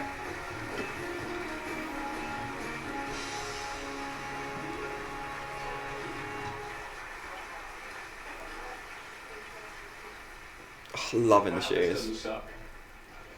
He does dress like everybody's crazy armor, doesn't he? I'll be brief. Okay, thank you, Academy. Fellow nominees, bless you all, congratulations. Paramount Pictures, Jim, you guys have been first. Where are we? all the way. Where are we? No, we haven't got product placement. Finally. Needless to say, Yes. most of this goes to the people that were involved in Rocket Man. A little bit of this is in every one of their arcs. David Furnish, your tenacity and dedication has driven this train all the way Go on. here. Give a little Dexter Fletcher and a shout out. Heather Taupin, you have my back 24 hours a day. Your beauty, grace, good humor, just, I love you. All right? And being here with this guy. Oh, he's not going to give Dexter Fletcher. I don't even know. I don't have words for it. I mean, this is He's in Band of Brothers, Dexter Fletcher. justification. Like, so is everyone else. Yeah. Just hammering it out and doing what we do. And so, thank you all. Charlie, Georgie. I Yeah, love you. let Alton You live speak. here. I'm going to be very quick because we're going over time. Thank you to Bernie, who's been the constant thing in my life when I was screwed up. Is he the songwriter guy? Yeah. Right. He's always been there for me. David, I love you so much. Matthew Vaughn. Taron Egerton. What a Yes. performance. Giles Martin. For the music. Dexter? Matt Still. Dexter? Greg Kirsten. Everybody involved in Rocket Man. Paramount Pictures. Oh. I mean, just No amazing. Dexter Fletcher. I'm going to leave somebody out. Who have I left out? Anyway, I've taken too much time. This is a dream for us. We've never been nominated before or anything like this. Thank No, you to the Academy. Alton. Thank you to the Alton. fellow nominees for Elton. amazing. Oh, that's painful. Poor Dexter Fletcher. Beautiful boys who are watching this in Sydney, Zachary and Elijah. How much do I love you? Love you. Daddy loves you. Bye. And Dexter, oh, that made me cringe. I can't. Everybody on Twitter's going mad as well. Are they? Oh, is this your famous segment? Hey, is this your out of studio segment? Please break up, please break up. Keep watching. No. So the Elton John party is going to be the place You got a dinosaur. to be tonight. He wins the award for best original. They're on top of a Ripley's Believe It or Not a fucking hotel. Also, congratulations to Hilda Gunnar for the score for Joker. Poor Dexter Fletcher. I feel so bad for him. Yeah. I checked for you. It's 100% now. First person from Iceland to ever win an Oscar. How you feeling? I'm so happy. I'm so proud, and it's also a woman, and I think that's fantastic. And she spoke such beautiful words to inspire women. Oh, apparently he didn't get a thank you last year either for Bohemian Rhapsody. Brilliant score as well. He got snubbed by all the cast and stuff for Bohemian Rhapsody when they won their awards last year. Who Dexter did? Yeah, they never said thanks to him. That's what you get for being too nice. Quentin Tarantino has not won this award ever. Yeah, why do you thank Matthew Vaughn? It's not going to be him tonight, though, is it, Jacqueline? Sad to say no, because once upon a time in Hollywood, a man named Sam Mendes came with the beautiful one-shot World War epic, and it kind of swept the awards this season. So I think it's going to go home with Sam. Exactly 20 years from his first directing prize, which I think Oh, I is some produced great it, fair enough. sort of like symmetry and bookend this movie for him. Yeah, and we talked about it in the start. That was so awkward though. It's nailed on this one. I've been saying that a lot tonight because a lot of the awards aren't nailed on, but it is for Sam Mendes. Yeah, I'm sticking with my theme: best picture and also best director. Okay, Lucy, are you agreeing? I think so, but I'm still going best picture. I can't believe he didn't shout out Dexter Fletcher. That actually made me cringe. Okay, well we can find out. Apparently somebody shouted out Dexter Fletcher when he said, is he forgetting anybody too? Oh, really? Which makes it even worse. He's probably deaf though. Back at the Oscars, and now, please welcome Academy Award winner Spike Lee.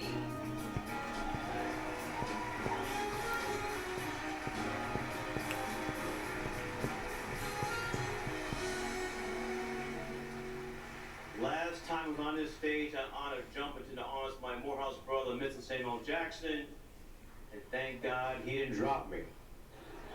Simply here tonight to hear the nominees for achievement in directing. Martin Scorsese, The Irishman. I don't know who's going to get Best Director. Todd Phillips. You know what, sorry? I don't know who's going to get Best Director. Bong Joon-ho. Sam Mendes. I think he's got a good shot. Quentin Tarantino. I don't know why he's there. I don't know why he's there. Bong Joon-ho, Parasite.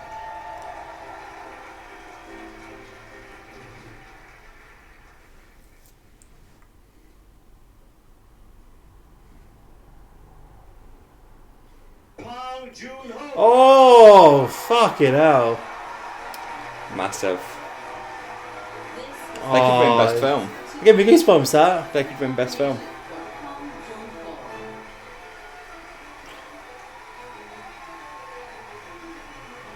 To even get the majority of the Academy to watch a film like that's insane. Yeah. It's such a good film, though.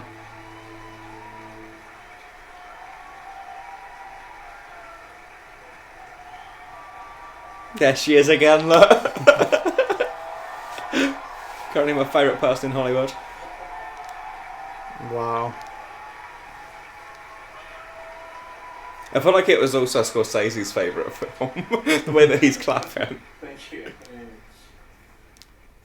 좀 전에 그 국제 영화상 수상하고 이제 Can you imagine beating Scorsese? And Tarantino. Sam After Mendes. winning Best International Feature, I thought I was done for the day and was Oh, he's literally giving me goosebumps, this. 너무 감사합니다. 그리고 그 어렸을 때 제가 항상 가슴에 새겼던 말이 있었는데 영화 공부할 때 가장 개인적인 것이 가장 창의적인 것이다. 그 말을 하셨던 분이 누구였냐면 책에서 읽은 거였지만.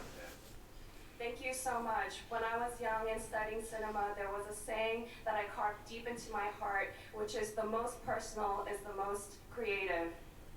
그 말은 that quote was from our great Martin Scorsese. Oh. Oh no. Everyone's fucking crying. Everyone's crying.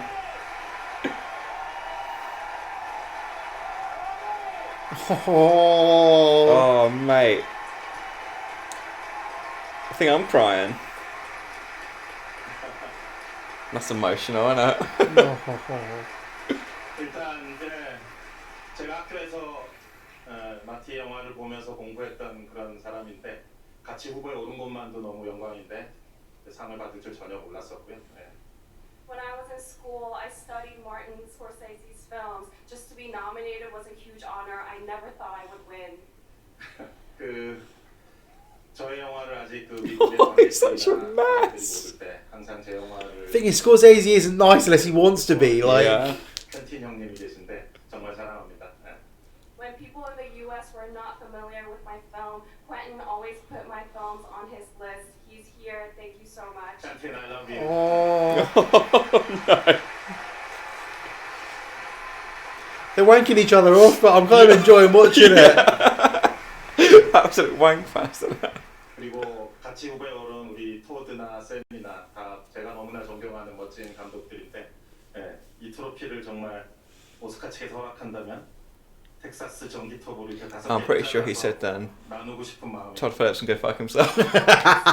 Great directors I admire. If the Academy allows, I would like to get a Texas chainsaw, split the Oscar trophy into 5, and share it with all of you.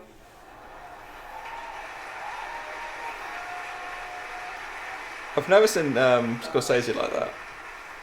Thank you. I will drink until next morning. Thank you. What if he wins Best Film? Which I think is a real chance now. That's mad. Whoa, I think the odds are on that if you win Best Director, you're way more likely to win Best Picture. Unless you're fucking Ben Affleck and not even get nominated but win Best Film. A Spielberg? A wild Spielberg appears. Yeah.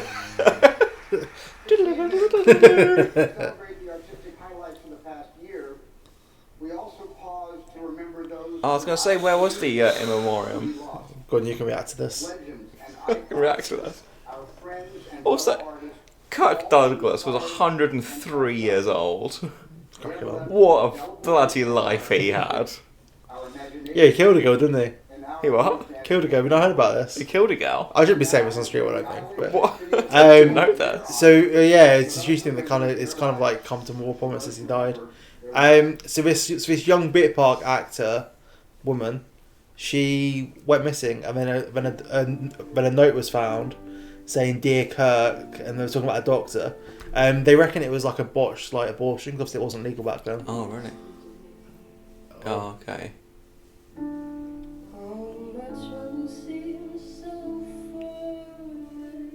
It's actually singing. So it's not Bond. Yeah, I don't think she can tag a Bond song onto the end of In Memoriam. No. This is a hell of a time to do a Fortnite plug. Oh shit.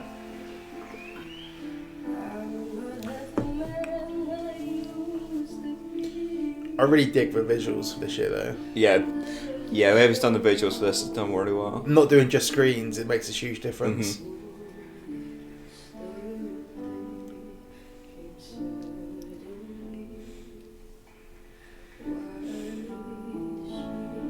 Oh, Terry Jones. She was great.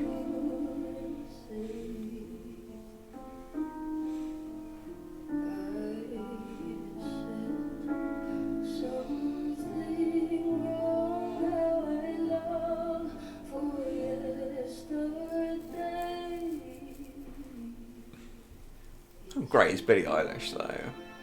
She's like 16 years old. That's ridiculous. Is that her brother on the piano as well? That's kind of nice. Yeah. He writes and produces most of the songs.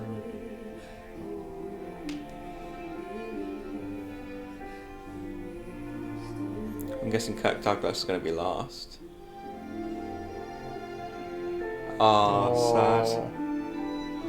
You know what?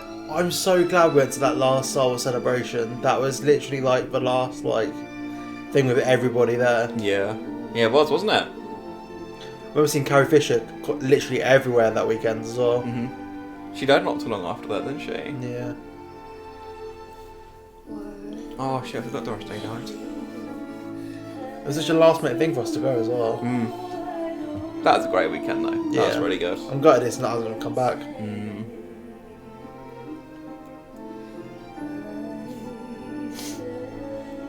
I wonder if they stopped it because they knew the backlash it was going to get these films. Well, no, they're still doing it in the US though, aren't they? That's true.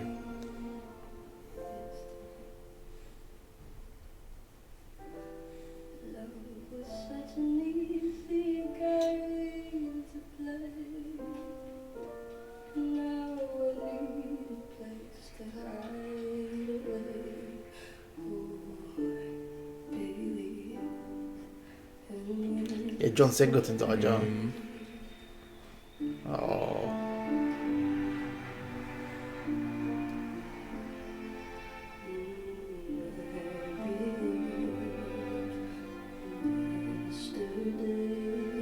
That was a great performance. Really good. She's just great though.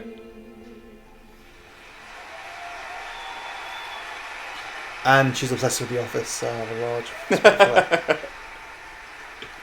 You seen the video of her freaking out with Rainn Wilson? Yeah. So, we talked Oh, about the Oscars. why would you play a slow motion video after the In Memoriam? I didn't know something had happened. Yeah. It was so well 5 minutes ago. Winning Best Director. If it was in black and white, it definitely would have been. Sam Mendes. It's going to be Sam Mendes. Nailed on with Sam Mendes.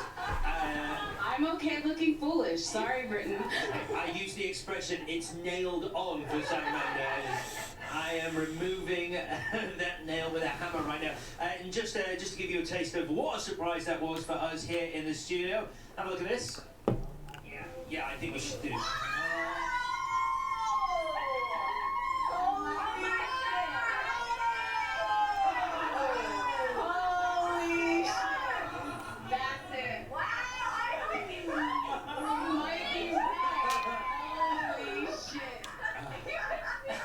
Adam Driver, come on. From Lucy Cotter, Arlie, and yeah, that's. So we've still got Best Actor, Best Actress, and Best Film. Best Film. Best Picture. That means that he's gonna win Best Picture. At this point, I'm not gonna disagree. Again, it's been so many years. You said it, 17 years. The DJ is such a great predictor. Man, this is the Bong's night, you know? So I mean, at this point, don't listen to me anymore. I'm gonna feel like I don't know anything. We're tearing up the rule book. This Oscar, it's gone off the rails in a good way. Right, let's look ahead. We've already talked about leading actress. Let's look at leading actor. These other nominees. Come on, Adam Driver. That is coming up very shortly. I don't know. Adam Driver deserves it. Bong Joon-ho might win this as well. Hands down. I could really do with a. Who else is spoilers now? I never thought I'd say this, but I could really do with an ad break in a second. So I'm just going to ask for a name from each of you. Who you think is going to be walking our way with this? I'll start at the end. Lucy. I'm going to say Wacky, but who knows? Okay, well, Paramount finally won something, so I'm Wrong, so I'm gonna say Joaquin too. Same. Do I say that now? Because I feel like that's a jinx. Let me just say Adam Driver. I mean, you know what? Because Your reaction made me believe there was something in it. It was. Petrified me. Best actor. Let's head back.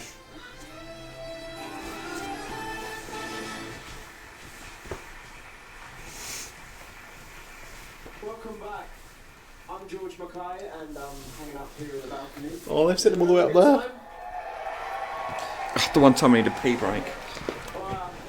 Maybe no break. Awards of the evening, and time is of the essence, which is why I'm here to introduce myself before introducing someone else, who will in turn introduce someone else. So please welcome acting royalty, the truly brilliant and wonderful Academy Award winner, Olivia Colman. Aww.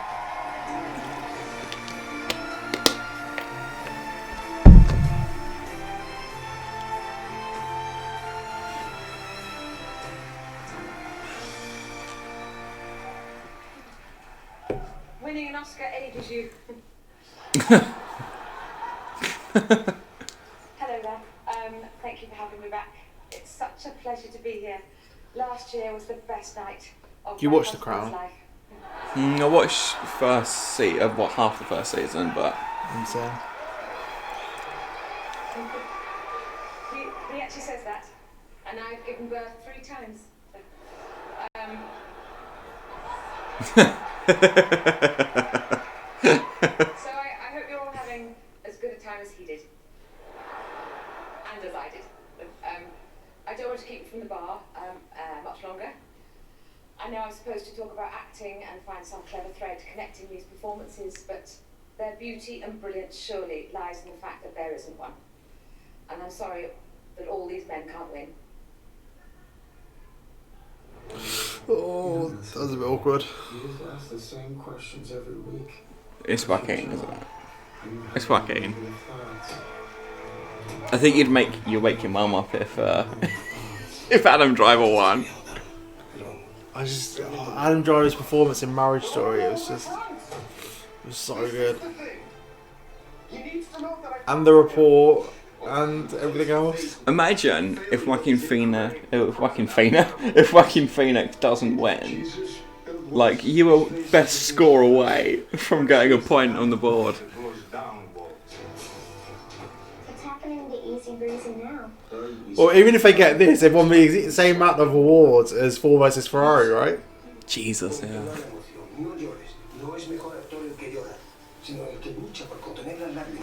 I don't know why everyone is so rude. I don't know why you are. I don't want anything from you. Maybe a little bit of warmth. Maybe Oh, I just feel... Have you seen You Were Never Really Here?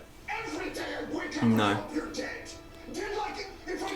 It's such a good performance from Adam Driver. Wow.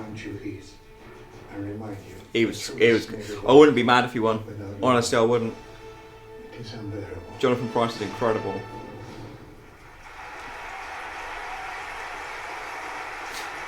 I don't think DiCaprio would. I think he could have been By an actor in a leading role. interchanged with someone else. Antonio Banderas. Pain and Glory. Leonardo DiCaprio. Once Upon a Time in Hollywood. I never watched that film and went, oh, Oscar contender. No. Same with this. I'm joking. Phoenix, Joker. Jonathan Pryce, The Two Popes. The Oscar goes to Joaquin Phoenix. Joaquin Phoenix. No. No. You say it like it was going to be any other way. Poor Adam Driver. I'm sorry. I would have voted for you. Oh, he always has some kind of like social message, doesn't he, with his... God,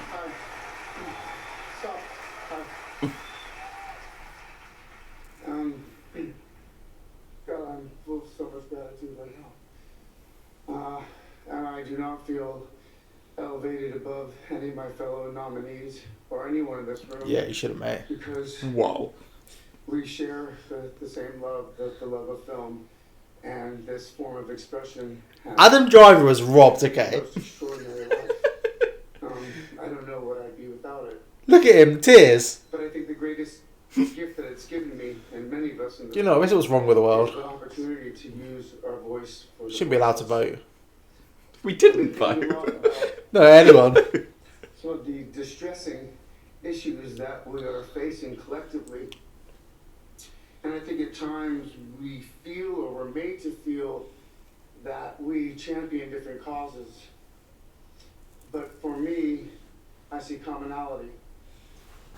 I think whether we're talking about gender inequality or racism or queer rights or indigenous rights or animal rights, we're talking about the fight against injustice. We're talking about the fight against the belief that one nation, one people, one race, one gender, or one species has the right to dominate, control, and use and exploit another with impunity. I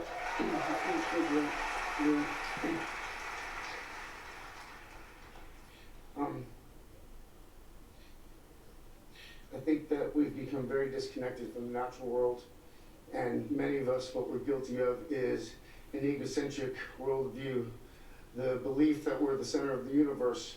We go into the natural world and we plunder it for its resources. We feel entitled to artificially inseminate a cow, and when she gives birth, we steal her baby. I do agree with all this. But imagine if you're Adam Driver and you're like, I could have won this. And I could have used this time to thank my mum. I think we fear the idea of personal change because we think that we have to sacrifice something to give something up. But human beings at our best are so inventive and creative and ingenious. And I think that when we use love and compassion, I thought Adam was just going to clinch it. You what? I thought Adam Driver was just going to clinch it. Develop and implement systems of change that are beneficial to all sentient You would have beings thought that and he was the second, right? Now, Like, I'd hope so, but they've already messed up, I've been a haven't they? scoundrel in my life. I've been selfish. I've been The music hasn't come on much tonight, has it? The what? The music where they try and get them off. They haven't played it once. Have given me a second chance, and I think that's when we're at our best. When we support each other, not when we cancel each other out for past mistakes, but when we help each other to grow, when we educate each other, when we guide each other towards redemption. That is the best of humanity.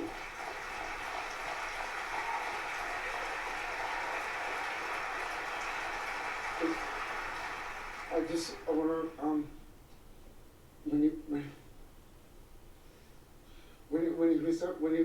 when he was 17, my brother wrote this lyric. He said, "Run to the rescue with love, and peace will follow." Thank you. He's never been the same since his brother passed away, has he? No. He brings him up quite a lot, and it's really upsetting, really. Ladies and gentlemen, please welcome Academy Award-winning actor Rami Malek. Oh, fuck off. Close the fucking show. It is truly You couldn't even sing, mate. a privilege to be celebrating the transformative performances as displayed by these films. It's got to the point where we're heckling Oscar nominees. Oscar winners. Oh, did he win? Yeah. Fraud. History and in our hearts. You know what? If he won, Adam Driver didn't need to win. No, that's right. It's like we're telling women, go on and speak. Go on, give us to Judy. Give us to The Rennie. entire network is with Roger. Oh, it's this Best Actress. Let's get it over and done I'm with. dying for a pee. This is the one time America chooses not to have. Just go now. It's going to be. Oh, It's over there. they show this and then they recap them all, don't But they? at least it's fine. You're just like all the other ones. You sit on the sidelines and you watch the show. What have you ever done that would make anybody? If you're watching, be sure to subscribe. I'm sure this is fascinating content. You do understand I have to be above this, right? So we're watching the Best You Actress. have to be an anchor first, then E. ScarJo coming. See me. He didn't see me as something separate from himself. I made it this far on my own. God was watching, but my feet was my home. Running, bleeding, climbing, nearly drowned, nothing to eat for days and days, man. I made it. So don't you tell me what I can't do. And you will always be a critic and never an author, and the world will forget that you ever even lived. No one will forget Joe March. You won't forget me, will you?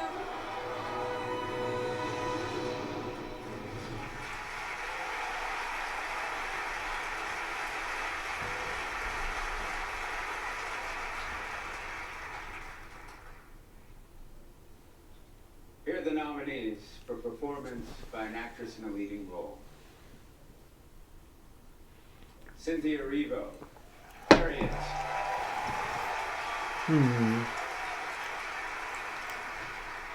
Scarlett Johansson, Go on, ScarJo. Marriage Story. Saoirse Ronan, Little Women. Charlize Theron, Bombshell. Renee Zellweger. Everyone's been there tonight for every award as well. All the nominations. They've all been there. Yeah. The Oscar goes to Renee Zellweger. Alright. Yeah. Gosh, yeah. Haven't seen the movie, but I believe it. yes, I was saying earlier. I feel like this year they're not using stand-ins anymore. It's kind of good, but never needed them. That said, if I was sat in those chairs for 4 hours.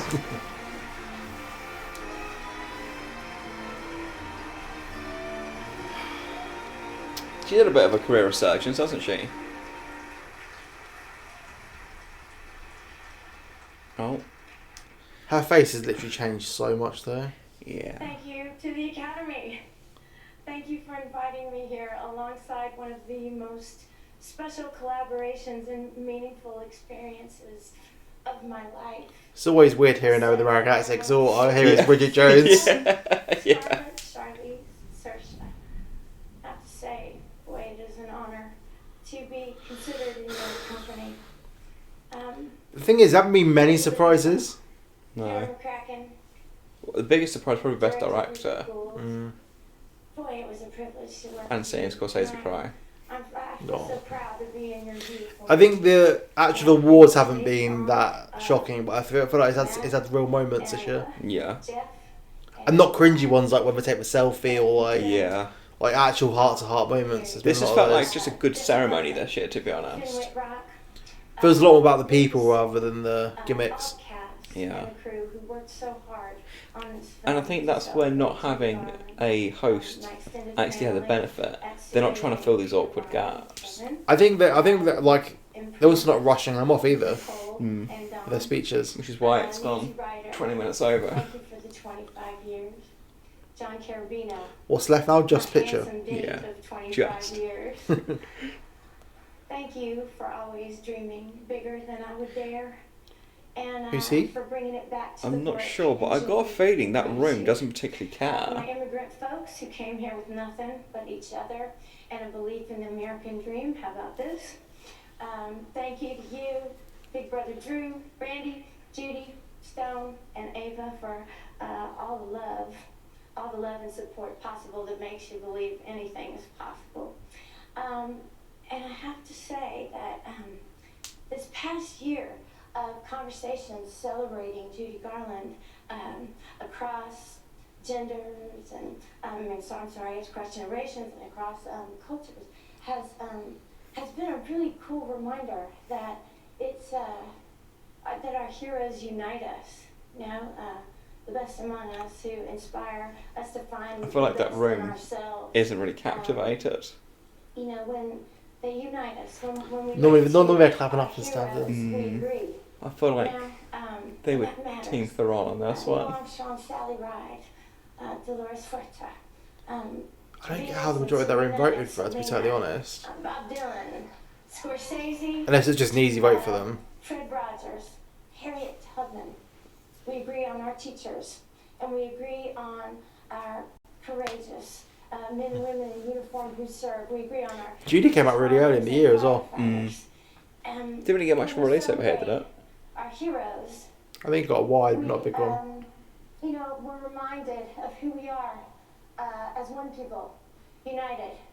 And though Judy Garland did not receive this honor in her time, I am certain that this moment is an extension of the celebration of her legacy that began on our film set, and is also representative of the fact that her legacy of unique exceptionalism and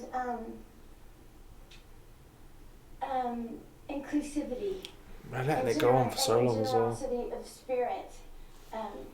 It transcends any one artistic achievement. Ms. Garland, you are certainly among the heroes who unite and define us, and this is certainly for you. I am so grateful. Thank you so much, everybody. Good night.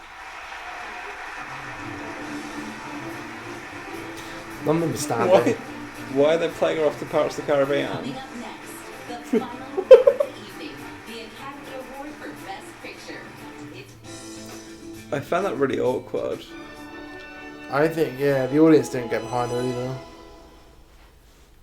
Dream Sleeker with new Adam Driver was robbed. Frizz-Killer Serum by L'Oreal, enriched with cocoa butter and vegetable protein for ultimate long hair goals. Pump it, sleek it, slay it to transform frizzy hair. Damp, humidity, static, stay sleek. New Dream Lengths by L'Oreal Elvive. Dream Sleeker, we're worth it. I still think 1917 is going to win Best Film. These awards mean nothing.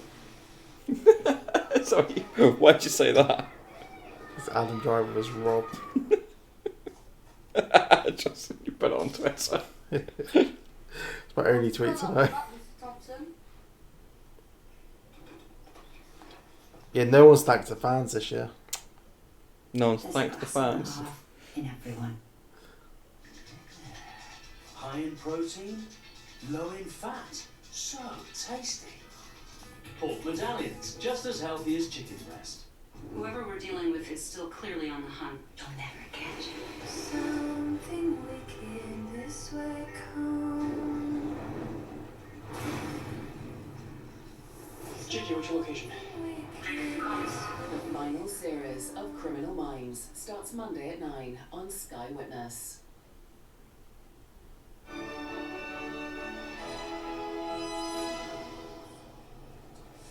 So, as you just saw, Renee Zellweger wins the Oscar for actress in a leading role for her performance in Judy, and winning the Just Oscar one more for left. actor in a leading But I can go sleep and cry without about that Adam Driver not winning. Just cry into your pillow.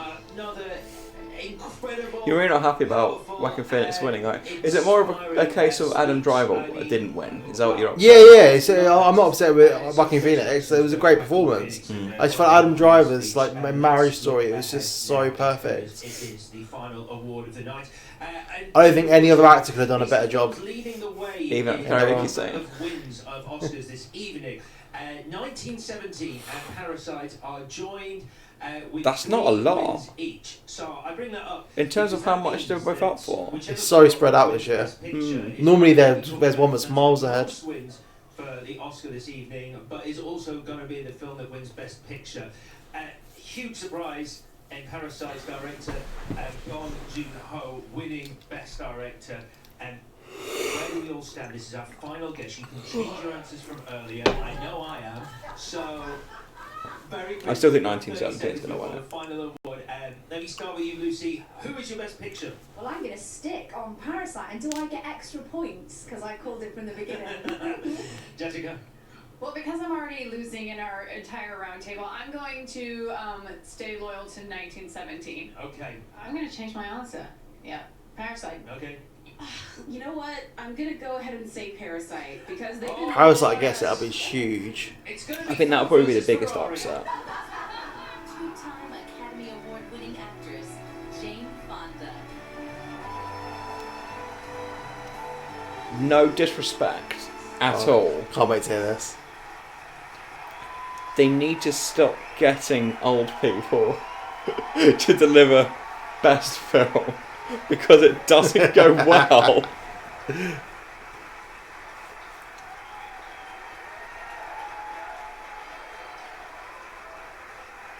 There's just going to be a ball in a minute. It's a red thing just comes through. Nothing is more important than raising awareness, right?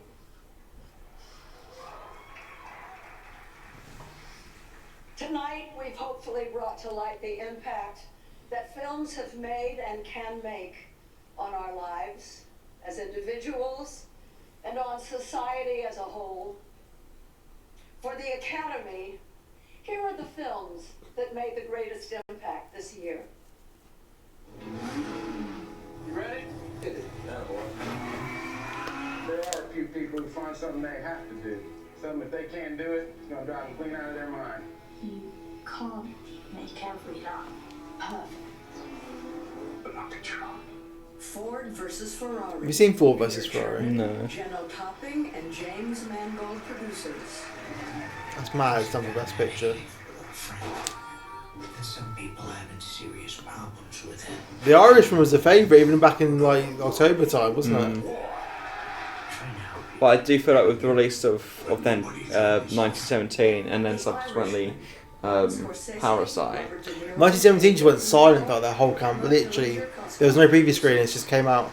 I'm massively into swastikas, so I think the end scene for this is so perfect. When they start dancing. Oh, I saw Dead to Barry. on Twitter, was it yesterday, like the end scene like lives in my mind rent free, and to be honest that end scene I think about it every couple of weeks. Like I didn't realise apparently like it's a Jewish tradition to dance means freedom as well. I never knew that. Is it? Which adds even more to that film. Yeah.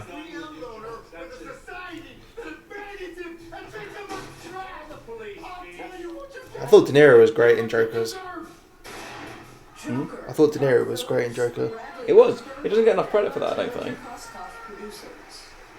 women, they have minds and they have souls. You imagine if Little Women managed just to pull it out of the bag. And they've got talent. That'd be mad. It's just beauty, and I'm so sick. No, I don't think But it's... there seems to be some hate in the Academy reading those things before. I don't really know why. Reading the what? There seems to be like some hate towards Little Women like within the Academy if you read those Oscar ballot voters. It'll be different. It won't exist. You wouldn't love me as much as I It's great. It's hard because I love Parasite, but the screenplay for this is just so spot on. Like, it was like Aaron Sorkin level dialogue. Marriage Story. I do feel like Parasite was like directed to like an inch of perfection though. The music for this.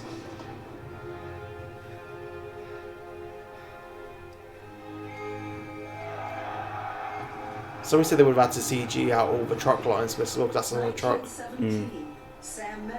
But they're all real extras, aren't they? It's when he bumps into him. Like, Yeah. like that's mad. That wasn't planned. He bumps into two people, doesn't he? In that thing. Reach the end of the trail, Cliff. You are. I'm the devil, and I'm here. I need to give this another go soon. No, I think there's an extended version that's out as well. Margot Robbie was wasted in that film, though. And Quentin Tarantino. I mean, if there's one thing... Oh, this whole montage is so good, though. Yeah.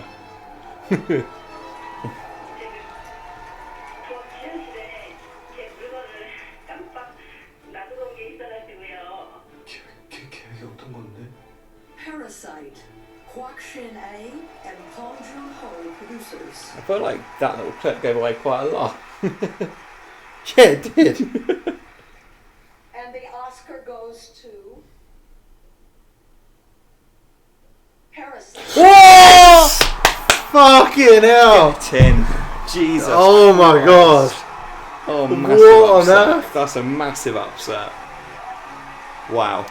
Wow. Fuck me. Jesus. Parasite Best Picture. That is Wow. madness. Wow. I'm so happy though. Wow. I just didn't want it to be a boring film like 1917, like just a boring pick. Fuck me. I'm so happy for them though.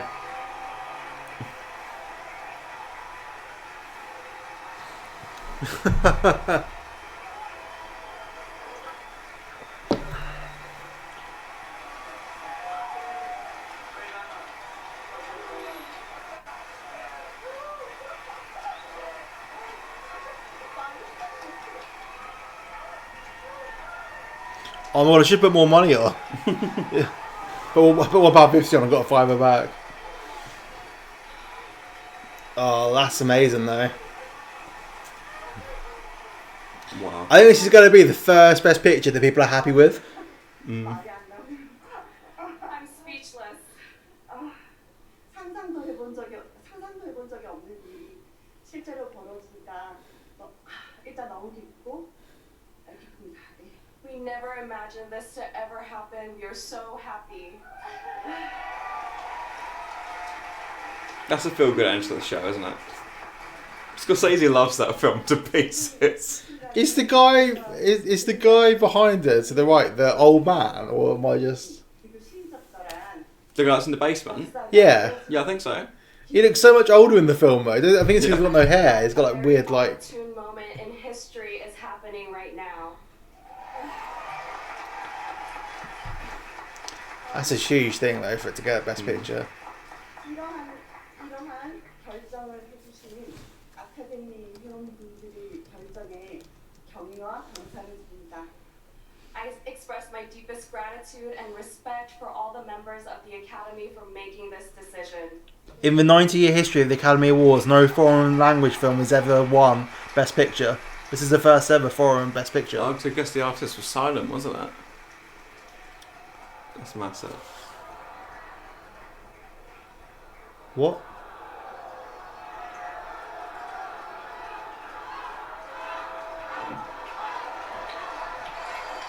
What's happened? Oh, they just turned the lights off on them. I honestly thought they were going to say it was the wrong fucking film then. That's what I thought was you. Everybody. I really like to thank Director Bong. Thank you. Thank you for being you. And I like everything about him. His smile, his crazy hair, the way he talks, the way he walks, and especially the way he directs. And what I really like about him That's is mad. his sense of humor, and the fact is he can be really making fun of himself, and he never takes himself seriously. Thank you. Thank you very much. Wow. I'm happy with that. Such a lovely guy. And I'd like to thank everybody who's been supporting Parasite and who's been working with Parasite and who's been loving Parasite. And I'd like to thank my brother who's been always supporting building our dreams, even when it looked impossible dream. Thank you, Jay. I want to thank my brother, Jay. And especially, I really want to thank our Korean film audience, our moviegoers, who's been really supporting all our movies and never hesitated to give us straightforward opinion on what they feel like their movies. I think the young kid's really underrated in this film as well. It doesn't seem to get much love. It's really good. Never be able to be complacent and keep pushing the directors, the creators, keep pushing the envelopes. And without you, our Korean film audience, we are not here. Thank you very much. Thank you.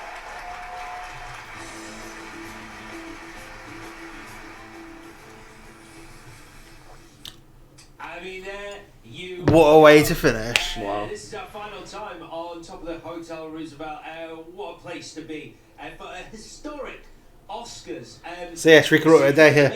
Yes, we'll call it a day there. Wow, that's a very positive ending to the show. It felt a bit long at times, but a much deserved winner, I think. And there were no surprises right up until the end, and then the Parasite just came in and took it away from 1917. I mean, things kind of turned a little bit when Best Director was Bong Joon-ho, and then you had two very strange acceptance speeches back to back. But honestly, Parasite best film. I can't argue with that, to be honest. I'm happy. I think it's like the first pick in years that I agree with. Yeah, same. Well, thank you for everyone who's popped in and out of the stream throughout. We've been live now for 5 hours, so 5 hours exactly. If you were here for an hour or for 1 second, we appreciate you dropping by. If you're still watching, please hit the subscribe button. That'll mean a lot to us. Yeah. And what are you pointing at? The subscribe button down there somewhere. Down there. Until next time, we've been the Angry Microwave. I've been Brad. This has been Callum, and this has been the Oscars. Bye. See you later.